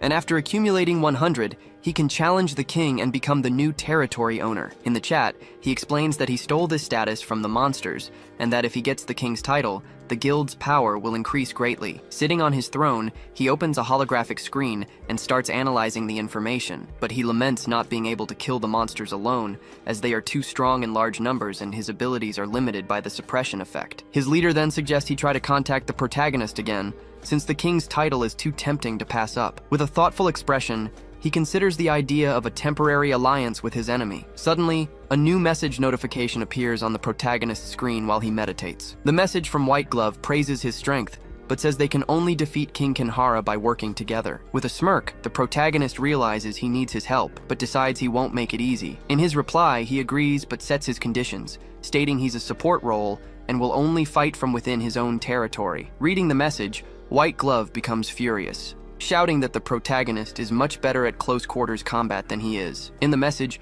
White Glove sets the condition that they must kill 200 monsters as training before fighting the king. With a smile, he reveals his plan to fake his own death, so the protagonist will defeat the king alone, securing his own victory in the end. Looking at the screen, the protagonist finds it strange that he agreed so easily, and suspects he isn't afraid of betrayal. So, he sends a message asking how they'll deal with King Kinhara's architect ability. White Glove replies that he'll merge his territory with the enemies to restrict the king's ability. With an air of superiority, he explains that he can't leave his territory anyway, and can just give up the throne if something goes wrong. Analyzing the conversation, the protagonist realizes the request to kill 200 monsters might be more than just training. Finally, he sends a message agreeing to the plan. The two meet on a floating island, ready to start the hunt. Leaping across cliffs, they move together, each with their own plans in mind. With a fake smile, White Glove pretends to be kind and friendly. Meanwhile, the protagonist, just as deceitfully, acts sincere and cooperative. Stopping at the edge, he tells White Glove to lure the monsters, saying he'll wait there. With a smirk, White Glove says he believes they'll be great teammates. Watching his enemy walk away, the protagonist agrees with a simple "sure," hiding his true intentions. Suspicious of the plan, he knows he can't let his enemy kill 200 monsters, and decides to force the fight with the king. But White Glove has his own plan, needing only 100 monsters to evolve and take the king's title for his revenge. Running through the territory, he starts luring a flock of winged creatures closer. Seeing the movement, the protagonist leaps from his island and enters the enemy territory. Instantly, a system notification announces that King Kinhara has started paying attention to him. With his eyes fixed on his goal, he prepares for what's to come. Meanwhile, White Glove fights the monsters, dodging and landing several hits. After 25 minutes, the system shows that the kill count and the king's attention are only increasing. Suddenly, a giant foot stomps hard on the ground, right near where White Glove is standing. Standing atop a cliff, the imposing King Kinhara finally appears, glaring at the intruders. Leaping between monsters, he feels incredible, finding the battles easy and exciting with the protagonist's help. With a smile, he praises his allies' long-range support, healing, and strengthening abilities. Rushing through the monsters, he feels invincible with the unlimited architect and regrets that the protagonist isn't in his guild. Suddenly, he's hit by a powerful blow from King Kinhara, catching him completely off guard. From the impact, he spits on the ground, feeling the attack's absurd force. Thrown far away, he crashes against the rocks, kicking up a cloud of dust. Rising from the rubble, he wonders why King Kinhara suddenly appeared. Staring at the giant monster, he realizes that without the protagonist's support, he doesn't stand a chance of winning. The next moment, a piece of rock is hurled in his direction at incredible speed. Managing to dodge, he knows he only survived because of his boosted stats and needs to get back to the protagonist. Running as fast as he can, he moves toward his ally. With a powerful leap, he propels himself across the distance separating them. Sliding on the snow,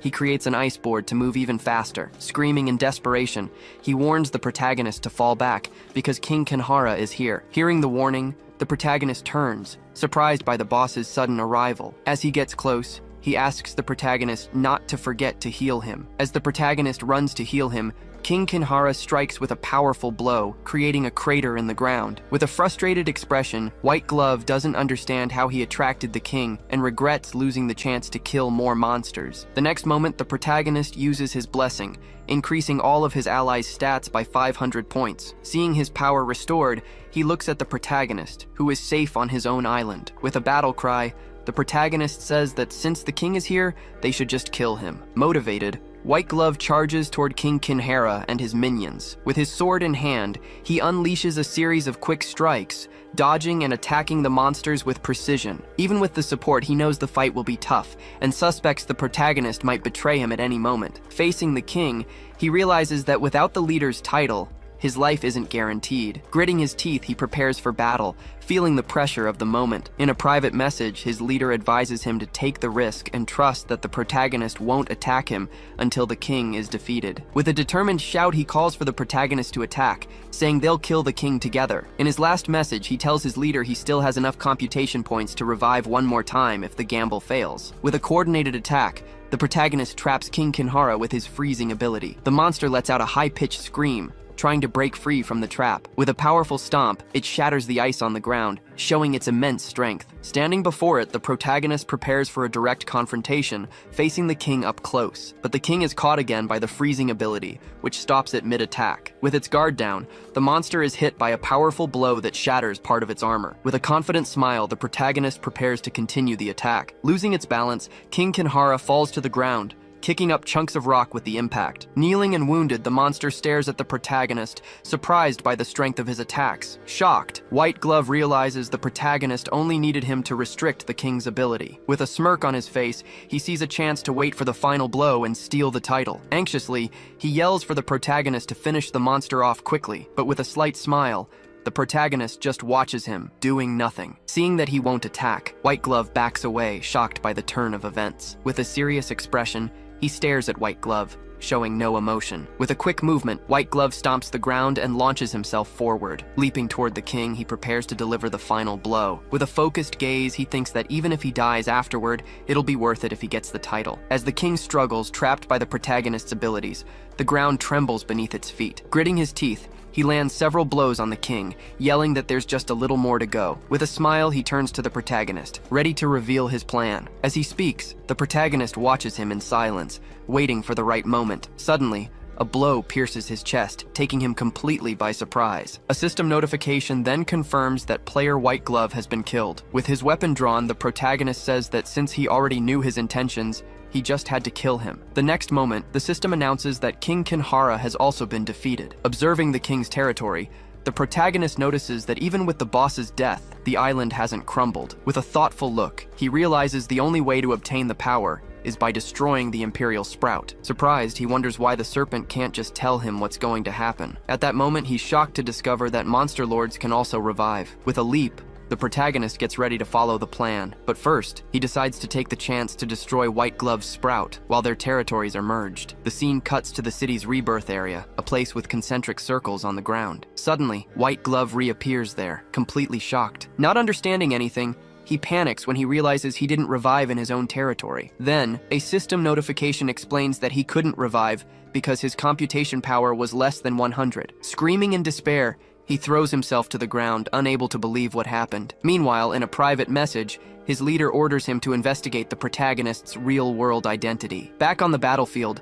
White Glove's computation power floats in the air. Looking at the destroyed territory, the protagonist understands that he didn't have enough power to revive. With a surprised expression, he realizes his enemy was teleported back to the city. Knowing he won't be sabotaged anymore, he decides to capture one of the monsters to see the surprise the serpent mentioned. Looking at the landscape, he sees several monster corpses scattered on the ground. Walking through a cave, he realizes the monsters have been killing each other along the way. Stopping suddenly, he steps on a dry branch, making a noise. With a tired look, he regrets not being able to capture any monsters, since they all prefer to self-destruct. Without realizing it, he reaches the deepest part of the territory, right in front of the giant tree. With a focused gaze, he knows that destroying the sprout will grant him a great deal of power. Standing before the tree, he wonders what he'll do after gaining the power. Looking at the horizon, he realizes this is the only visible territory, and it might be his only chance to obtain power. With a worried expression, he fears getting stuck on this floor if he can't get enough power to evolve his island. Recalling the fight,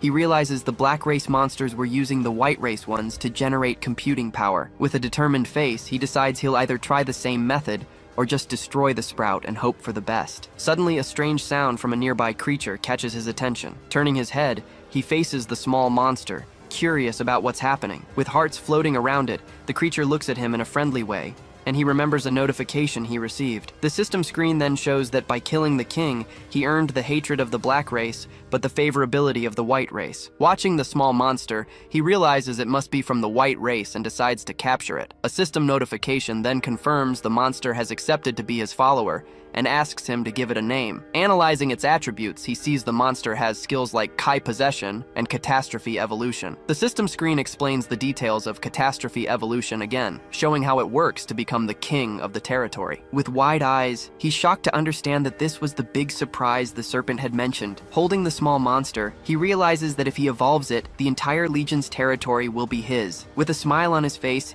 he laughs, excited about the big surprise the little monster gave him. The system then asks him again to name the creature. Deciding on something simple, he names the monster White, and the system accepts the name instantly. Now he understands that White Glove wanted to kill the monsters to steal the evolution state and become king. Sounds of battle echo in the distance, showing that the hunt has already begun. Suddenly, two creatures from the black race appear, furious at his presence. Hiding behind a bush, he draws his weapon, ready for combat. With a clean shot, he hits one of the monsters head-on, making it lose its balance. The monster then falls to the ground, defeated in a single blow. With a commanding shout, he orders his new ally White to finish off the monsters. Advancing with a swift strike, the small monster easily defeats the creature. A system notification then confirms the kill and the level increase for Catastrophe Evolution. Suddenly, a large pack of monsters of the same race appears, surrounding Little White. Watching from a distance, the protagonist sees his ally cornered by the enemies. With their eyes glowing red, the monsters prepare to attack together. Taking a quick leap, the protagonist prepares to escape the ambush. Running as fast as he can, he warns his ally that they need to get out of there right now. As they flee, the monsters start chasing them, letting out furious screams. Not understanding anything, he wonders why they suddenly stopped fighting among themselves and united. Running desperately, he knows he has to get back to his island, as he can't handle so many enemies at once. Shattering across the battlefield, the winged creatures begin to fall. Then one of them falls completely to pieces among the ice rocks. Just then, a giant armored foot stomps hard on the frozen ground, slowly revealing the imposing figure behind the destruction. Next, it spins rapidly, creating a whirlwind around it. Stopping its movement, the being's identity is finally revealed. Right after, a system screen appears, detailing its catastrophic monster attributes. It also shows all the special abilities it possesses. Back to the scene, the new being faces the rest of the creatures. Sensing the threat, the remaining creatures prepare to attack, but at the last second, they give up the fight and retreat. Seeing that the danger has passed, Liu Ye finally approaches. Getting closer, he stops just a few feet from the new monster. Facing the creature, Ye assesses its strength and realizes the limitation of not being able to take it from there. Ignoring that for now, he raises his fist and calls his new ally to the next battle. Determined to gain power, Ye focuses his gaze on the giant tree filled with creatures. Soon, one of the winged creatures flies in his direction to attack, but halfway there, his armored ally intercepts the monster with a powerful blow. In that same instant, the giant tree reacts to the creature's death and starts to glow. Watching this, Ye remembers the same thing happened when he defeated a monster in another area. Meanwhile, his ally moves toward the tree, where the rest of the creatures have gathered. Around them, the other monsters seem hostile only towards Ye, ignoring the armored being. Seeing the hostility, Ye's ally readies its hand for an attack. Then it fires a beam of energy directly at the tree's trunk. With the attack, all the creatures that were on the tree are annihilated at once. Realizing his plan worked, Ye gives a satisfied smile. Right after, the armored being kneels and offers him an energy sphere. Taking the item, Ye holds it in his hands to absorb it. Then, a system notification confirms the absorption of the computing power. Analyzing the gain, Ye realizes it's still not enough for his goals. Without enough power, Ye turns his gaze to his armored ally as his only hope. Understanding the situation, the armored being turns and faces the sky. Suddenly, a new horde of winged creatures appears on the horizon. Without hesitating, Ye's ally gets a running start and leaps toward a mountain. Arriving there, it hits the stone wall with a devastating blow. Seeing this, the creatures fly toward it to intercept it in midair, but it just focuses its visor on the approaching targets. Then it charges through them, hitting several with a flurry of strikes. After being hit, the creatures fall to the ground and dissolve into light. Confused by the strategy, Ye watches the scene without understanding what's happening. Just then, the giant tree starts to glow again, but with a different color. Soon, lines of energy run through its entire trunk and branches. Completely transforming the tree, the light explodes intensely. With the objective complete, the armored being lands back on the ground. Approaching Ye, it offers a new sphere of power, even larger than the last. Holding the new sphere, Ye is shocked by the immense amount of power it contains. Right after, a system notification confirms the amount of computing power absorbed. As he processes the information, he finally understands how power is created in this territory. With the mystery solved, he and his ally prepare to repeat the process. Suddenly, a message from Wei Shi pops up in the chat, desperately asking for help on the 3rd floor. Seeing the message, Ye wonders how she managed to get so powerful on her own, but he quickly shakes off the thought, deciding just to be careful if he runs into her. Soon after, a new conversation appears, and Wei Shi sends a picture of the creature attacking her so he can find it. The scene then shifts, showing the gigantic floating creatures that dominate the floor's sky. Standing on the edge of a cliff, Ye observes the immense school of celestial monsters before him. He then focuses his gaze on the specific creature Wei Shi showed in the photo. Zooming in, he realizes the monster is actually hiding its floating island. Recognizing the monster, he is shocked and begins to question if he should really save her. Despite his doubt, his expression changes, showing he has made a decision. Flashing back in time, a memory of a difficult moment with Wei Shi crosses his mind. Back in the present, another message from her appears, showing a key she got near the monster. Upon seeing the image of the key, Ye's expression turns to one of complete shock. Looking at the sky again,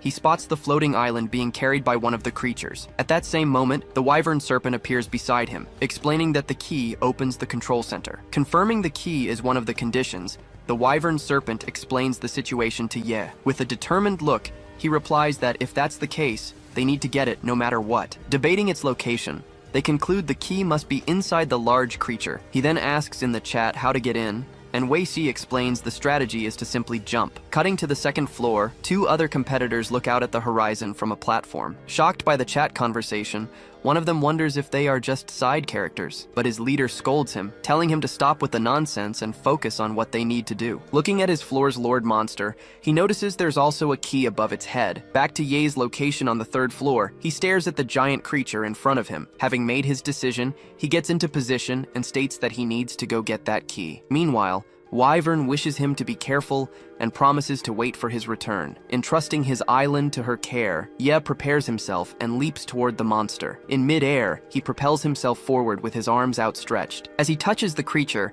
his hand passes through its skin as if it were smoke. With a serious look, he dives completely into the monster's body. Plunging headfirst, Ye passes through the monster's surface and disappears. Then the hole he created closes completely behind him. Inside, in the darkness, he comes face to face with another floating creature. Shifting scenes, someone starts clapping in approval. The scene then opens up, showing 2 men on a floating island. With an air of victory, one of them brags, claiming they were the first to arrive there, but his partner disagrees, explaining that Ye had probably been on the floor for a long time. Back in his own battle, giant tentacles erupt violently from the ground. Attacking throughout the ruined city, they advance toward Wei Shi. In a flashback, Ye defends himself from a similar attack with his sword. Surrounded on all sides, he spins his body and slashes the tentacles around him. Realizing the scale of the attack, he wonders if it covers the entire territory. Hit squarely by a blow, he is thrown backward as his health decreases. Then another tentacle strikes the ground hard,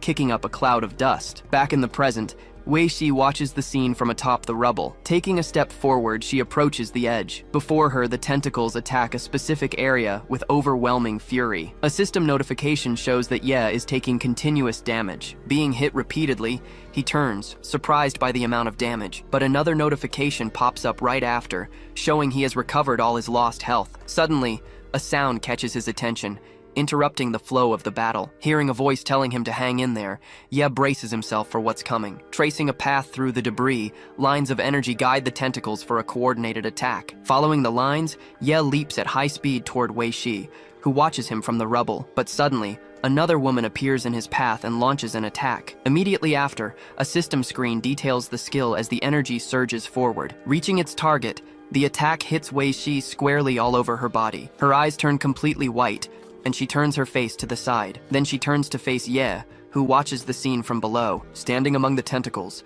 Ye wields his sword and prepares for battle. The attack then passes by him and strikes the ground with multiple blows. Continuing its advance, the energy explodes, creating several craters along the way. Seizing the distraction, the woman who launched the attack runs and calls for him to escape. Running as fast as they can, they reach a mysterious staircase. After climbing the steps, the two finally arrive in a circular room and stop. Leaning on his knees, Ye tries to catch his breath after the intense escape. Looking around, he scans the area and wonders if they are finally in a safe zone. Recovered, Ye turns and thanks the woman for saving him back there. With a smile, she says he came to help her, so she should be the one thanking him. He then changes the subject and asks how they can leave the territory, wondering if they need to defeat the boss monster. Looking through an opening in the room, he comments that the difficulty of this challenge is way too high. She explains that she's tried everything to get out and found that this place is a safe zone and a control point. Continuing her explanation, she says the monster attacks as soon as she leaves, but it doesn't usually have such a long range. With a suspicious look, she asks if he did something to annoy the monster and get special treatment. Not knowing what to say,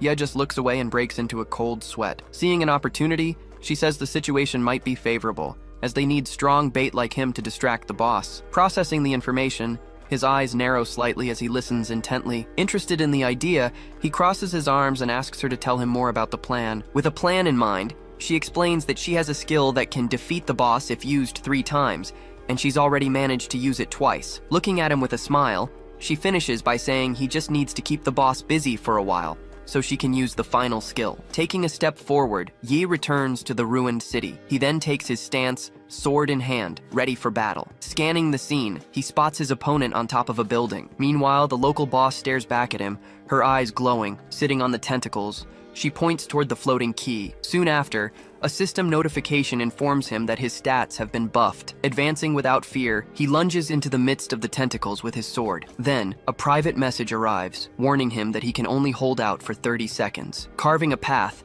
he spins and slashes through all the tentacles around him. Upon receiving confirmation, the boss turns her back on the fight. Dashing at high speed, Ye's ally runs over the rubble. Seeing her approach, the boss turns and raises a hand to defend herself, but the attack hits her squarely, striking her body once more. Pushing off the ground, the ally leaps to deliver the final blow. Diving through the air, she charges with all her might to destroy the key and win the fight. The impact of the blow creates an intense explosion of light, blinding everything around. Noticing the tentacles have stopped moving, Ye remains on high alert among them. Looking up at the sky, he wonders if her plan actually worked, but in the distance, the figure of the boss continues to float, untouched, among the motionless tentacles. Receiving a distress message, he's stunned to realize the attack failed. Without wasting time, he pushes off one of the tentacles to jump. He then soars through the air, moving quickly among the gigantic tentacles. Getting closer, he sees the boss controlling his ally's fall after the skill failed. Running over a tentacle, he approaches as the boss traps his ally with an energy field. Noticing the ring around the key has vanished, he realizes this is his chance. Leaping over the boss, he reaches out to grab the floating key, but a system notification stops him, stating that his authority is too low to take the item. Exchanging messages, Ye says he'll welcome the newcomers while she recovers. At that same moment, one of the enemy leaders appears in the ruined city with his arms raised. Observing the territory's boss, he and his partner decide to keep their distance to avoid trouble. Analyzing the situation, he comments that they haven't seen other territories and that they must all be in hiding. Then he wonders where Ye could be, since they've looked everywhere and haven't found him. Suddenly, a beam of light hits the ground right in front of him, causing an explosion. Recovering from the shock, he declares that he'll deal with Ye and take his computational power authority. Recalling a warning, he explains that if they lose their authority, they can no longer use the architect ability. The local boss notices the commotion and turns her head toward the battle. Concluding his reasoning, he states that they need to obtain as much authority as possible to gain more advantages. Just then, Ye's silhouette emerges from the smoke, pointing an item and activating his skills. Seeing the flash of the attack, the enemy turns with a shocked expression. Taking a step back, he tries to brace for impact, but the attack hits him head-on, with several energy blades completely surrounding him. Thrown back, he is sent flying by the force of the blow. Celebrating the hit, Yi clenches his fist with a victorious smile, but suddenly, a beam of energy hits him right in the face. Taking massive damage, a system notification explains it was a counterattack skill. Then his opponent rises unscathed from the dust, one of his eyes glowing. With a confident smirk, he faces Ye and says they've finally met again. Soon after, he shouts Ye's name, and an explosion goes off in the background. Raising his giant weapon, he prepares for the fight and says that Ye is going to die. In response, Ye takes his combat stance and retorts to the provocation. Dashing forward, he attacks with his sword, but the enemy easily blocks the blow. In a close-up, Ye's strike is completely stopped by the opponent's defense. At that moment, several system notifications show that he is still taking reflected damage. Standing before him, the enemy taunts him, saying he can't just run away. Soon after, he activates a taunt skill that forces Ye to attack him. Feeling his body move against his own will, Ye turns to the side, surprised. Forced to attack, he lunges forward and hits the enemy once more, again taking damage from the skill. Realizing the skill's effect, Ye glares at his opponent with a shocked look. Then the enemy charges, yelling that he can't escape the battle. Continuing the forced attack, Ye heals himself in midair, while his opponent blocks every strike with his weapon. But the enemy also heals, revealing he has a recovery skill and proposing a war of attrition. Understanding the situation, Ye realizes he's facing a specialized armor skill. Soon after, his adversary leaps into the air and taunts him, preparing a crushing blow with his giant weapon. Repairing his weapon,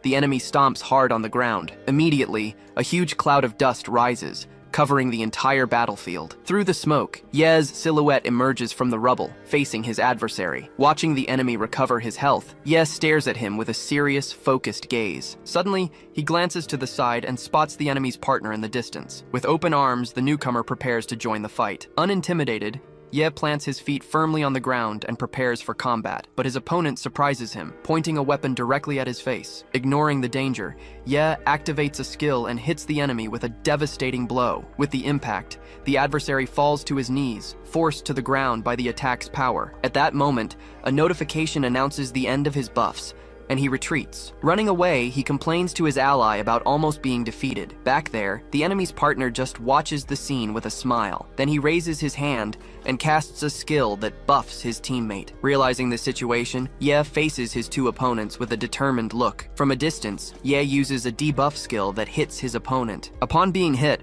a notification shows that the opponent's knowledge force has been almost depleted. Then a large explosion occurs, raising a smokescreen. Without wasting time, Ye charges toward the enemy who provided the support. Forced to attack the other opponent, he prepares to block the blow with his sword, but his attack is blocked, and he's forced to retreat by the enemy's strength. Checking his skill's status, he gets irritated by the complicated battle situation. In a swift move, the enemy activates another skill, which removes all of Ye's equipment. Shocked, Ye watches his combat items dissolve into particles of light. Confused, he wonders how the enemy got that skill, realizing their blessings are different. With his opponent disarmed, the enemy prepares to deliver the final blow with his giant weapon. In an instant, the weapon hits the ground, causing a devastating explosion. But looking into the smoke, he's startled to realize something is wrong. In the midst of the dust, Ye manages to stop the attack with his bare hands. Seeing this, the enemy's partner shouts, telling him not to give any chances and to keep attacking. Attacking again with his giant weapon, the enemy yells that this time Ye won't get back up and activates a skill to reduce his maximum health. The blow hits the ground with full force, causing a gigantic explosion that kicks up a massive dust cloud. Watching the dust settle, the enemy's partner believes Ye should be dead by now, but he doesn't seem entirely sure. Suddenly, giant tentacles erupt from the ground, attacking violently across the entire battlefield. The tremor throws the three combatants off balance on the new shifting surfaces. Startled by the change, The leader of the enemy duo looks up and recognizes the new threat. Floating towards them, the territory boss appears, making him wonder why she's here. Realizing the imminent danger, he desperately yells for his partner to retreat. But just then, the cooldown on one of his support skills resets. With a determined look, he changes his mind and decides to keep fighting. He then tries to use the repair skill again as Ye charges toward them. However, a system notification warns that his knowledge stat is too low to use the skill. Seizing the opportunity, Ye strikes the other enemy with a devastating sword blow. As his health bar hits 0, the enemy faces death, unable to finish his sentence. Soon after, a notification confirms the kill and transfers the enemy's authority to Ye. With the opponent defeated, his body dissolves into particles of light and vanishes completely. Picking up the item left behind, Ye holds it in his hand with an air of victory. Turning to the last enemy, he faces him and says it's his turn now. Cornered by the tentacles, the enemy realizes he needs to escape. Analyzing the situation, he concludes that the arrival of the territory boss has turned the fight against them, so he decides to flee and hide, waiting for his partner to return so they can devise a new plan. But the tentacles continue to attack, now that Ye's power authority is sufficient. Ignoring the enemy, Ye runs across the tentacles, deciding to deal with him later. With his blessing still active, he leaps toward the territory boss. Focusing on his goal, he moves in to grab the key first. Reaching out, he finally manages to snatch the key floating in the air. Immediately, a system notification asks if he wants to steal the item by force. With a determined shout, he confirms his choice without hesitation. Then, another notification confirms the key has been obtained and asks if he wants the boss as a companion. Pleased with the result, Ye celebrates his new achievement with a smile. Confirming his choice once more, his body is enveloped in an intense light. Meanwhile, the enemy who fled stops in the smoke and looks back. Confused, he watches the scene, wondering what just happened. Observing the explosions in the background, the enemy wonders why Ye isn't chasing him and if he's fighting the territory boss. Thinking he can take advantage of the chaos, he decides to go back for a chance to eliminate Ye. Meanwhile, Ye walks calmly through the rubble, analyzing his new item. Holding the key, he wonders about its functions and decides to ask Wyvern later. With the key in hand and the territory boss at his side, he feels confident. With a smile, he says that with the boss on his side, the entire green cemetery is under his control. Regretting not having eliminated the other enemy, he looks to the side with a thoughtful expression. But suddenly, he spots the enemy who fled running back towards him. Stopping in front of him, the enemy prepares for battle once again. Shocked by the scene, the enemy realizes he misjudged the situation and tries to retreat. With a dark smile, Ye thanks him for coming back and accepts his computing power. In an instant, the enemy's body dissolves into particles of light, completely eliminated. Soon after, a system notification confirms the defeat and the increase in his authority. Finally, a conversation in the group chat shows everyone's shocked reaction upon learning that Ye defeated both leaders by himself. After the battle, Ye exchanges messages with Wei Shi, telling her he has already taken care of the territory boss, leaving her shocked. He then approaches the safe zone and lifts the boulder blocking the entrance. Tossing the rock aside, he lets it fall heavily to the ground. Standing in front of the entrance, he surveys the area with his new companion. Looking down into the hole, he prepares to descend and explore the place. Landing on the floor, he touches down in a white high-tech room. With a serious expression, he analyzes his surroundings and prepares for what's to come. In the center of the room, he finds the territory core, with a hologram of a fish floating above it. Touching the panel, he discovers that the remaining computing power of the place is only 1. Startled by the discovery, his eyes widen in complete surprise. Frustrated, he puts a hand to his head, finally understanding why the territory boss never used the architect skill. Analyzing the situation, he begins to wonder if this is the only territory without power, or if all of them on the 3rd floor are like this. Deciding not to speculate, he dusts off his hands and plans to check the other territories. Annoyed by the complication, he wonders if there's a shortcut to the sphere of light. While thinking, he spots a locked door in the corner of the room. Approaching the door, he turns the knob and unlocks it. Upon opening it, he finds himself in a huge room full of floating spheres. Standing at the entrance, he observes the new environment with attention and curiosity. Walking to the center of the room, he positions himself among the spheres. Just then, a notification appears, informing him that the key has activated a teleport function. Turning his head to the side, he looks surprised by the new discovery. With a smile, he confirms that there really is a shortcut, but another notification appears. Realizing he needs 2,000 in computing power, he decides to go back to his island to get what he needs. Back in the outside world, he faces a portal that shows a path of floating stones. Climbing the path, he walks toward the portal with his new companion, but he stops midway, deciding to think carefully about the risks of teleporting. Looking to the side, he reflects on the dangers and consequences of his choices. Walking through the area, he meets up with Wei Shi and the other ally. With his face turned away, he listens to their questions in silence. Without answering, he continues walking alone toward the portal. Being pulled back by one of the allies, Ye hears her ask to go with him. He stops walking, turns, and faces her with a serious look. Continuing on his way, he asks how much computing power she has left. Embarrassed, she replies that she used everything she had. Shocked by the answer, he turns his head in surprise and asks what happened. Explaining the situation, she says she spent all her power moving between territories and recovering. Hearing her explanation, he understands that's why she reached the 3rd floor so quickly. Reflecting on the game's mechanics, he wonders why he can use his own ability so freely, and concludes it must be because of Wyvern. Stopping at the edge of the path, he turns to his new ally. Recalling their first meeting, she says things started off badly, but now it's different. With a suspicious look, he asks if he can really trust her. With a confident smile, she confirms that he can without any hesitation. Making his decision, he asks them to wait for him there and promises to return. The scene changes, showing Xiang Yun's floating territory. Staring at the horizon, the enemy leader seems to be plotting something. Analyzing the situation, the defeated enemy comments that Ye isn't actually that strong, but his partner reminds him that he was disabled by a long-range skill and can't fight up close. Sitting cross-legged, the leader adds that Ye now also controls the boss monster of that territory. He then shows a blue orb, and a system screen explains that the item allows the user to revive in a saved state. Declaring they need an ace in the hole, he then sends a private message to someone, asking for help. Back in his territory, Ye sits on the floor of the floating island. He talks with his ally, listening as she explains the use of computational power. Confused, the wyvern serpent watches the conversation, not understanding what they're arguing about. Sighing, Ye reflects that even without knowing why, being able to use his ability freely is a great advantage. He then changes the subject and asks Wyvern's opinion on the teleport room. Explaining the risks, Wyvern says it's feasible, but he could be teleported to the 4th floor to face stronger monsters. Analyzing the situation, he concludes that if the device isn't damaged, they can reach the control center immediately.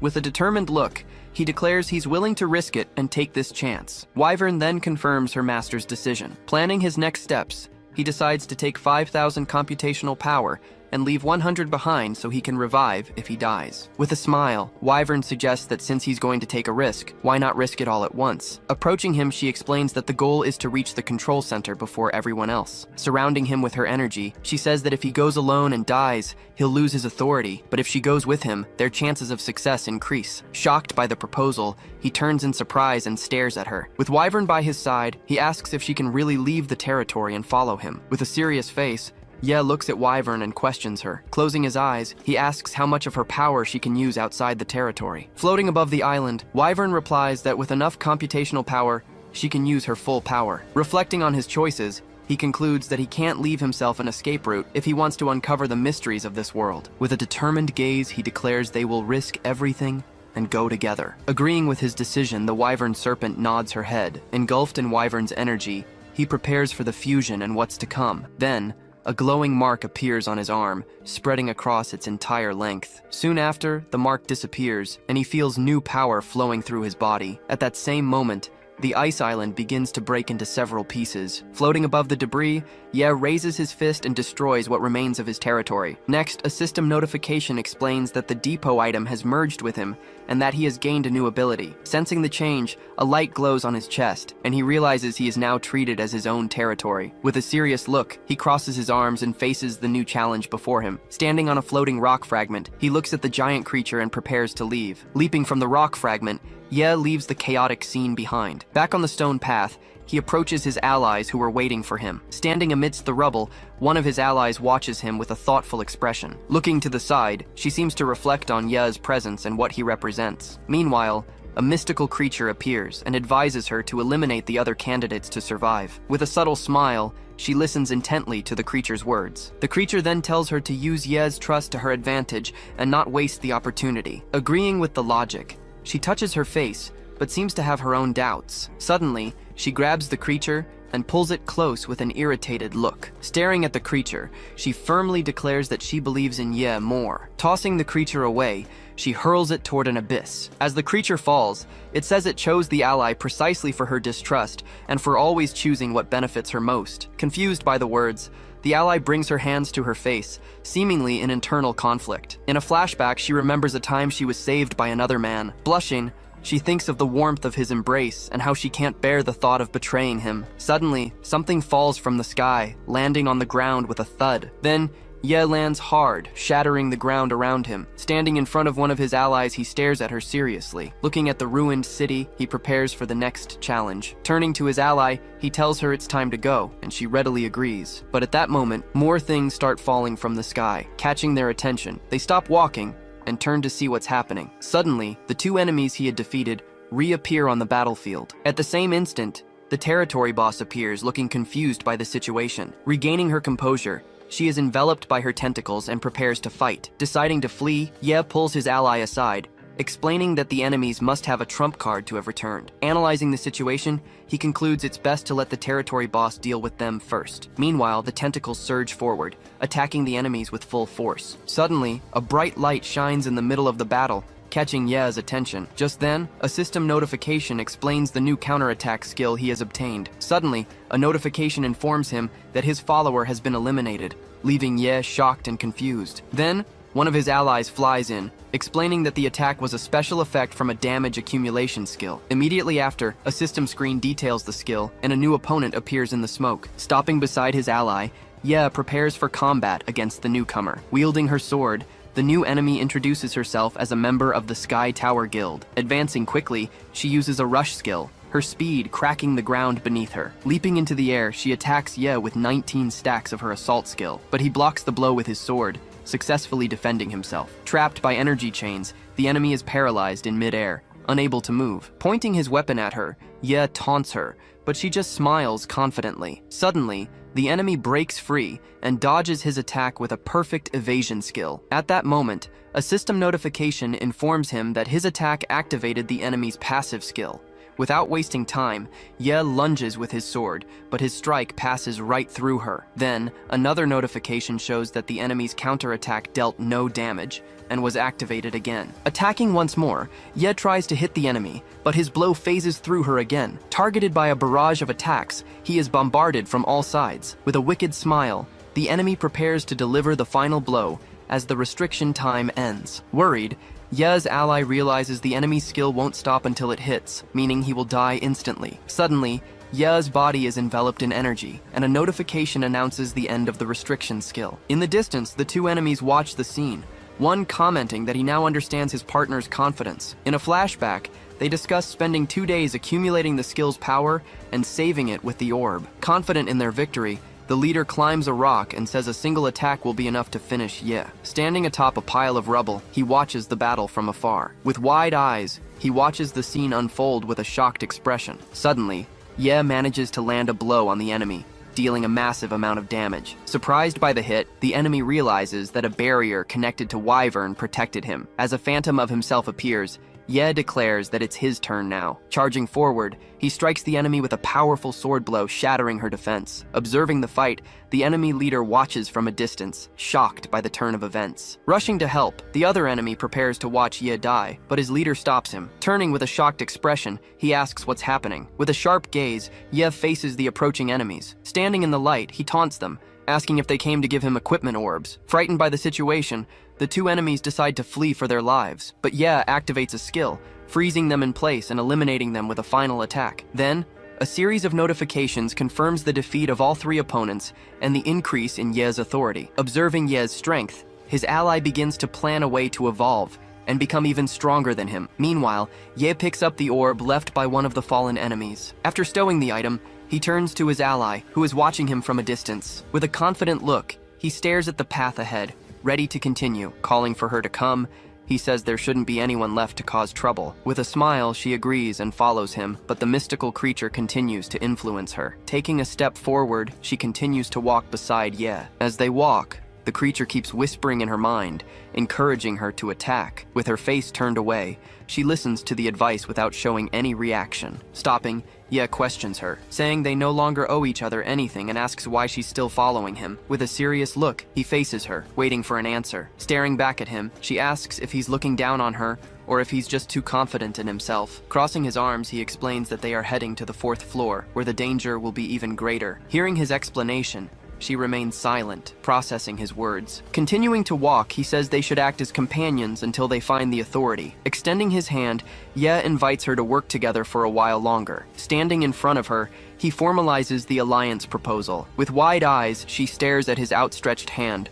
surprised by his gesture. With a subtle smile, he waits for her response, keeping his hand extended. Then a small smile forms on her face, indicating her decision. Shaking his hand, she accepts the proposal to form a team. With a wide grin, she enthusiastically confirms the agreement. Satisfied with her answer, he tells her to come, and she follows. Together, they walk side by side, forming a new alliance. As they climb up a path of rubble, the mystical creature continues to influence her. With a grim face, she listens to the advice, seemingly fighting the temptation. Back in the teleport room, the two position themselves in the center. Explaining the risks, Wyvern warns that the teleporter might not work correctly and could send them to the 4th floor. Hearing the instructions, Ye prepares to activate the teleporter, and his ally agrees to follow the plan. With the key detected, a system notification asks if they wish to teleport to the control center. Confirming their choice, Ye plants his feet firmly on the ground and activates the teleporter. A system notification confirms the deduction of computational power and the activation of the teleportation zone. Engulfed in energy,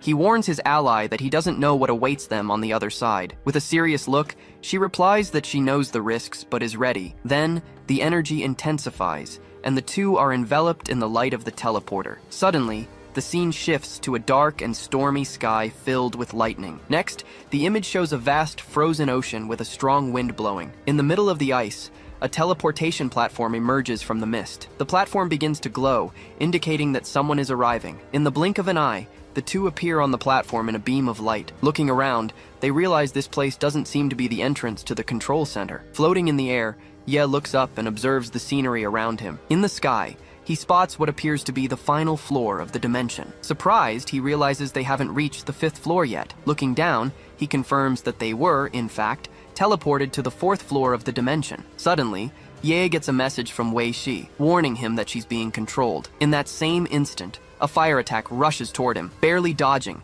the blow hits the ground, shattering it on impact. Still recovering, he tries to understand what's happening amidst the chaos. In the distance, he spots a fire creature forming on one of the platforms. Shrouded in smoke, his former ally appears, breaking the deal they had. With a furious gaze, the creature warns that she will regret this betrayal. Swaying on the platform, the fire creature begins to transform. Extending a hand, a claw of fire forms, ready to strike. With a powerful blow, the claw hits the ground and shatters the ice surface. Then, a roar echoes through the area, and the creature fully reveals itself. Landing on the ice, the immense fire dragon glares at Ye with a threatening look. Shocked by the scene, Ye watches the transformation in disbelief. Trying to contact Wei Shi, he discovers she can't receive messages. With a heavy stomp, the dragon's claw shatters the ice once more. Raising its head, the creature roars fiercely, preparing to attack Ye. With a swift attack, the creature strikes the ground, trapping Ye in an energy blast. Feeling the pressure, he grits his teeth in pain,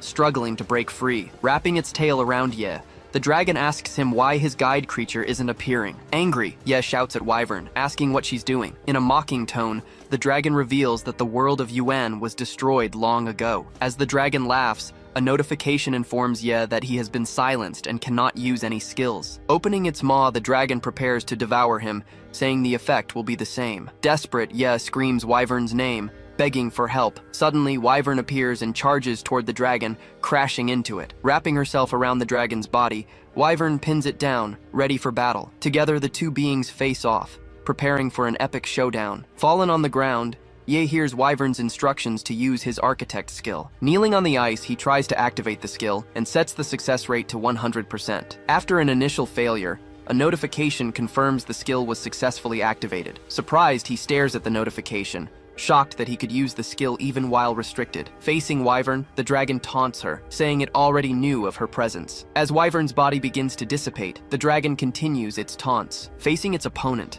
the dragon questions Wyvern's attempt to devour it. With a superior look, it claims its level is higher and that she is the one who will be devoured. Opening its maw, it roars at Ye, who is thrown back by the force of the sound. Falling hard, Ye slams against the ice surface. Getting up quickly, he tries to make sense of the chaos. At that moment, a series of notifications informs him that Wyvern's evolution is failing repeatedly. In the distance, an intense light shines, showing Wyvern's silhouette as she tries to evolve. Finally, a notification confirms the evolution was successful, but right after, another notification warns that Wyvern failed to absorb the dragon and is about to collapse. Realizing the situation, Ye understands that Wyvern's evolution has failed and that this is a huge problem. Getting up, he decides he needs to think of a way to help Wyvern. Standing amidst the ice, he wonders what he can do to reverse the situation. Suddenly, the dragon starts screaming in pain, feeling something strange happen. With a furious roar, the dragon charges forward to attack,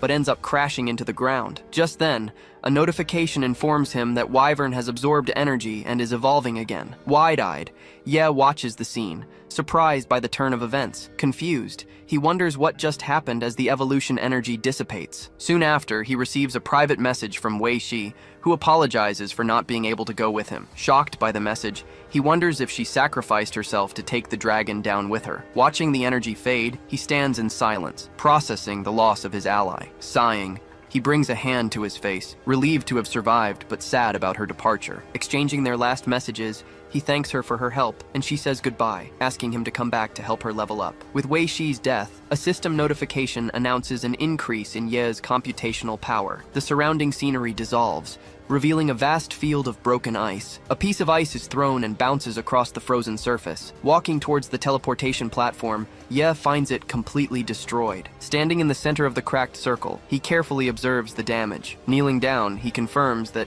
as expected, the teleportation zone was damaged. Sitting on the ground, he puts a hand to his head, frustrated and unsure of what to do. Standing up, he realizes he's trapped here, unable to gain any more computational power. Looking at the sky, he hears Wyvern say that the others will also be trapped when they arrive. With a serious look, he understands he'll have to take the computational power from the other players. Meanwhile, Wyvern's new form appears, and a system screen displays her attributes. Sighing, he realizes this is his only option, and decides to give his companion a name. With a cute sound, the creature introduces herself, revealing her name, Ju Yin. Sitting on the ice, Ye decides he will call her by her new name from now on. Crouching on the ground, he prepares to wait, ready for what's to come. With his eyes closed, Ye decides it's time for a serious talk with his companion. Watching him, Ju Yin listens intently to her master's words. Sitting on the icy floor, he asks her to tell him everything she knows. Agreeing to answer, she explains she was shocked by the state of the 4th floor, and that the Yuan world she knows is different. Surprised by this revelation, he asks if her shock was real,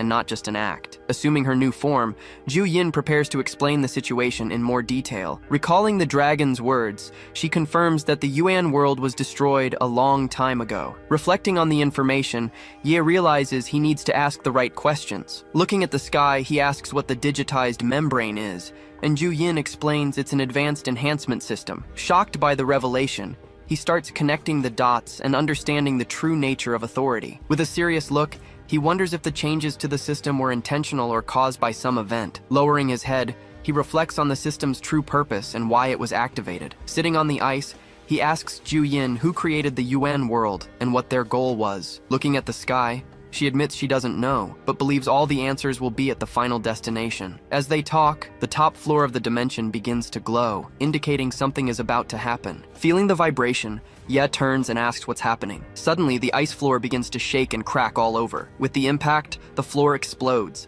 and a shockwave spreads across the area. Dragged by the force, Ye slides across the ice, trying to stay on his feet. The energy wave surges forward, sweeping away everything in its path with overwhelming force. Passing an ice mountain, the wave continues to move, without losing speed. When the dust settles, Ye realizes the shaking has stopped and wonders what happened. Meanwhile, Ju Yin explains that the sound came from the Eastern Emperor's bell. Surprised, Ye turns and hears her say they need to get to the 5th floor quickly. Looking back, he sees the teleportation platform has been completely restored. Shocked by the sight, he wonders how that's possible. Then, Ju Yin explains that one of the bell's functions is to restore the area and destroy all monsters. Calling for him to go, she urges him on so they don't waste time. Soon after, a system notification asks if he wants to teleport. Realizing the platform was truly restored, he stares at the notification with a look of surprise and relief. Facing the notification, Ye sees the confirmation that the key to the control center has been detected. With a serious look, he stares at the screen,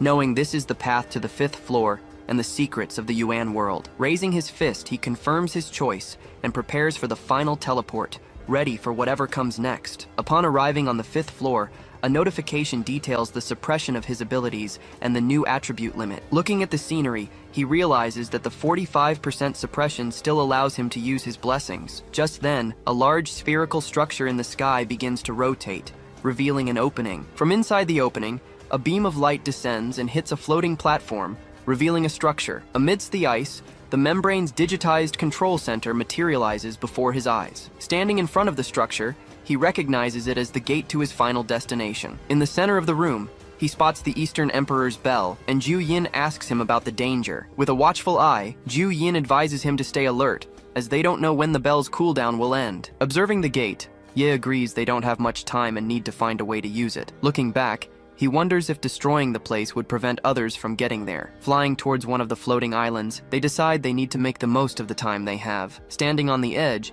Ye observes the control center and gets a new idea. Whispering to Ju Yin, he suggests they try to take the Eastern Emperor's bell with them. With a determined look, he concludes that the area's reset function alone would be an incredible asset. Flying quickly, Ju Yin asks about the level of his warrior title. Revealing that his title is a high-level warrior, Ye listens to Ju Yin's explanation of the requirements to obtain the bell. Realizing he can't take the item, he laments, but Ju Yin suggests they might find a way inside the control center. With a determined look, Ju Yin urges him to get there first. Suddenly, Ju Yin hits her head on an invisible barrier. Confused, Ye turns around and sees her being thrown back by the impact. Looking towards the control center, Ye reaches out his hand and feels the invisible barrier. Standing before the structure, he realizes a barrier is blocking their way forward. At that same moment, a system notification reveals the requirements to obtain the Eastern Emperor's bell. Shocked, he sees the information screen and realizes there are other ways to get the item. Then, Ju Yin explains that the barrier is the bell's absolute defense state and that its former owner is already dead. Flying in her humanoid form,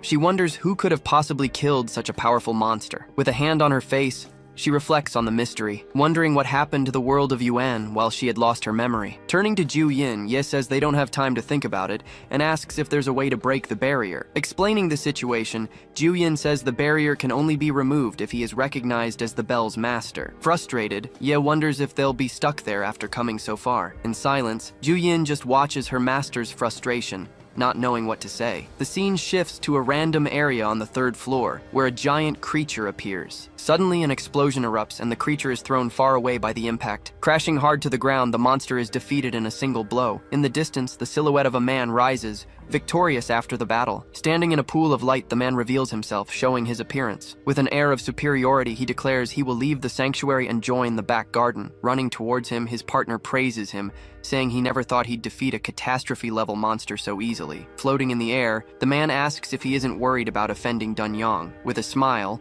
the two talk, and the partner asks about the skill he used. In a flashback, it's revealed he used a system loophole to create an apocalyptic monster embryo. With a malicious smile, he realizes his partner's true objective. Just then, the partner prepares to attack but is interrupted. With a swift blow, the man attacks his partner, questioning if he planned to steal information for Dunyang. With a swift blow, the man attacks his partner, saying he already knew his intentions. Hitting the ground, the attack sends him flying, defeating him with ease. Walking through the smoke, he declares that now he just needs to move forward and spread his power throughout the world. Walking through a forest, he approaches a teleportation platform, ready for his next step. As he walks, a system screen details the incredible yet dangerous attributes of his apocalypse title. Standing in the freezing cold, Ye lets out an icy breath. Just then, his partner Wyvern confirms they've searched everywhere but found no way through the barrier. Even after hitting it with everything they had, the massive wall of energy before them didn't have a single scratch. Left with no options, Yi closes his eyes for a moment, completely frustrated with the situation. Then, he starts to wonder how people managed to get past this same barrier in his past life. On second thought, the only option would be to wait for the others to arrive and deal with the problem, but that would make him lose his advantage. In a last-ditch effort, he turns to Wyvern and asks if there's really no other way, receiving a surprising answer. Upon hearing that there is indeed a method, his face lights up with new hope. Soon after,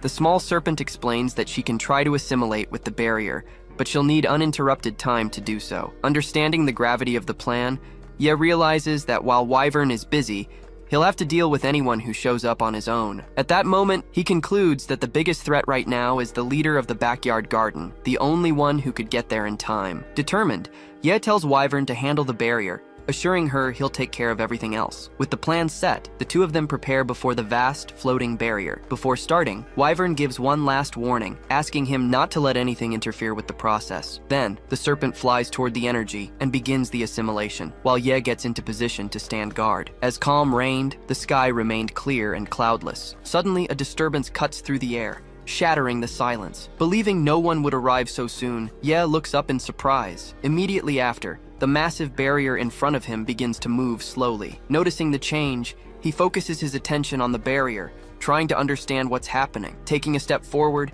he plants his feet firmly on the ground. Then, he takes a defensive stance, preparing for whatever comes next. Just then, a mass of reddish energy appears nearby, approaching him. With a determined gaze, he faces the rapidly approaching threat. Starting to move, Ye charges toward the imminent danger. In a swift motion, he draws the sword from his back. Moving at high speed, he creates 3 after-images of himself on the battlefield. At the same time, the barrier in the background begins to change color, turning red. Seeing the transformation, he prepares himself, his fists clenched. His back turned, he observes the portal with great anticipation. Standing before the portal, he watches the process, which seems to take an eternity. After waiting for half a day, he sits on a rock, his sword by his side. His gaze fixed on the horizon, he seems increasingly worried about the delay. Suddenly, anxiety hits him, and he brings a hand to his face in frustration. His gaze shifts to his ultimate goal, remembering the urgency of the mission. With only 4 days left until a cataclysmic event, his determination intensifies.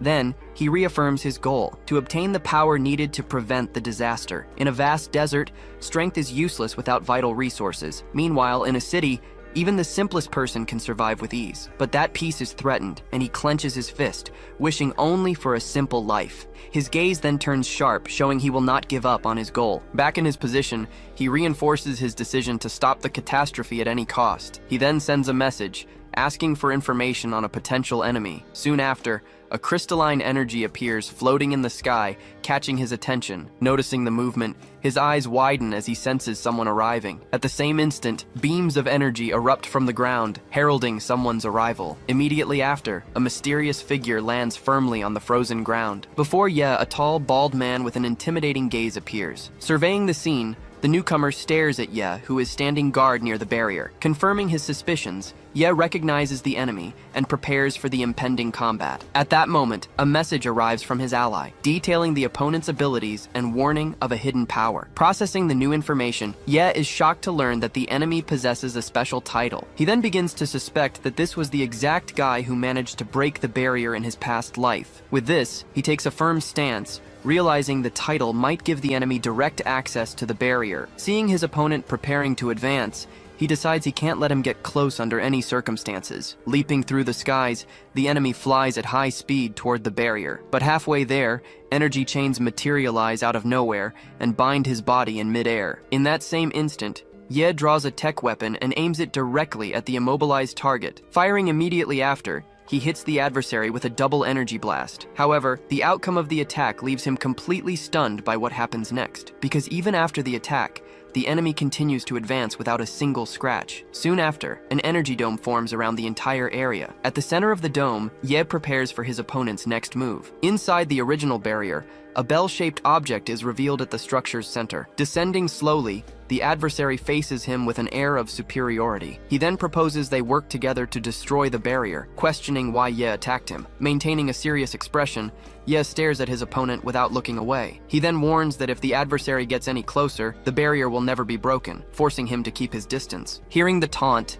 the enemy observes Ye from a distance, seeming to ponder the situation. Soon after, a mocking smile appears on his face, as if he's enjoying the challenge. To Ye's surprise, the man simply sits on the ground and agrees to wait for him to destroy the barrier alone. Suspicious of his rival's attitude, Ye stares at him intensely, trying to decipher his true intentions. Sitting in a relaxed manner, the adversary then proposes they exchange information to pass the time. Faced with the unexpected proposal, Ye remains silent for a moment, analyzing his opponent's new strategy. With his arms crossed, he agrees to the exchange, but demands the other go first, so he won't be tricked. Analyzing the counter-proposal, the enemy brings a hand to his chin, seeming to find the condition reasonable. Clapping his hands in agreement, he enthusiastically prepares to start the conversation. On the other side, Ye keeps his guard up, alert to every word about to be spoken. Then, The man begins to talk about how world news always seems to come from a single source. Not understanding the logic, Ye questions how that relates to the main topic of their conversation. With a grand gesture,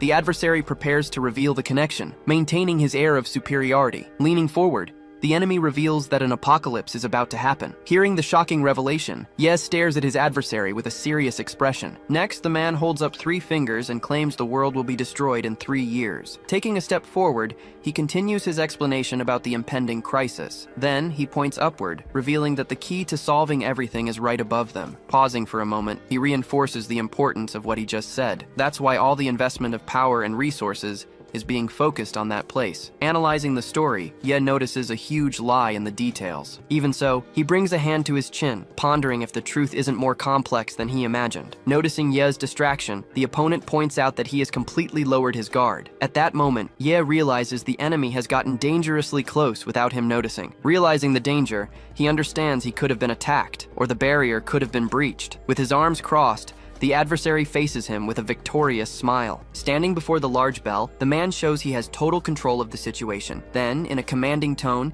he simply tells Ye to look up. With a slight smile, the adversary calmly begins to explain his proposal. Saying he believes Ye's word, he confirms he will wait patiently for the barrier's destruction. Inviting Ye to join his cause, he extends a hand and offers an alliance to save the world. With his back to the enemy, Ye just listens in silence, showing no reaction. Keeping his gaze fixed on the opponent, he remains silent, not giving an answer. Far away, on another floor of the dimension, 2 allies finally obtain the power they needed. While one of them celebrates discovering a teleporter, the other just watches seriously. Then, the blonde-haired one tells his partner to stay alert, receiving a confirmation before they leave. Back at the stalemate, the 2 face each other from a distance across the vast field of ice. Taking a step forward, Ye decides to test his opponent's true intentions. Turning to the side, he states that the enemy wouldn't believe him even if he accepted the proposal. He then refuses the offer of an alliance for now, but agrees to set their rivalry aside. With his answer given, the 2 remain distant, maintaining their temporary truce. Then, Ye sits on the icy ground, awaiting his adversary's next move. Hearing the response, a faint smile appears on the purple-haired man's face. Accepting the condition,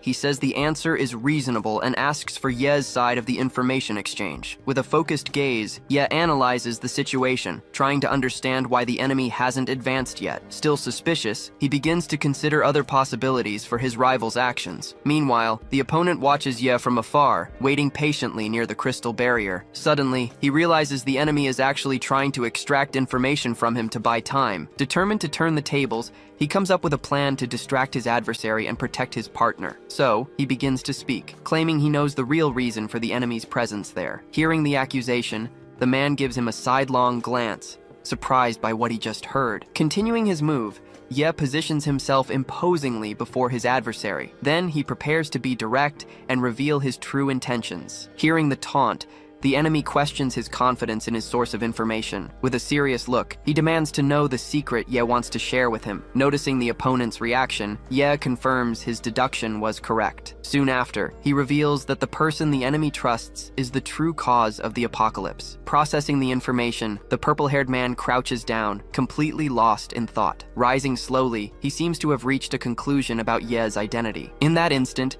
Ye is surprised by his adversary's unexpected reaction. With his eyes glowing, the enemy accuses him of belonging to a mysterious faction. He then claims that only someone from that group could know such information. Not understanding the accusation, Ye stares at him, completely confused by the situation. In a swift move, the opponent lunges toward him, launching an attack. But before he can complete the strike, his body is once again paralyzed in midair. With his hand outstretched, Ye is stunned, wondering if he made a mistake. At that moment, a notification appears, warning that the opponent's title is weakening his attributes. Trying to break free, the adversary yells as he's restrained by the energy. In a burst of power, he completely shatters the technique that held him. Surprised by his rival's strength, Ye realizes he used his last resort to try and stop him. Soon after, another system message informs them that their powers are canceling each other out in the area. Understanding the danger, he realizes he's facing an apocalypse-level enemy. Stomping hard on the ground, the opponent shatters the entire ice surface. The force of the impact then spreads across the area, shattering the battlefield. Seeing the destruction,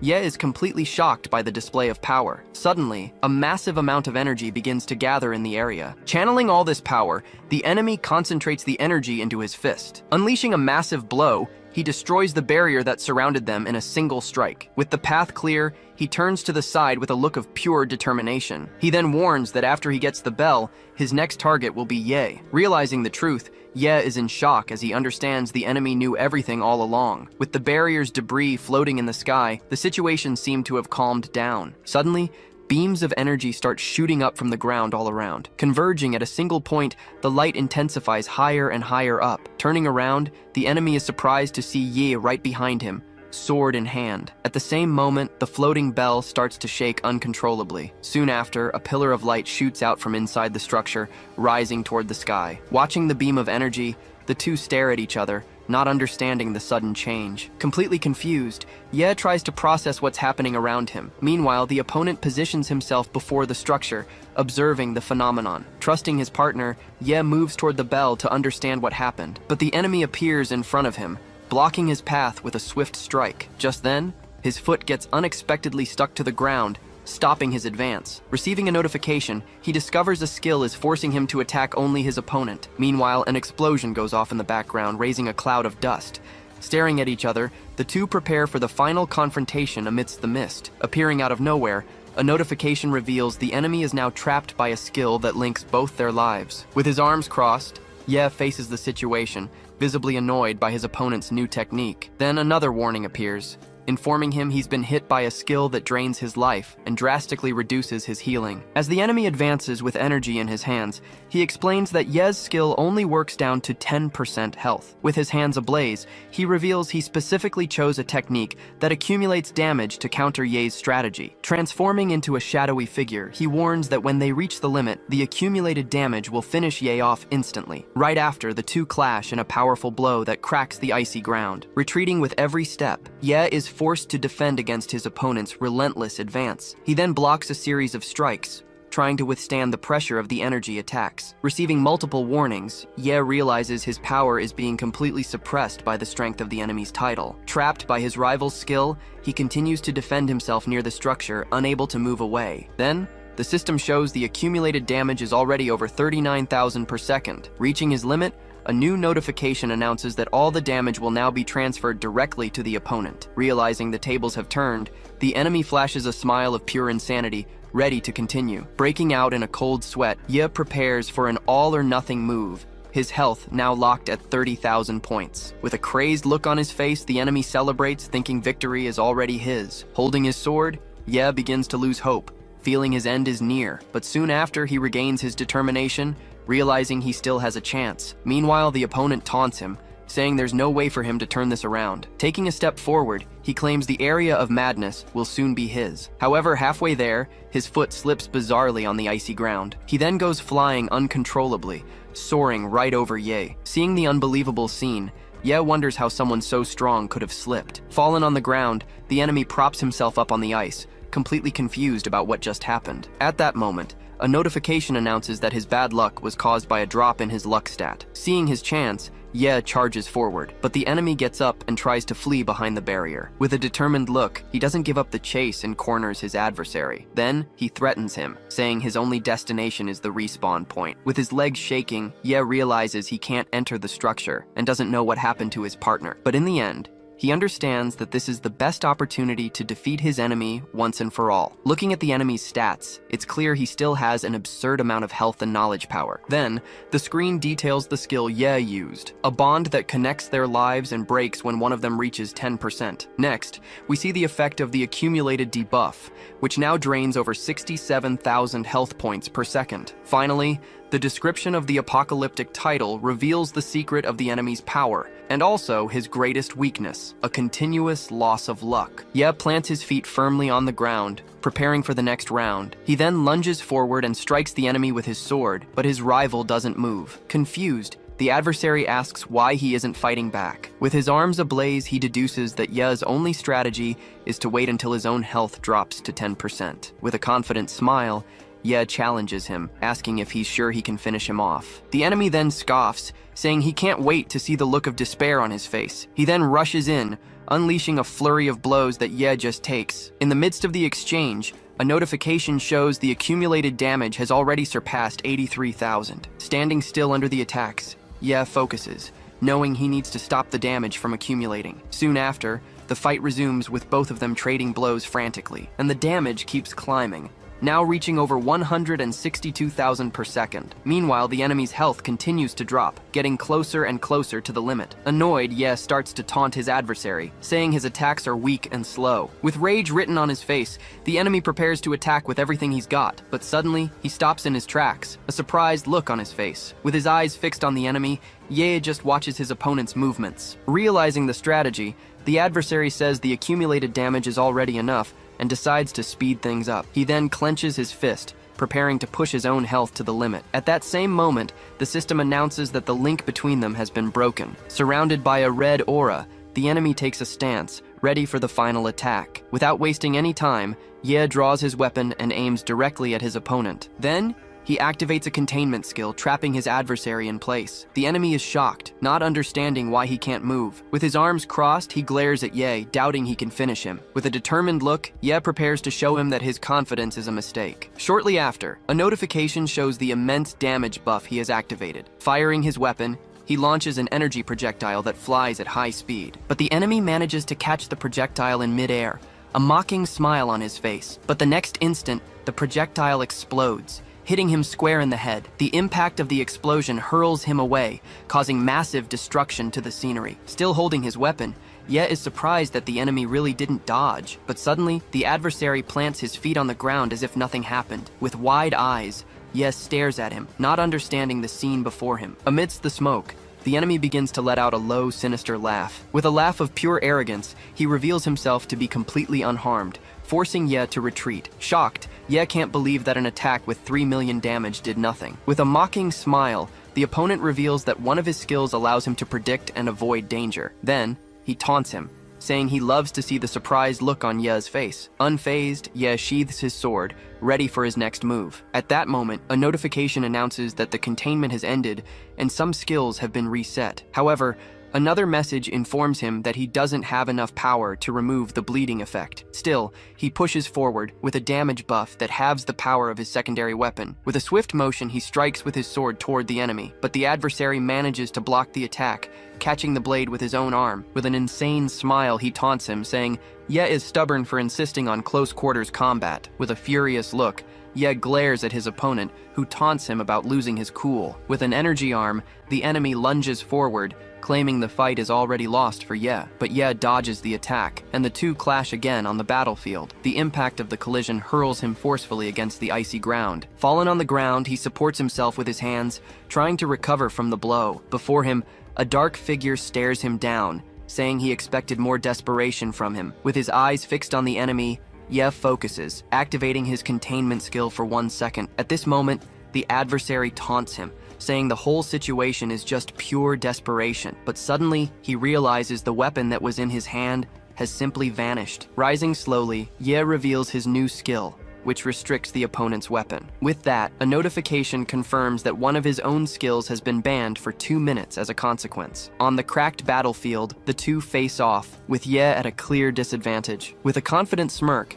the enemy realizes he can no longer use his key weapon. Wary of his opponent's calm demeanor, Ye starts to wonder what trick he has up his sleeve. With his sword in hand, he concludes that the only way out is to fight, even with his skills on cooldown. Taking a step back, he regrets having relied solely on the enemy's bad luck to win. Looking at the structure in the background, he decides his only hope is to escape there. But his opponent says the weapon restriction was a good thing, as now he can have more fun. Suddenly, the enemy's eyes widen as he notices a strange movement. Seizing the distraction, Ye sprints towards the gate, seeing his one chance. Leaping in front of him, the opponent tries to block his escape, but it's too late. Unequipping his gear, Ye activates a barrier and a burst of power. Confirming his suspicions, he realizes the enemy truly has all the special skills. With a final effort, he runs desperately, knowing this is his only chance to survive. Right behind him, a massive explosion completely destroys the structure's entrance. But at the last second, he makes it through, finally reaching his destination. Facing the system notification,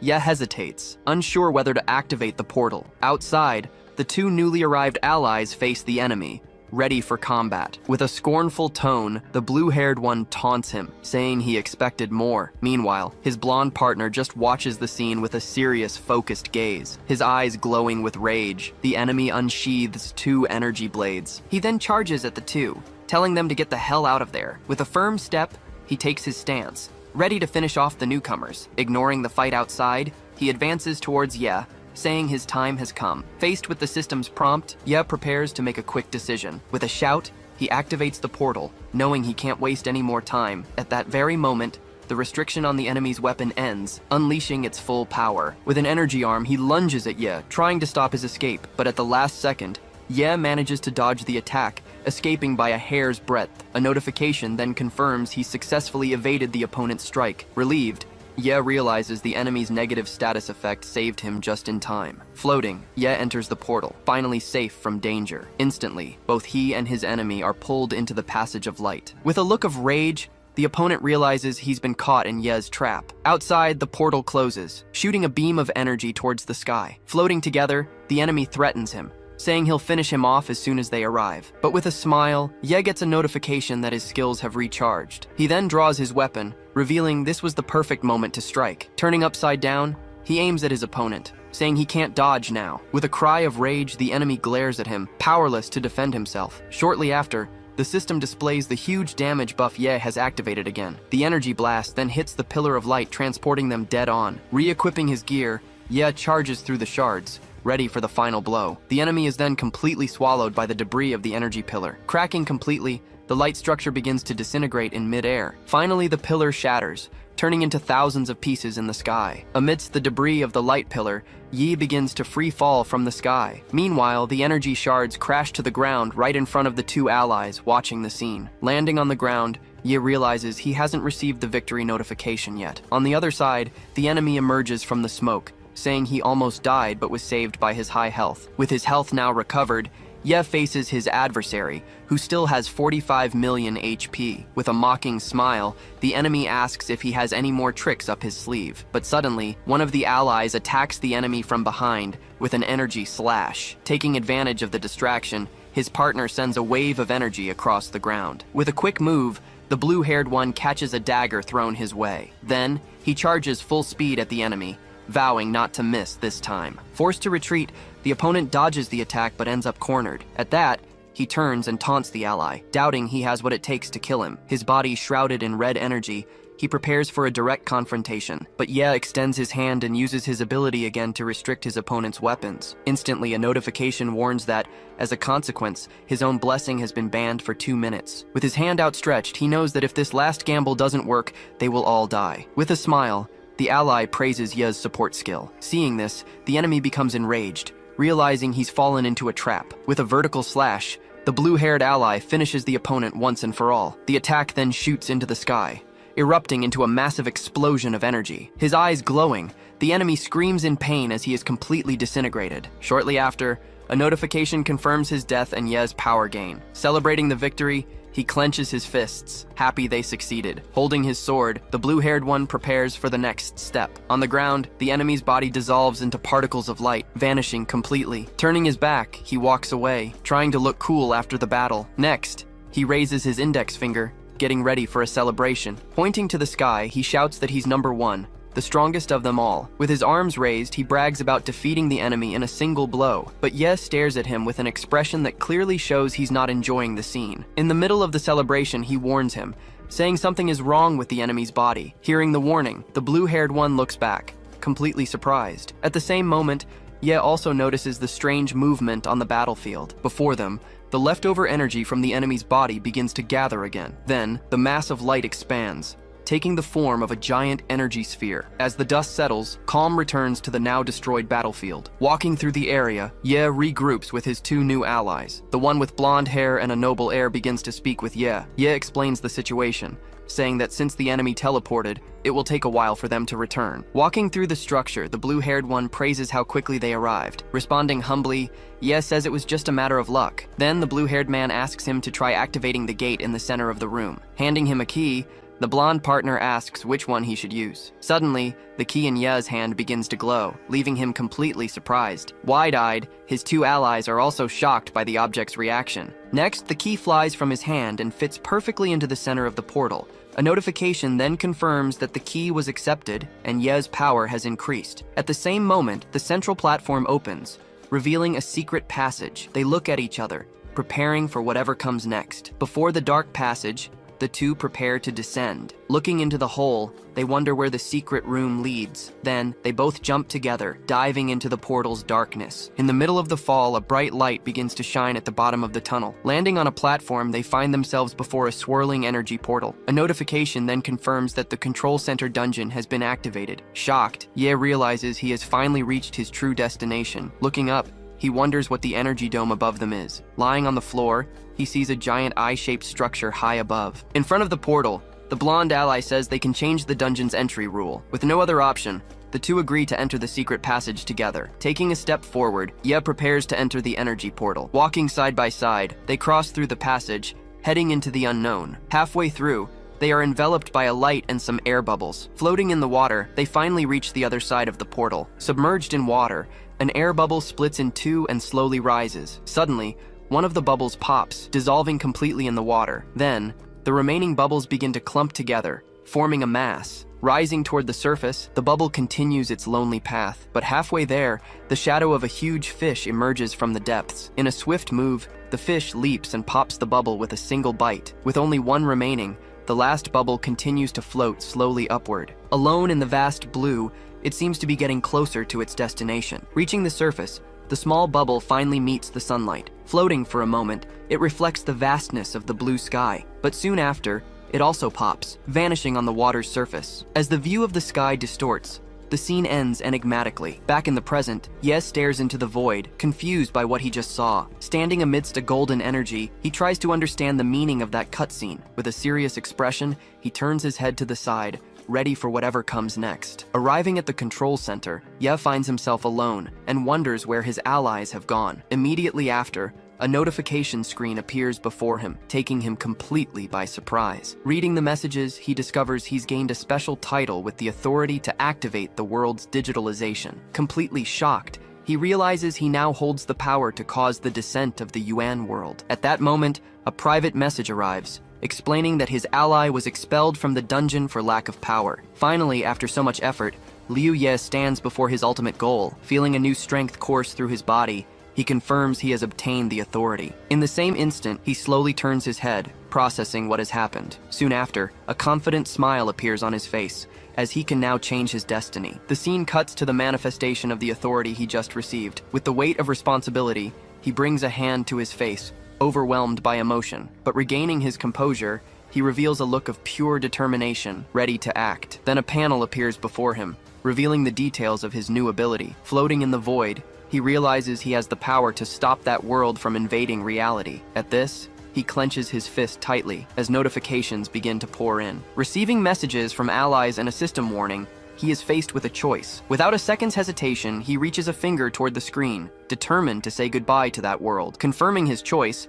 his finger touches the interface and activates the exit command. Immediately, the power structure begins to unravel with his departure. With a final flash of light, his consciousness is completely disconnected from the game. Back in the real world, Liu Ye's consciousness slowly returns. Opening his eyes, he finds himself lying in his bed, holding his glasses. Then, he sits on the edge of the bed, still processing recent events. Slipping on his sandals, he stands up and begins to walk around the room. Heading toward the balcony, he finds a staircase leading to the roof. Climbing the steps, he reaches the top of the building, with the city before him. Up there, he stops and observes the nightscape, reflecting on what he has done. At that moment, he recalls the terrible vision of a destroyed and abandoned city. It showed silent streets and ruined buildings everywhere in that dark future. Amidst the rubble, he recalls the scene of two skeletons embracing on the ground. He also remembers finding another couple in the same tragic situation. Near them, a diary on the ground told the story of humanity's final days. Returning to the present, a determined smile appears as he clenches his fists. Overcome with emotion, he shouts with all his might, celebrating his great victory. Immediately after, he jumps for joy, having finally managed to change that destiny. As a new day dawns,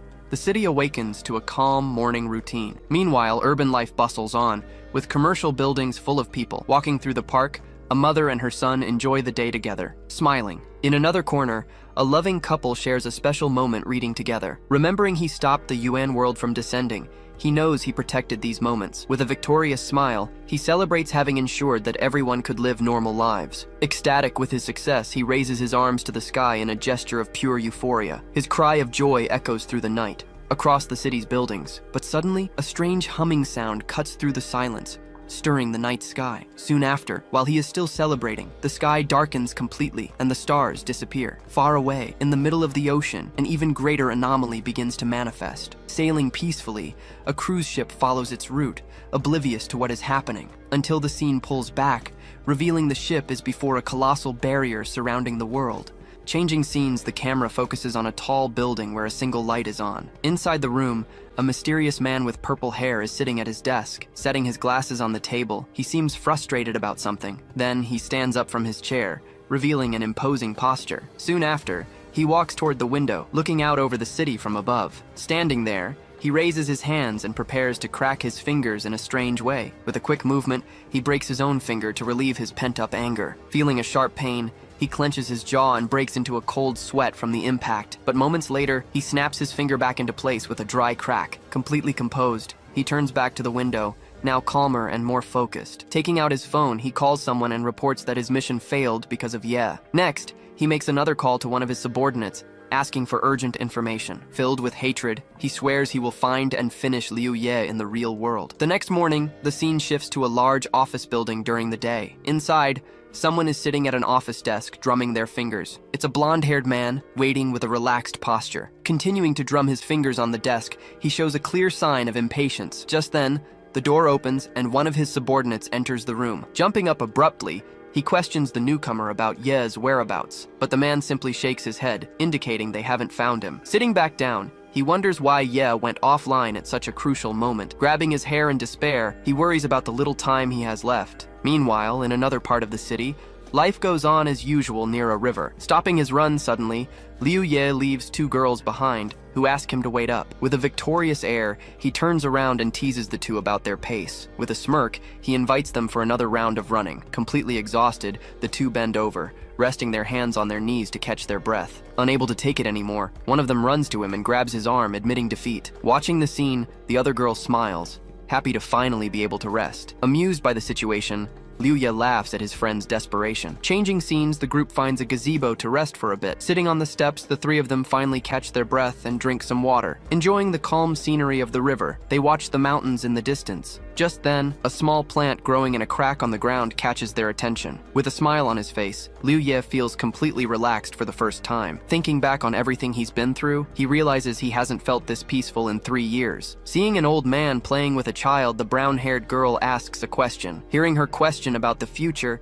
he looks at her with a thoughtful expression. Meanwhile, she watches him intently, waiting for an answer. With a gentle gesture, he ruffles her hair and reassures her with a promise. But with a mischievous look, she puts a finger to her lips and adds a condition. Right after, she whispers something to her friend, leaving Liu Ye completely surprised. Completely embarrassed, the pink-haired girl's face turns red. Then her friend starts laughing and threatens to tickle her, and she begs her to stop. Playing on the steps, the three of them have fun under the gaze of other people. Watching his friends, he realizes how they always draw a lot of attention wherever they go. Suddenly, a dark memory surfaces in his mind of two threatening figures cornering him and a girl. Shaking his head, he pushes the bad thought away, convinced it won't happen again. With a clenched fist, he fills with determination to build a safe future and a better life. Looking again at the grandfather and grandson, he allows himself to dream of a peaceful future with the ones he loves. But in the blink of an eye, a beam of energy pierces through both of them, catching everyone by surprise. His face frozen in horror, he can't believe what he just saw. Immediately, they both fall lifeless to the ground in front of everyone's eyes. All around, people stare at the scene in terror, not understanding where the attack came from. Lying on the ground, the boy still has a faint smile on his face, despite everything. As panic sets in, everyone wonders what just happened. Moving across the floor, the beam of energy reveals itself to be a strange plant. As he turns his head, Liu Ye senses the danger and immediately goes on alert. Suddenly, the plant grows uncontrollably, climbing the stairs at high speed. Confused, he wonders how this mutant plant could be here when Yuan's world hasn't descended yet. Without warning, A giant leaf lunges toward him, aiming for a direct hit, but one of his friends pushes him out of the way just in time. Regaining his balance, he plants his feet firmly on the ground to keep from falling. Seeing this, he freezes in shock for a moment, unable to believe the plant's speed. The plant then switches targets, attacking the girl who just saved him. The other friend quickly rushes over to help her companion, who was grazed by the attack. Seizing the opportunity, the plant wraps itself around Liu Ye's arm, immobilizing him. Analyzing the situation, he realizes he needs to stop the leaf's movement to neutralize it. Using his towel,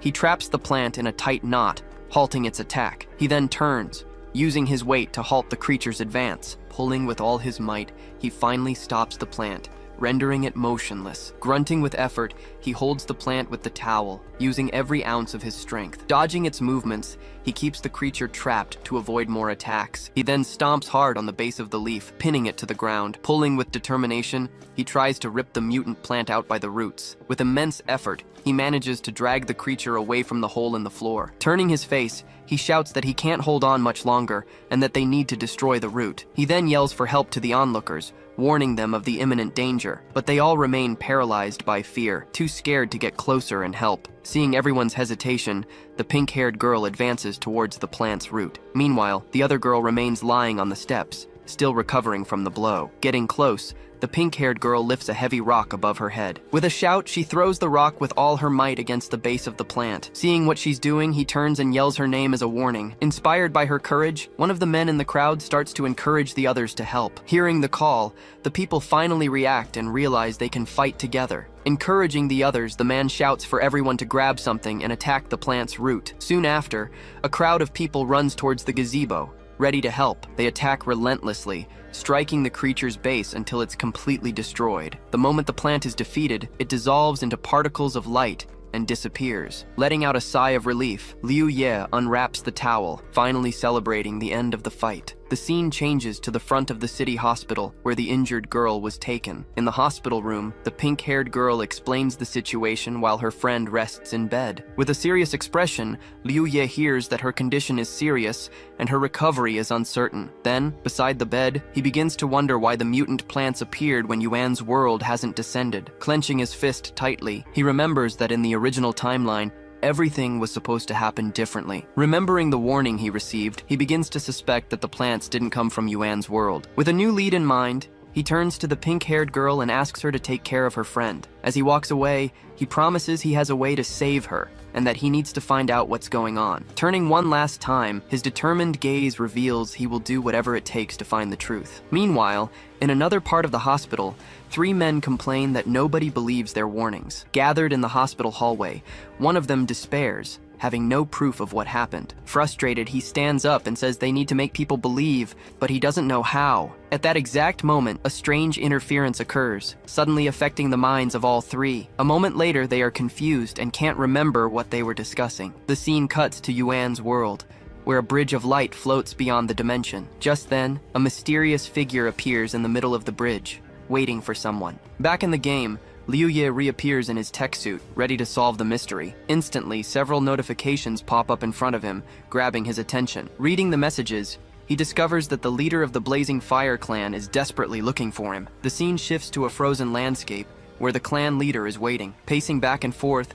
Blazing Fire shows he's extremely irritated by the situation. With a look of pure frustration, he continues to wait for any news from Liu Ye. Suddenly, a message alert pops up before him, breaking his concentration. Reading the message, he finally gets a response from Ye, who sets a condition. Surprised and relieved, he celebrates the fact that Liu Ye is finally online. Soon after, the two begin to negotiate, with Ye refusing to back down and demanding to know everything. Thinking about how to proceed, Blazing Fire decides he needs to show the gravity of the situation. So he sends some images, showing the strange borders that have appeared in the world. Next, he sends a photo of a giant creature that was seen beyond these barriers. To top it off, he sends a satellite photo, revealing that space is now just a dark void. Shocked by the revelation, Liu Ye can't believe what he's reading. Continuing his explanation, He details that the world faces two dangers: disappearing continents and emerging mutant plants. Processing everything, Liu Ye questions how no one noticed an entire continent suddenly disappearing. Noticing his confusion, Blazing Fire deduces that Ye has never had contact with the Earth's shadow. He then reveals that people forget the crises they witness, unless they interact with this entity. Still in disbelief,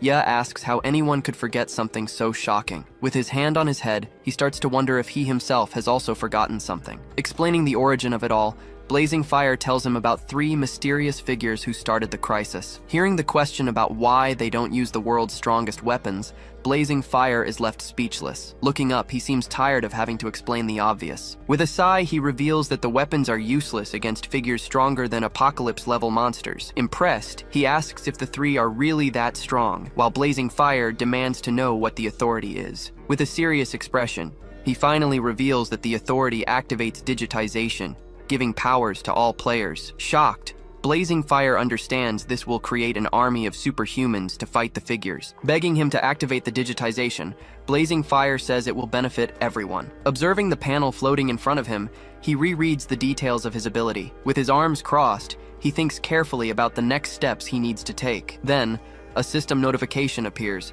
asking him to confirm the activation. Extending his hand toward the screen, he prepares to make his decision. But at the last second, he stops and pulls his finger back, still having doubts. Right after, he clenches his fist tightly, frustration taking over. Gritting his teeth, he glares at the panel, annoyed by the complexity of the situation. Remembering his injured friend in the hospital, he finds new motivation. Realizing he was naive, he understands he needs to stick to his original plan to protect everyone. Without further hesitation, he presses the panel and decides to create a new future with his own hands. But a new notification reveals he only has 57% of the authority, which isn't enough. Analyzing the details, he sees he needs at least 60% to activate the level up function. Understanding that the level up function is the key to everything, he realizes he just needs a little more. With a determined look, he deduces that the remaining power can only be in the madness area. Trying to leave, a notification stops him, saying he can't exit without activating the digitization.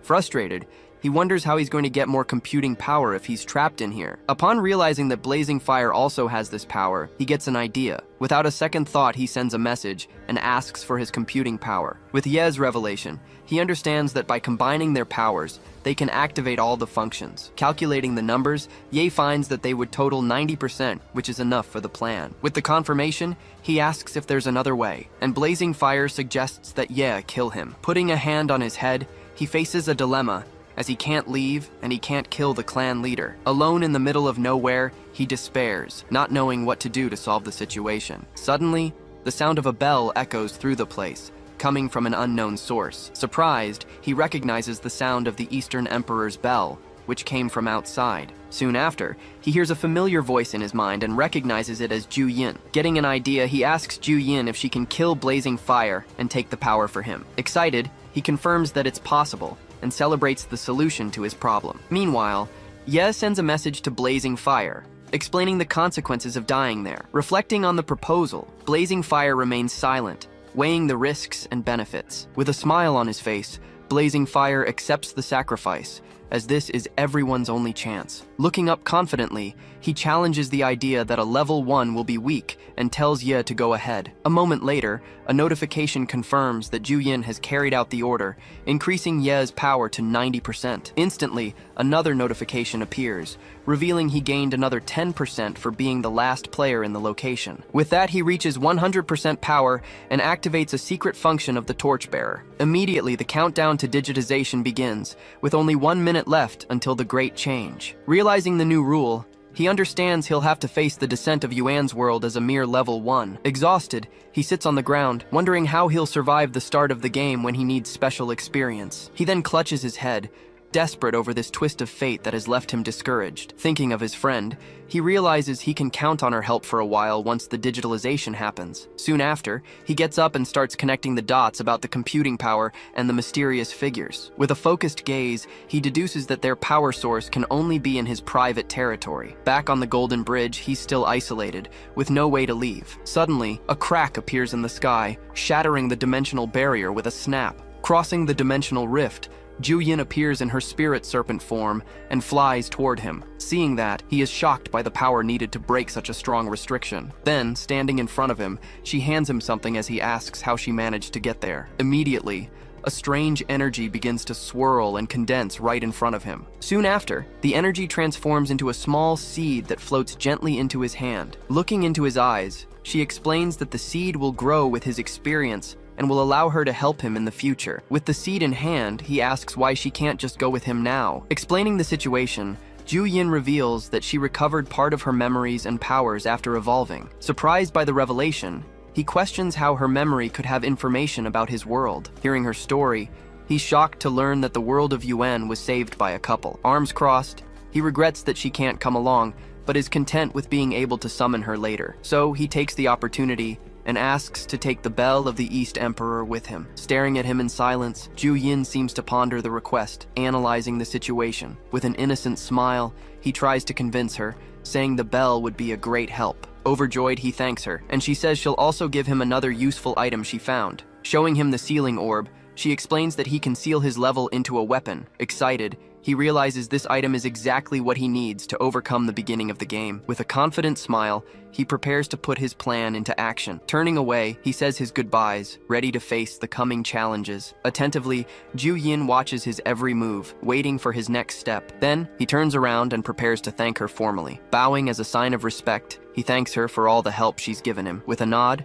Ju-yin says goodbye and wishes him good luck on the journey ahead. Meanwhile, the countdown continues, with only 5 seconds remaining. In the real world, people lying in their beds begin to feel a strange change. Sitting in his room, a boy is also affected by the spreading energy. Even an elderly man resting in his armchair doesn't escape the wave of power. At the hospital, the injured girl also feels the energy, and her eyes flash for a moment. Then, a notification announces that all players will be disconnected in 3 seconds. Back in the real world, life goes on as normal, with a happy family strolling in the park. Elsewhere, a couple enjoys a moment of affection and laughter together. 2 friends play on a bridge, celebrating the joy of being alive. Meanwhile, 2 friends chat and laugh, sharing secrets and confidences. Suddenly, the sky begins to darken, signaling that something is about to happen. Soon after, a giant crack cuts across the sky, shattering the barrier of reality. All these peaceful moments are interrupted when the descent of Yuan's world finally begins. Sitting on the edge of his bed, Liu Ye wakes up in the real world, ready to face the new era. Slowly opening his hand, he prepares to use the items he obtained in the game. Soon after, the Bell of the East Emperor and the sealing orb appear in his hand, floating in the air. As he realizes what he needs to do, a determined look appears on his face. Without wasting time, he brings his hand to his chest, beginning the fusion with the items. The girl wonders what's wrong with that person. Even without understanding, she tries to figure out why he's talking about monsters and dungeons. She decides it doesn't matter, and that she needs to get Ah Yoon and hide somewhere. Suddenly, a beam of light cuts through the hospital corridor. The girl watches the scene, unable to react. Then, the silhouette of a man with a weapon appears at the door. The man then kicks the door to open it completely. From the impact, a table beside her flips over and falls to the floor. The girl backs away as she watches him approach. Meanwhile, Ah Yoon is still sleeping in the bed next to her. The girl's expression changes as she makes a decision. The newcomer then asks if Huang Nianchu is also trapped in that dungeon. The man is surprised by her question. Without hesitating, she introduces herself as the vice leader of the non-specialist union and asks if he's ever heard of her. Then the girl suggests they work together to clear the dungeon. The man then celebrates, confirming that this really is a dungeon. He then comments that the game seems so real he almost thought it wasn't one, especially since he couldn't find the exit key. The girl realizes he truly believes it's all just a game. Even with no time to think, she concludes her priority is to keep him away from Ah Yoon. With that, she decides to play along and explains she came to the dungeon with a friend. But her friend got disconnected and now she's stuck there alone. As soon as he hears this, the man asks her what disconnected means. The girl watches him from the side, waiting for his reaction. The man stares at her for a moment, thinking how beautiful she is. He then suggests the only way to win is by killing the non-players, but she proposes they work together to finish faster. The girl is shocked as she processes the idea of having to kill people. So she agrees to go, but with the intention of luring him away to ensure Ah Yoon's safety. Out in the hallway, the man says he cleared the floor above and that they'll start there. Realizing he's looking for proof that he's in a game, she argues that killing monsters is tiring and they should focus on finding the dungeon boss. The girl then suggests they split up to find the boss, since the difficulty isn't high, and regroup later to kill it together. As the man turns, She plans to go back for Ayun and escape as soon as he agrees to the plan and leaves. The man turns to her with a serious expression. In the hallway, a monster's mouth opens. As the creature appears behind the girl, the man stares at her. At that, he shouts, recognizing what it is. The monster quickly extends its claw to block the door. Then, the man charges forward and attacks the creature with his weapon. He then yells that it's a dungeon monster and anyone who says otherwise is an idiot. Not believing what she's seeing, the girl says it's impossible. The man jumps, using the wall to gain momentum. He then charges at the creature, shouting that once he kills it, he can leave this game. The creature stomps hard on the ground, breaking the floor. The girl watches the scene unfold before her eyes. Seeing more monsters in the hallway, she wonders where they came from. With that, she decides to lure them away to keep Ayun safe and yells for the giant rats to follow her. As the girl runs down the hall, the man stays behind, facing one of the creatures. With his weapon, he strikes the monster with a precise blow. The girl's expression fills with determination. Without looking back, she stays focused on her plan. As she runs, the girl confirms her plan is working and that Ayun will be safe. Just ahead, a section of the hallway floor stands out. As she passes the man, a monster leaps from one of the doors towards her. Suddenly, a huge impact occurs right in front of her. At that, she grabs the handle of a mop lying on the floor. Then, the girl gets into a combat stance,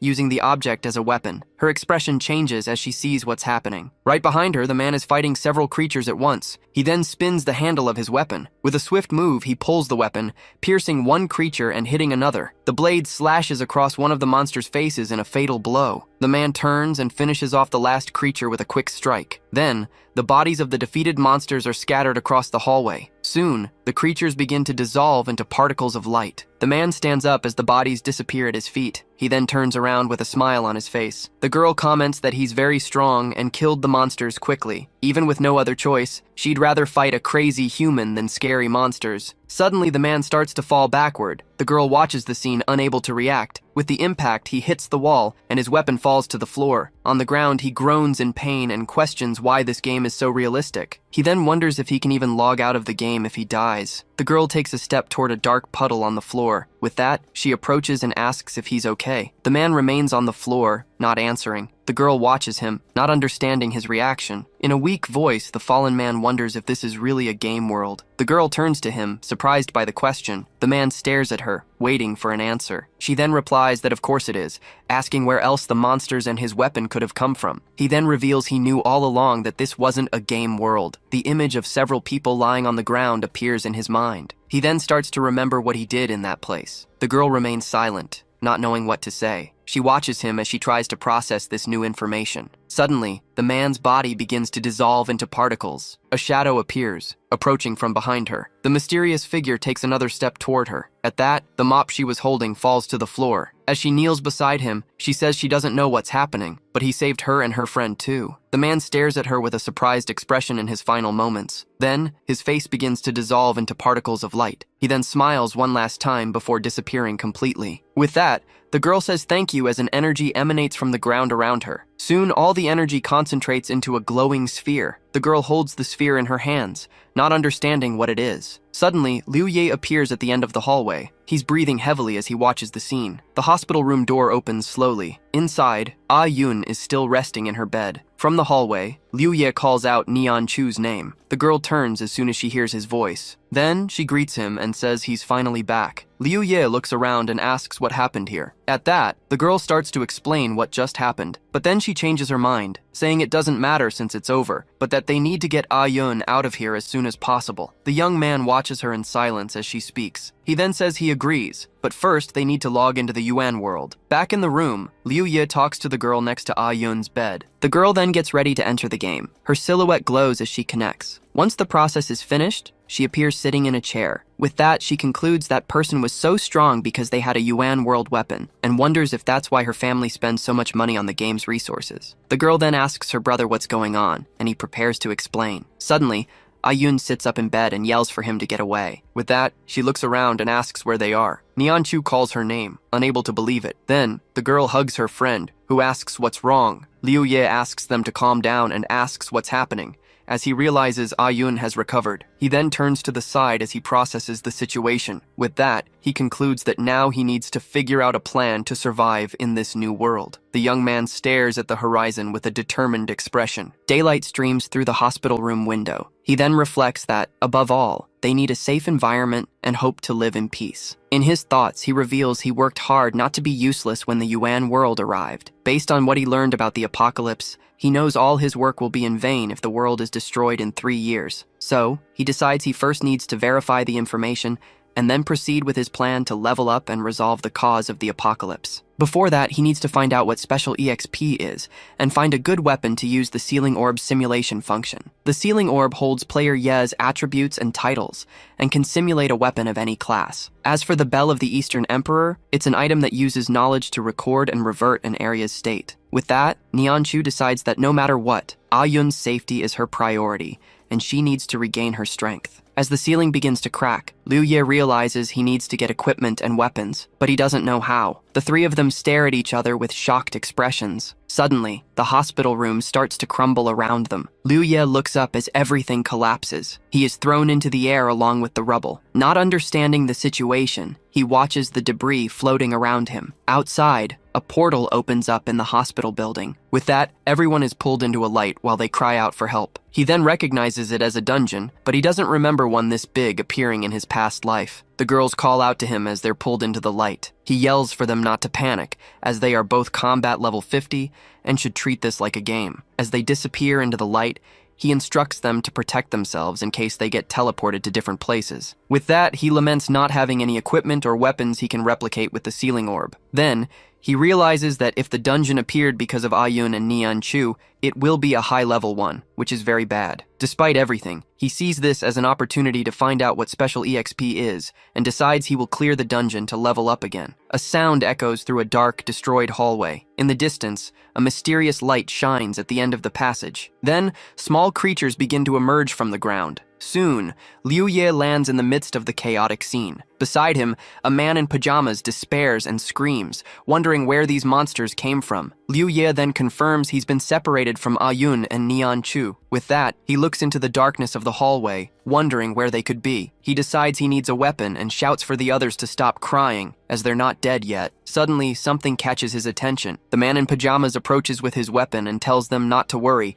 because it's his time to shine. Watching him, Liu Ye wonders if he's a player. One of the other men warns him, saying the monsters are dangerous and that his toy gun won't work. Hearing this, the man in pajamas questions him about calling his weapon a toy. Then, he explains that it's a real weapon from the Yuan world, and that he has obtained his character's powers. With the weapon in hand, he declares that with this power, there's nothing he can't do, and that he will protect them. One of the men asks what a Yuan world character is. Then, he turns to Xiao Yi and asks why he, being a higher level player, didn't receive the same powers. Xiao Yi then replies that it's because he's destined to be the main character. As Liu Ye tries to remember where he knows him from, he decides it doesn't matter, as long as he kills the monsters and keeps them safe. Suddenly, a strange sound echoes from the end of the hallway. At that, Liu Ye warns that a monster is approaching. Frightened, the others wonder what that sound is. Xiao Yi tells them not to be afraid and that he'll take care of everything. Then, a creature's paws emerge from the darkness. Soon, a level 20 rat monster charges in his direction. Liu Ye realizes that if the dungeon was created because of the girls,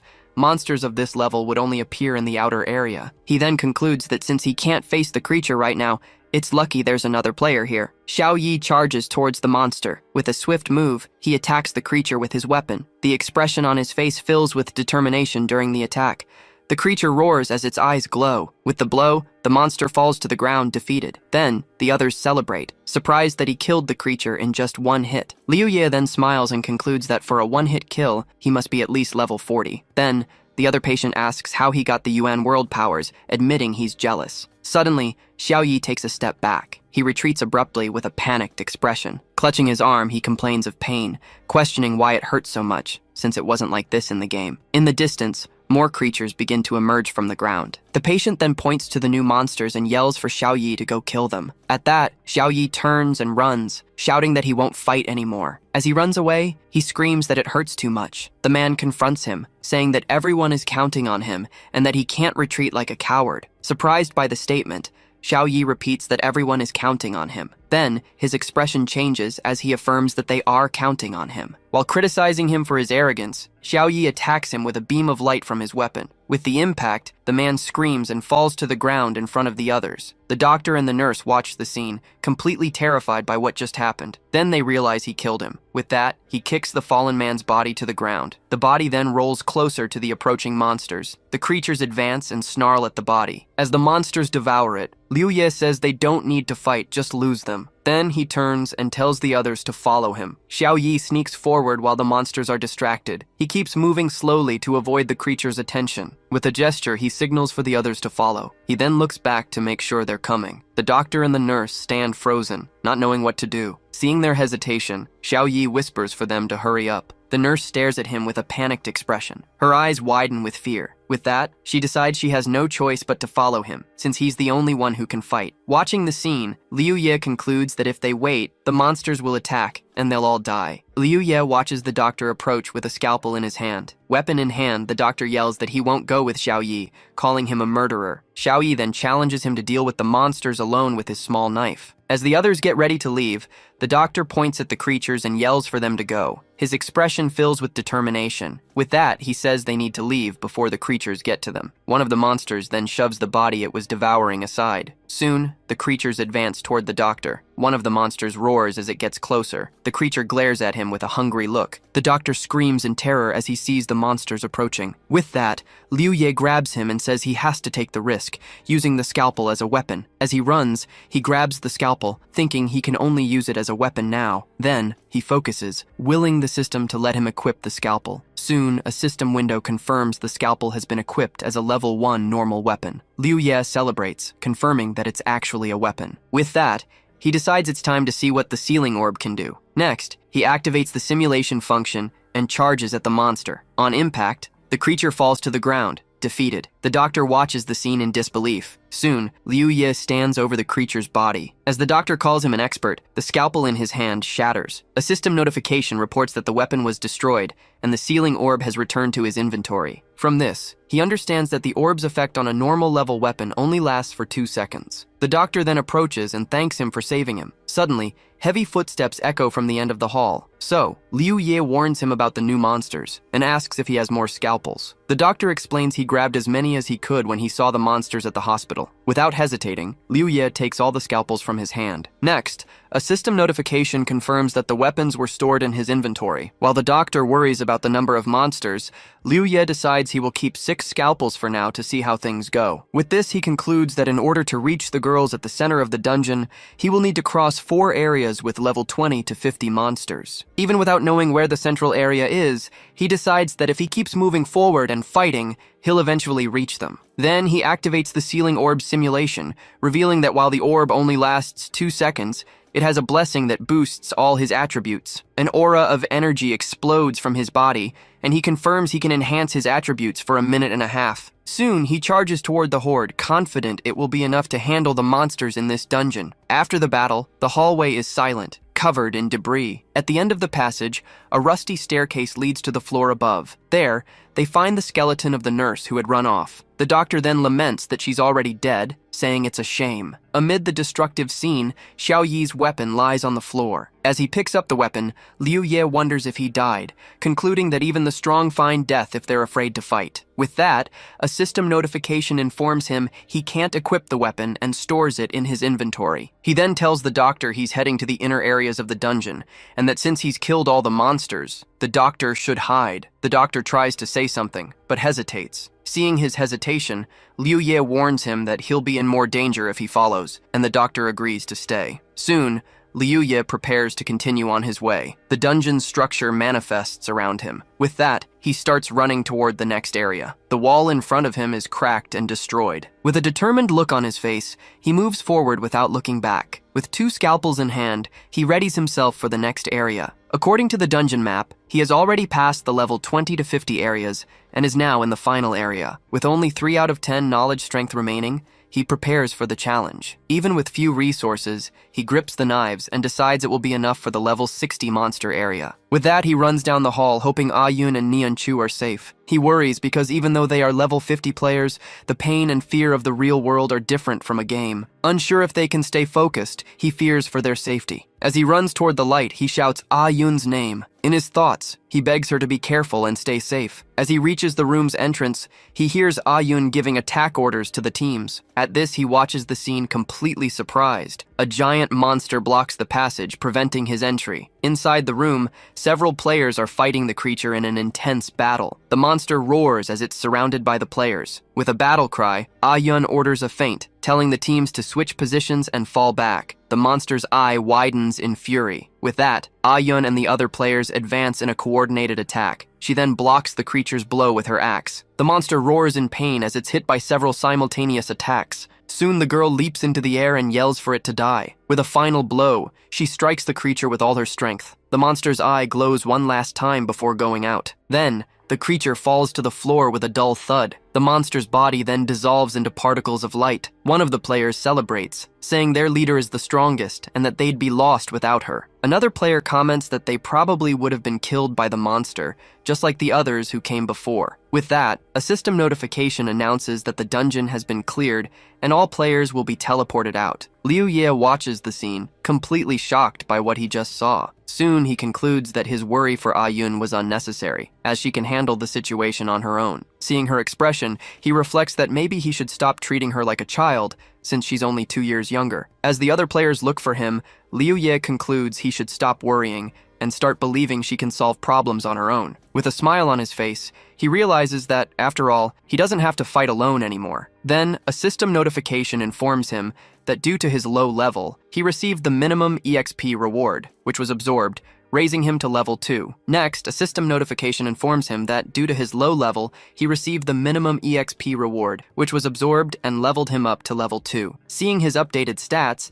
he wonders how he will manage to get that much EXP, since he needs 200 times more than other players to level up. Ah-yoon explains that, although they were scared at first, they got used to their own strength and realized they could kill even the bosses without getting hurt. With that, she says they decided to gather all the players, who luckily were from the same guild, to attack the final boss. Even though she's relieved, she complains that now everyone has decided to follow them, and she doesn't know what to do about it. One of the players then comments that after fighting alongside them, he finds them even more beautiful than in the game because they're smart and brave. Liu Ye then tells her that they want to follow her because they trust her, and since the world will become more dangerous, it's safer to stick together. With a laugh, Ah-yoon agrees and says that with so many players, they can kill any monster that dares to attack them. As the group gets ready to leave the hospital, one of the players comments that since they're superhuman compared to normal people, maybe he's become a superhero. Hearing the comment, Liu Ye reflects on the idea of being a superhero. He then thinks that would only be true if the rest of the world stayed the same. Suddenly, Ah-yoon screams, asking why the world has become like this. Before them,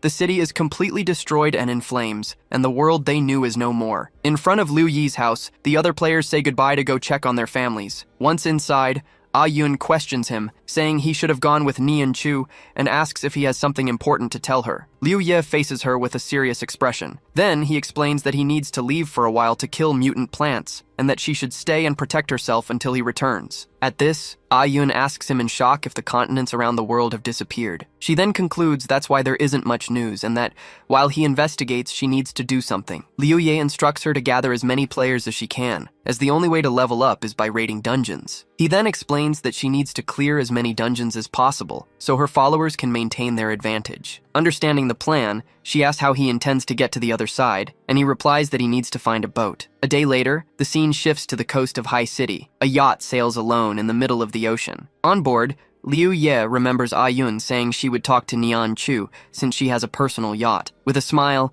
he reflects that it seems he owes Neon-chu another favor. In his memory, Neon-chu offers her yacht and says she'll arrange for a driver who is also a player so he won't be a burden. The driver then thanks him for taking him out to sea, commenting that, for now, it's safer than on land. Liu Ye reflects on the idea, concluding that the sea is only safer for now, as it will have more mutant creatures than the land. Suddenly, he changes his mind, remembering that in his past life, he never heard of mutant sea creatures. With that, he looks at a world map, noticing that the sea territory is much larger than the land. Next, a map of the Chinese continent shows his current location in Yi City. He then realizes that perhaps only the Chinese continent is left. isolated by the sea, leaving only the coastal area behind. On a distant pier, a man warns Bai Ye that there's movement in the water. From a distance, a man watches the boat and asks if they should follow and kill the newcomer. Over the phone, the person on the other end of the line confirms they understood the order. With that, the leader known as Water Monster, level 41, tells his brothers they have work to do. Then,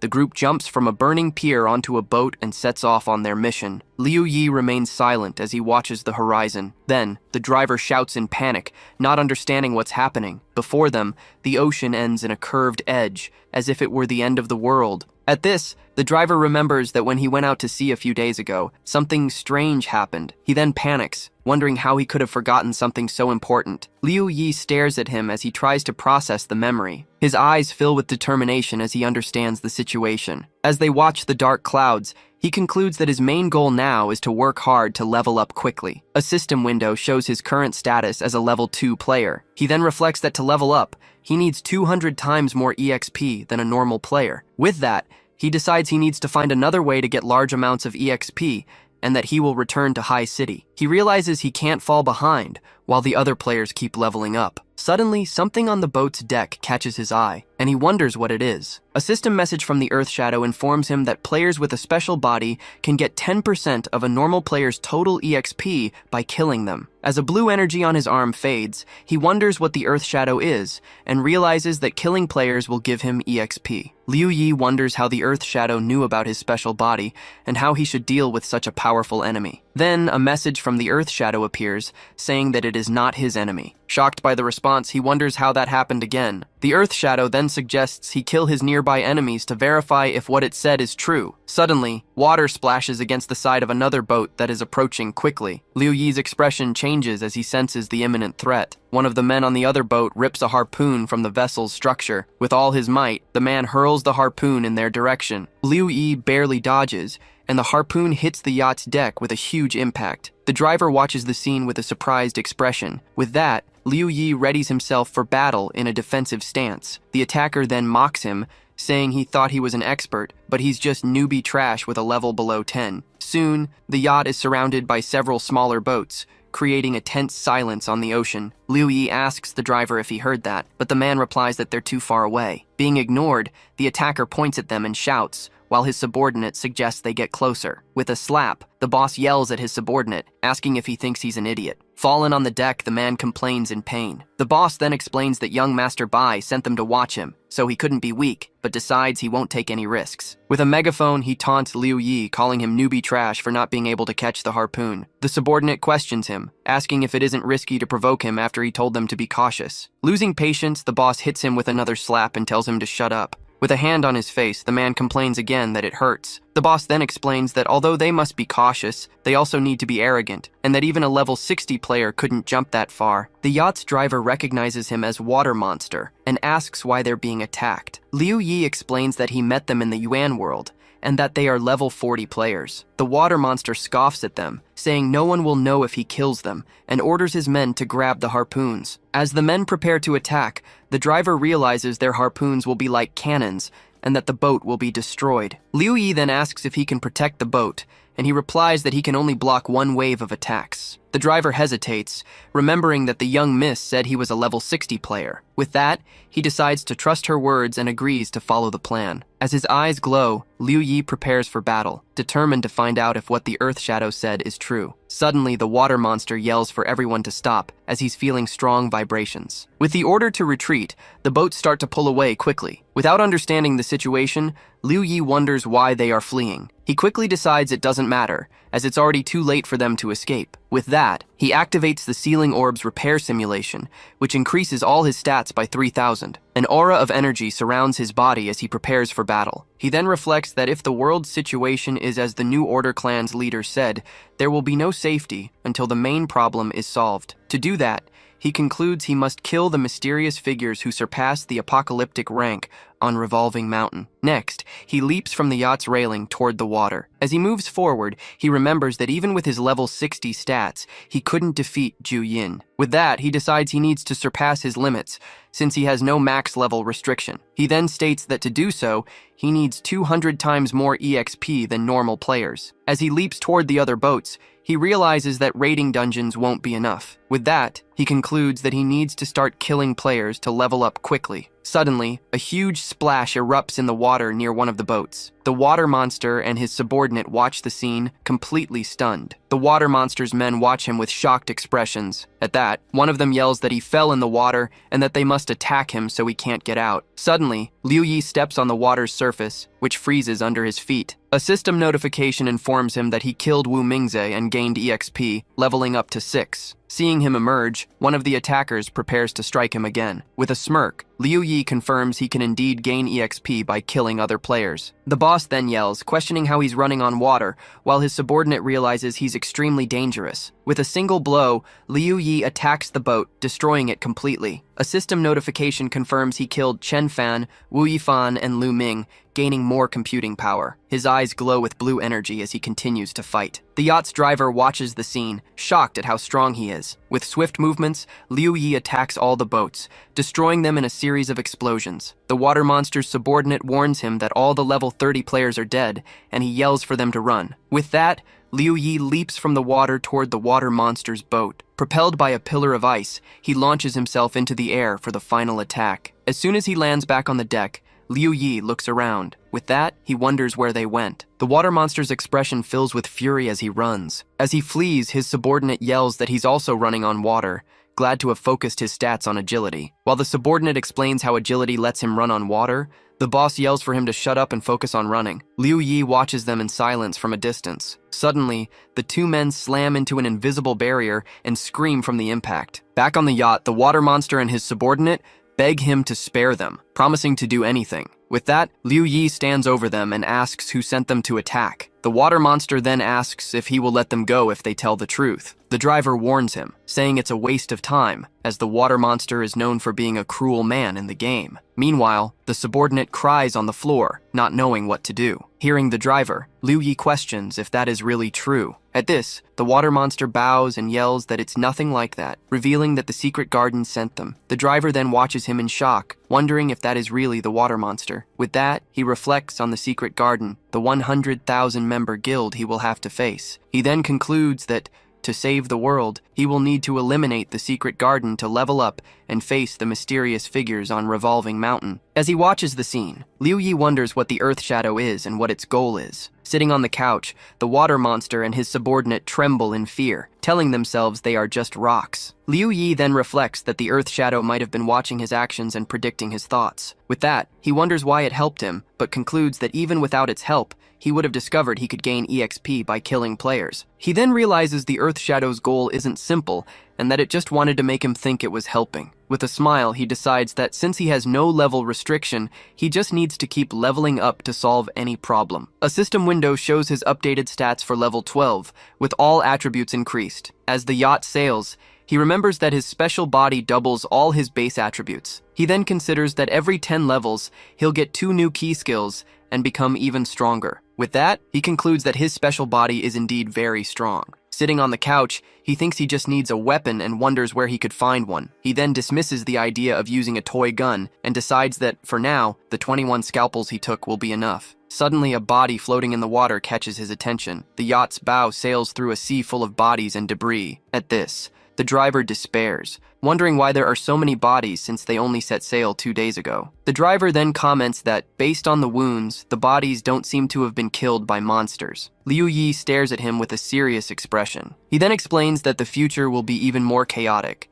and that when electricity and phone signals disappear, the world will enter an age of barbarism. Terrified, the driver hears Liu Yi say that this is just the beginning, and that without the government, true human nature will emerge when resources run out. As they approach the coast, he concludes that now they can only hope the major guilds can re-establish order. Seeing the port city completely destroyed, Liu Yi wonders what happened there. He then deduces that a dungeon must have appeared, allowing monsters to get out and destroy everything before other players could clear it. Horrified by the scene, the driver backs away, saying that it's too scary. With that, he wonders what the situation is like in his own area. Liu Yi then turns and tells him to go back, as it's dangerous to stay there with him. The driver agrees and runs back to the boat. Next, Liu Yi turns to the two men and orders them to take him to the sandhill branch of the secret garden. Terrified, they agree and lead the way. As he follows them, Liu Yi starts planning how he'll use the secret garden to level up. With that, he decides he'll deal with the low-level members first, then get to the leader and surpass level 30. He then plans that as soon as he gets a level 30 set of equipment and a good weapon, he'll head to the Bai City branch. As they walk, the subordinate whispers, asking if they're really taking him to Wu Hao and if it's safe. With that, he decides it's better to take him to Wu Hao, and that as soon as they start fighting, they'll run. The two men look up toward the top of a large building. In front of the building, the boss says that this is the place, and that the richest people in Sand Hill bribed players to protect them. Enviously, the subordinate comments that even though they're just the richest in a small area, they have things he's never seen. Liu Yi then concludes that since this area is intact, it must be the player's base, and their future won't be insignificant. Suddenly, a person is thrown from one of the building's windows. At this, Liu Yi looks up to see what's happening. The person lands in a dark puddle on the ground with a loud splash. The boss recognizes him as one of the hired players and wonders why he fell from up there. From one of the building's windows, a voice screams for her father. In the broken window, a girl cries as the silhouette of a man approaches her. With his hand in her hair, the man questions her, asking how she dares to reject him. Next, he holds her in the window. The man then yells that she's useless without him and that since she doesn't want to stay, she can die. With that, he shoves her through the building's broken window. The girl goes into a free fall, unable to react. As she plummets, she watches the metal ground rapidly approaching. The girl's expression changes as she realizes what's happening. Her body tumbles in the air as she falls. Then she screams desperately as she continues to fall. From the ground, Liu Yi watches the scene unfold above him. Soon, the girl lands in the dark puddle right in front of him. From the window, the man watches the result of his actions. Liu Yi then recognizes him as Wu Hao, the Red Demon, an assassin from his past life, and decides he'll have no problem killing him. With a leap, Liu Yi shatters the ice floor and charges forward, leaving the two men behind. Right after, he dashes at high speed along the side of a building. With that, the young man propels his body upward with impressive force. One of the henchmen then wonders how much agility it would take to run on a wall, while the other suggests it's better to just obey. In an instant, Liu Yi bursts through a broken window and enters the building. As soon as he lands, he continues down the hallway without hesitation. On the way, he finds a helpless, blue-haired girl tied up. Just ahead, the scene reveals a hanged man and several bodies on the floor. Swords of various types are also embedded in one of the pillars. Finally, Liu Yi reaches a large hall where a group of people awaits him. In the background, Wu Hao is sitting on a couch, watching the intruder's arrival. The group members start speculating that even at level 50, he can't handle all of them together. One of the men approaches and ironically asks if Liu Yi came to play the messenger of justice. Then he scoffs, asking if the newcomer remembers the kid they just killed. Soon, the whole group mocks him, saying they might spare him if he kneels and begs for mercy. Liu Yi states he was looking for reasons to justify what he was about to do, but seeing them took a weight off his shoulders. Confused, the group questions if he's gone mad, doubting he can handle so many level 40 players alone. In an instant, Liu Yi unleashes a massive attack that eliminates all the players in the hall. With that, a series of notifications confirms he's gained enough experience to level up to 19. Liu Yi's eye glows as he smiles, pleased with the rapid power boost. As they were being defeated, Wu Hao's men were talking about Liu Yi's sisters and how they plan to attack them. Soon, more notifications appear,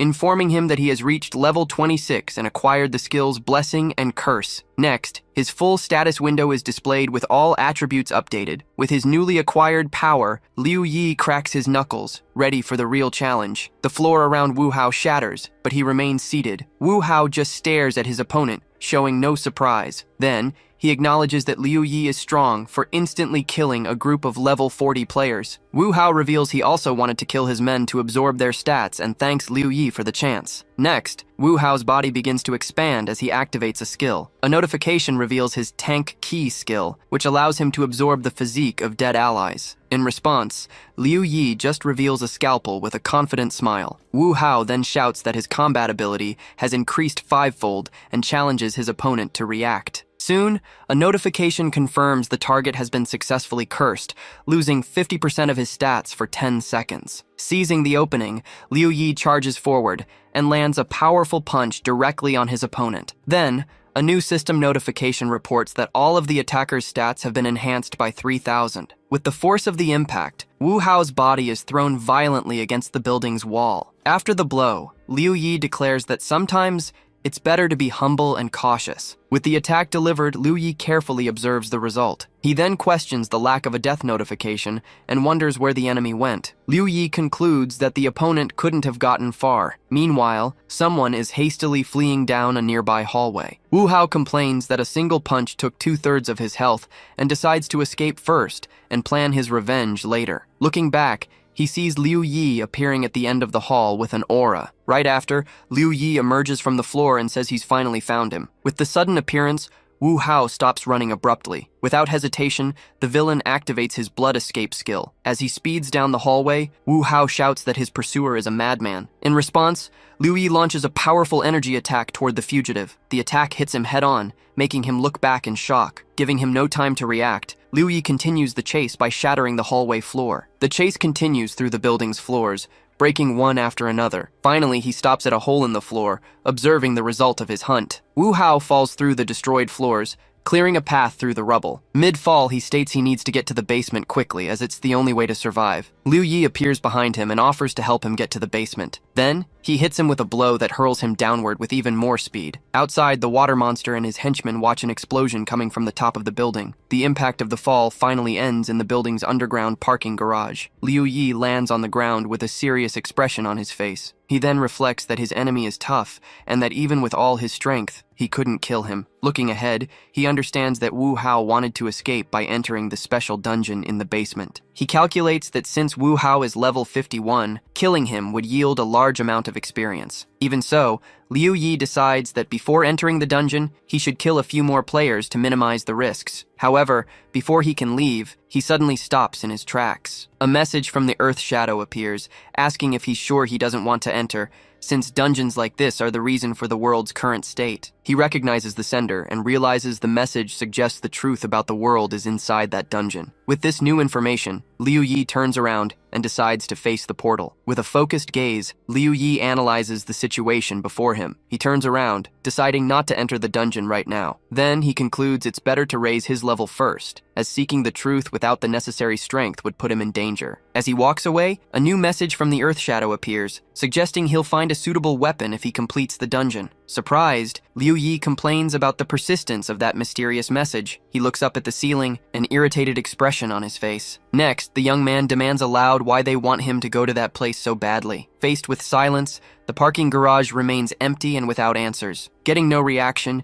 he comments on the lack of a response and says he has other things to do. Before leaving, he states he won't follow orders from someone he doesn't know is a friend or an enemy. With that, the young man goes up the stairs to leave the place. However, the door closes on its own as soon as he passes through. Irritated, Liu Yi turns and declares that the truth about the world and a new weapon are rewards too hard to ignore. His mind made up, he states that his 18 surgical knives should be enough and that he'll finish this quickly. As soon as he enters the portal, Liu Yi's vision is filled with a blur of lights and colors. Soon, 3 small creatures with elemental appearances emerge before him. He finds himself on a floating island, with the 3 creatures circling around him. Liu Yi then observes the unfamiliar environment with a focused expression. In the distance, he spots a large, glowing tree sapling in the center of the island. An information screen identifies the object as the Imperial Sapling, the home of the 3 little ones. A notification details the mission: protect the little ones and their home from the attack of the sinus monsters,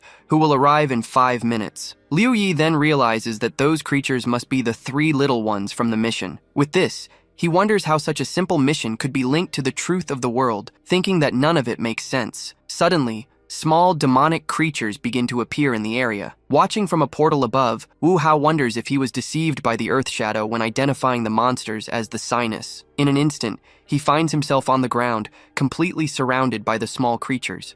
Liu Yi calculates there are too many enemies and he'll need to kill at least 2,000 of them to activate the protective barrier. He understands the mission is against another player and that he needs to be fast, as the sapling could be destroyed in a single blow. Meanwhile, Wu Hao begins to swiftly take down the creatures. A notification reports that the Drain skill has been activated, increasing Wu Hao's physique by 123 points. With a smile, He celebrates that the skill worked and greatly increased his stats. Wu Hao then realizes the monsters see him as an ally, and he can kill them to increase his power without limit. With that, he confidently declares there's no way Liu Yi can defeat him now. Meanwhile, Liu Yi assesses it won't be easy to kill 2,000 monsters, and a notification warns the attack will begin in 1 minute. Liu Yi begins to carefully inspect the entire terrain of the floating island. He then deduces there must be some mechanism to balance the power, since a normal player couldn't win. Finding nothing, he wonders if he needs to activate some special condition in the area. An energy begins to form around Liu Yi's hand. After finding nothing, he decides to treat the situation as if there's no secret. He then decides to focus only on eliminating the monsters as quickly as possible. With a burst of speed, he leaps towards the approaching horde of creatures. In the sky,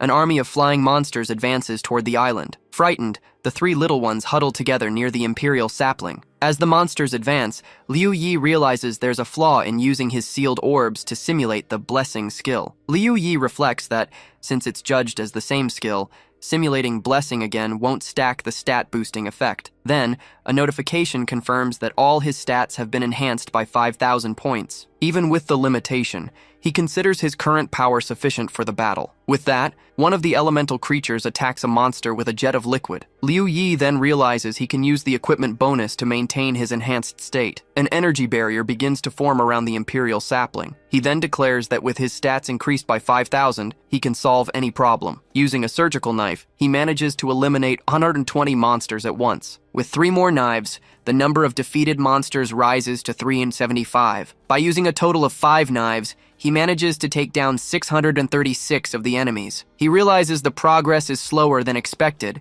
and at this rate, he'll use up all his knives. Without his weapons, he concludes he'll have no way to face Wu Hao in the end. In the midst of combat, he wonders if he should use the reset skill to increase his speed. However, he dismisses the idea because of the long cooldown, and with no guarantee of success. Seeing the difficulty, the 3 little ones begin to talk among themselves and seem to make a decision. In an instant, the small fire creature flies towards Liu Yi, who watches the scene in surprise. Soon, the creature begins to transform, taking on the silhouette of a firearm. Faced with the transformation, Liu Yi wonders what that is materializing. An information window details the weapon's stats, including its attack power, agility, and an active skill. Liu Yi then asks in surprise if one of the 3 little ones turned into a weapon. With the new weapon in hand, he finally understands how the difference in combat power will be balanced. Facing the horde of monsters, he decides he'll find out the weapon's power as soon as he tests it. The island's floor was now riddled with holes and craters. Even the large rock formations were pierced by the attacks. Liu Yi then celebrates,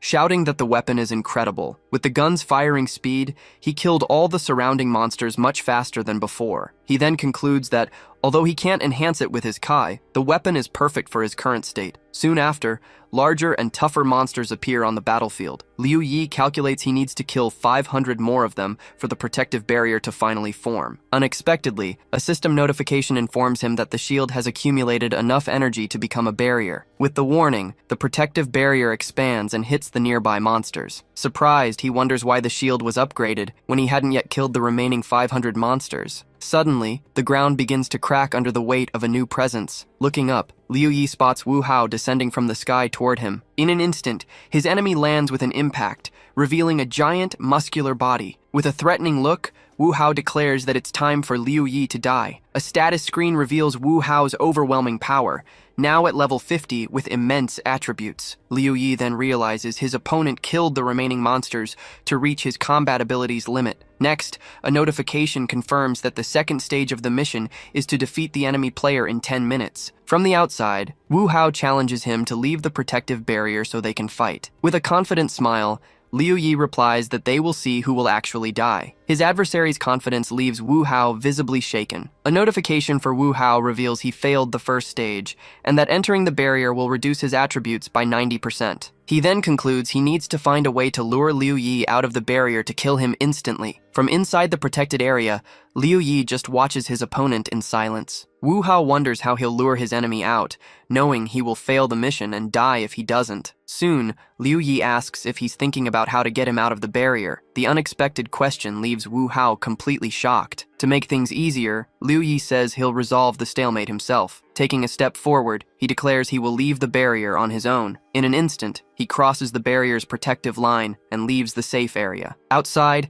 Liu Yi announces that he has already done his part by leaving the safe area. Wu Hao charges forward furiously, yelling that he's asking for death for daring to come out. Next, he attacks him, stating he will show him the consequences of underestimating him. Amidst the dust, Wu Hao believes his opponent must be severely injured and that it's now useless to try to reduce his attributes. Suddenly, his face twists into an expression of total shock. To his surprise, Liu Yi had stopped his massive punch with just one hand. Wu Hao then wonders how that's possible, since his physique was already maxed out. He continues, not understanding, stating his attack power should have a damage value of at least 10,000. With his eyes glowing, Liu Yi reveals that while his physique was maxed out, he had maxed out all of his own attributes. Next, a status window displays Liu Yi's attributes, all raised to impressive numbers. He then explains that while killing monsters, he enhanced and stacked all his attributes to the limit for 30 minutes. The revelation leaves Wu Hao completely terrified and speechless. A final notification states that Liu Yi's next attack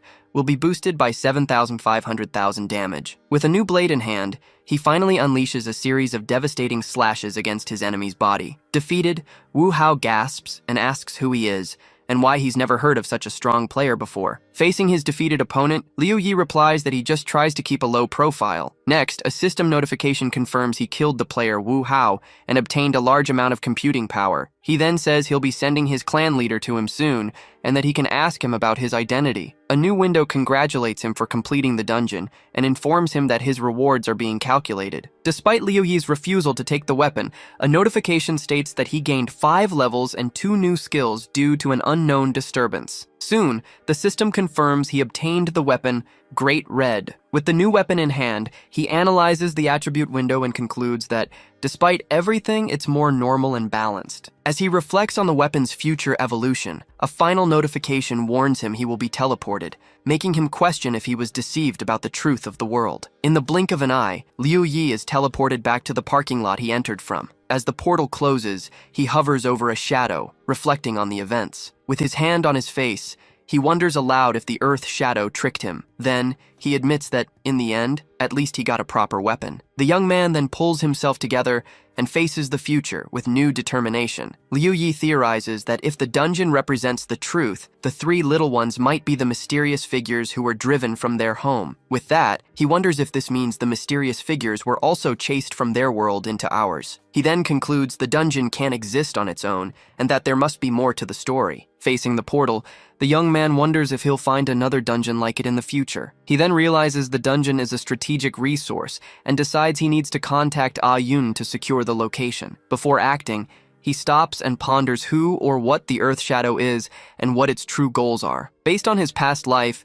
he concludes that the Earth Shadow's very existence is suspicious. He then questions why the world is in chaos if they're so strong and are truly helping. Finally, he wonders if the Earth Shadow is part of a hidden scheme, pretending to help while leading them to their doom. Alone in the parking lot, Liu Yi sits in silence, lost in thought. With his hand on his face, Liu Yi sighs and concludes he's overthinking things and getting too negative. Then, a slight smile appears on his face as he says he's now curious about the Earth Shadow's next message. At that very moment, a system notification dings behind him. The notification reveals that the Earth Shadow is inviting him to a group chat. Surprised, he wonders about a group chat, since he's never used a chat system in the real world before. He then theorizes that if the Earth Shadow created the chat, they must have access to the system's core. With that, Liu Yi realizes it all makes sense if the UN World System core is in their hands. He decides to accept the invitation, but he rejects the default name and changes it to Ace. A new window confirms he's entered the Sacred Path chat, where other players are already discussing how to join forces. Reading the messages,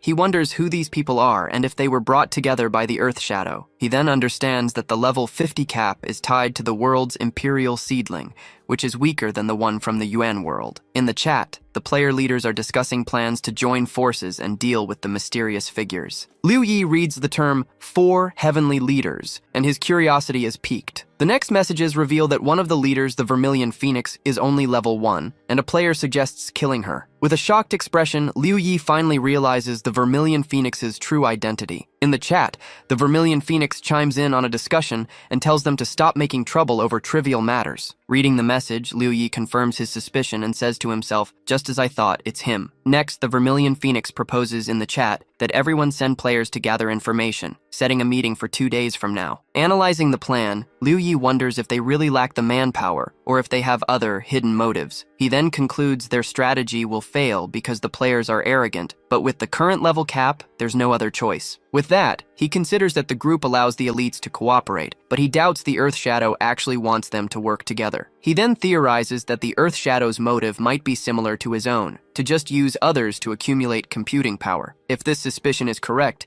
Liu Yi concludes the whole situation is even more terrifying than it seems.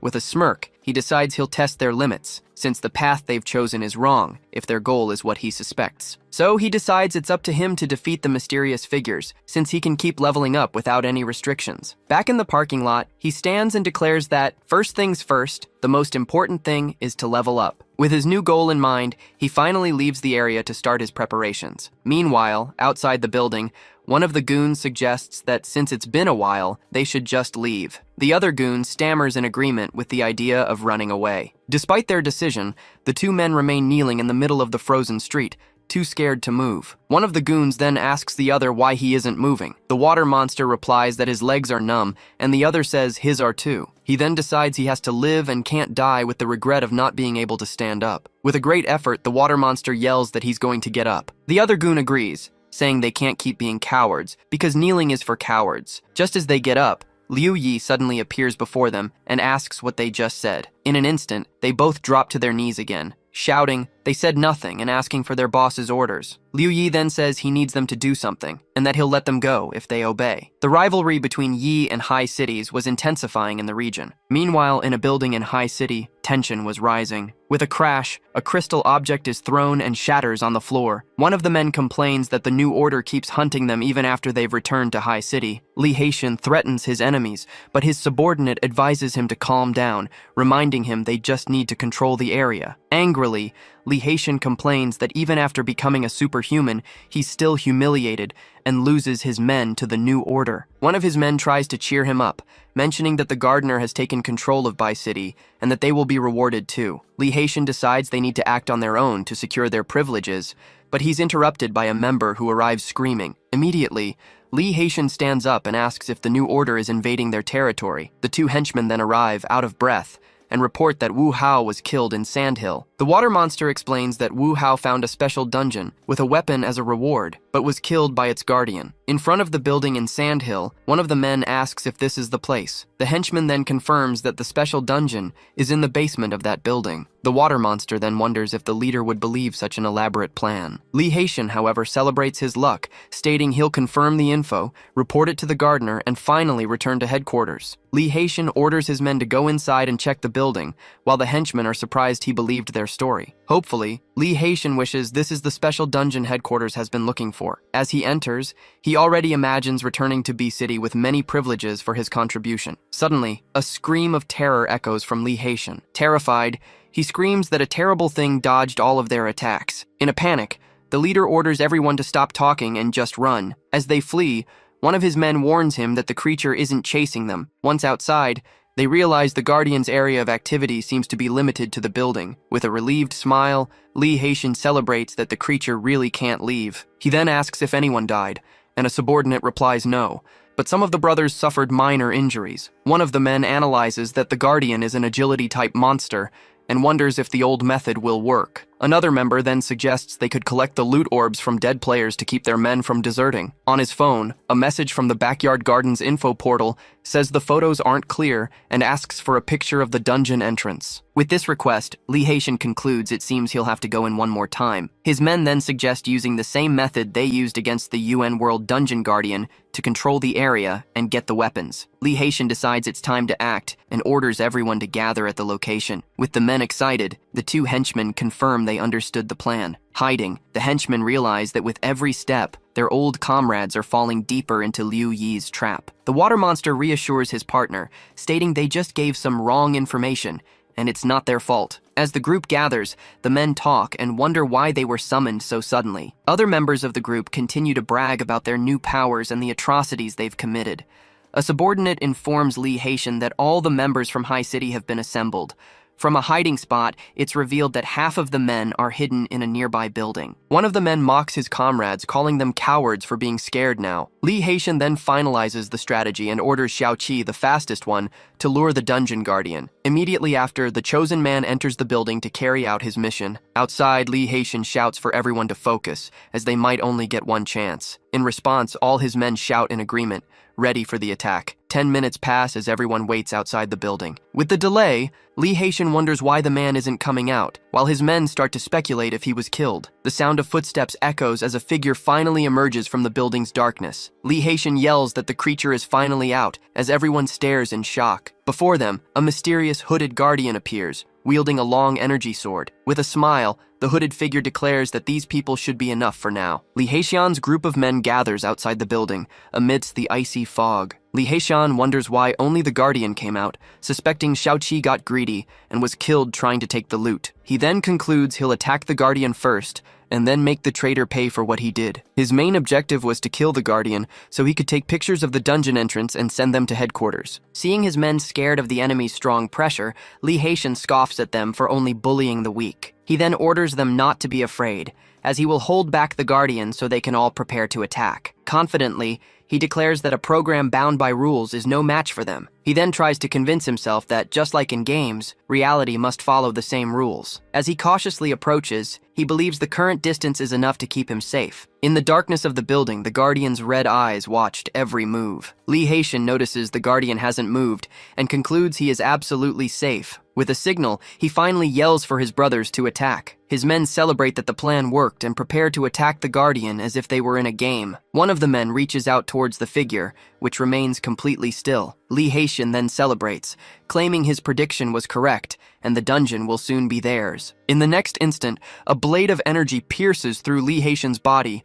leaving him in shock. In the blink of an eye, the Guardian rushes forward and lands a swift slash on one of the men. The other group members who were preparing to attack freeze in fear at the sight. Completely terrified, Li Haitian can barely react to what just happened. From under the hood, the Guardian reveals a satisfied smirk at the result of his attack. Powerless, Li Haitian's body falls to the ground with a thud. Right after his body begins to disintegrate into particles of light. In an instant, the Guardian unleashes a series of area of effect attacks, wiping out most of the men. The survivors are hit by a wave of explosions, and the Guardian levels up to 32. Watching the massacre, the Guardian shows a sadistic and merciless smile. The remaining men scream in panic, questioning why things are so different from what they were told, and start to run. One of the runaways regrets not staying in Yi City, calling the backyard garden an untrustworthy group. Without hesitation, the Guardian continues to eliminate the men trying to escape. From the next building, the hidden members watch in terror as their comrades are slaughtered. One of the survivors yells for everyone to run, saying the treasure is only valuable if they're alive to get it. The Guardian hurls a giant boulder at the building, crushing the men hiding inside. With the slaughter,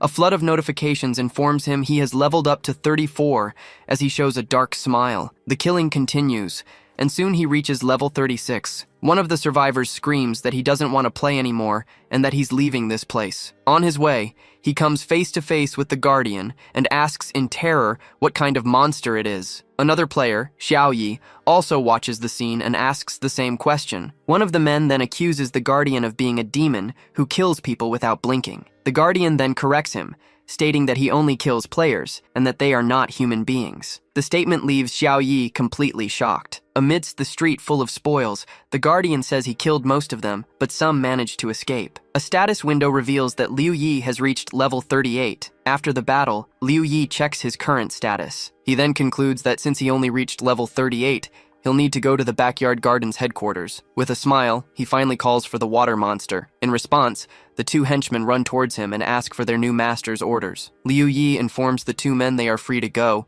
but that he has one last request. Confused, the water monster reacts to the unexpected statement. Then Liu Yi asks if they could find a vehicle and send it to B City.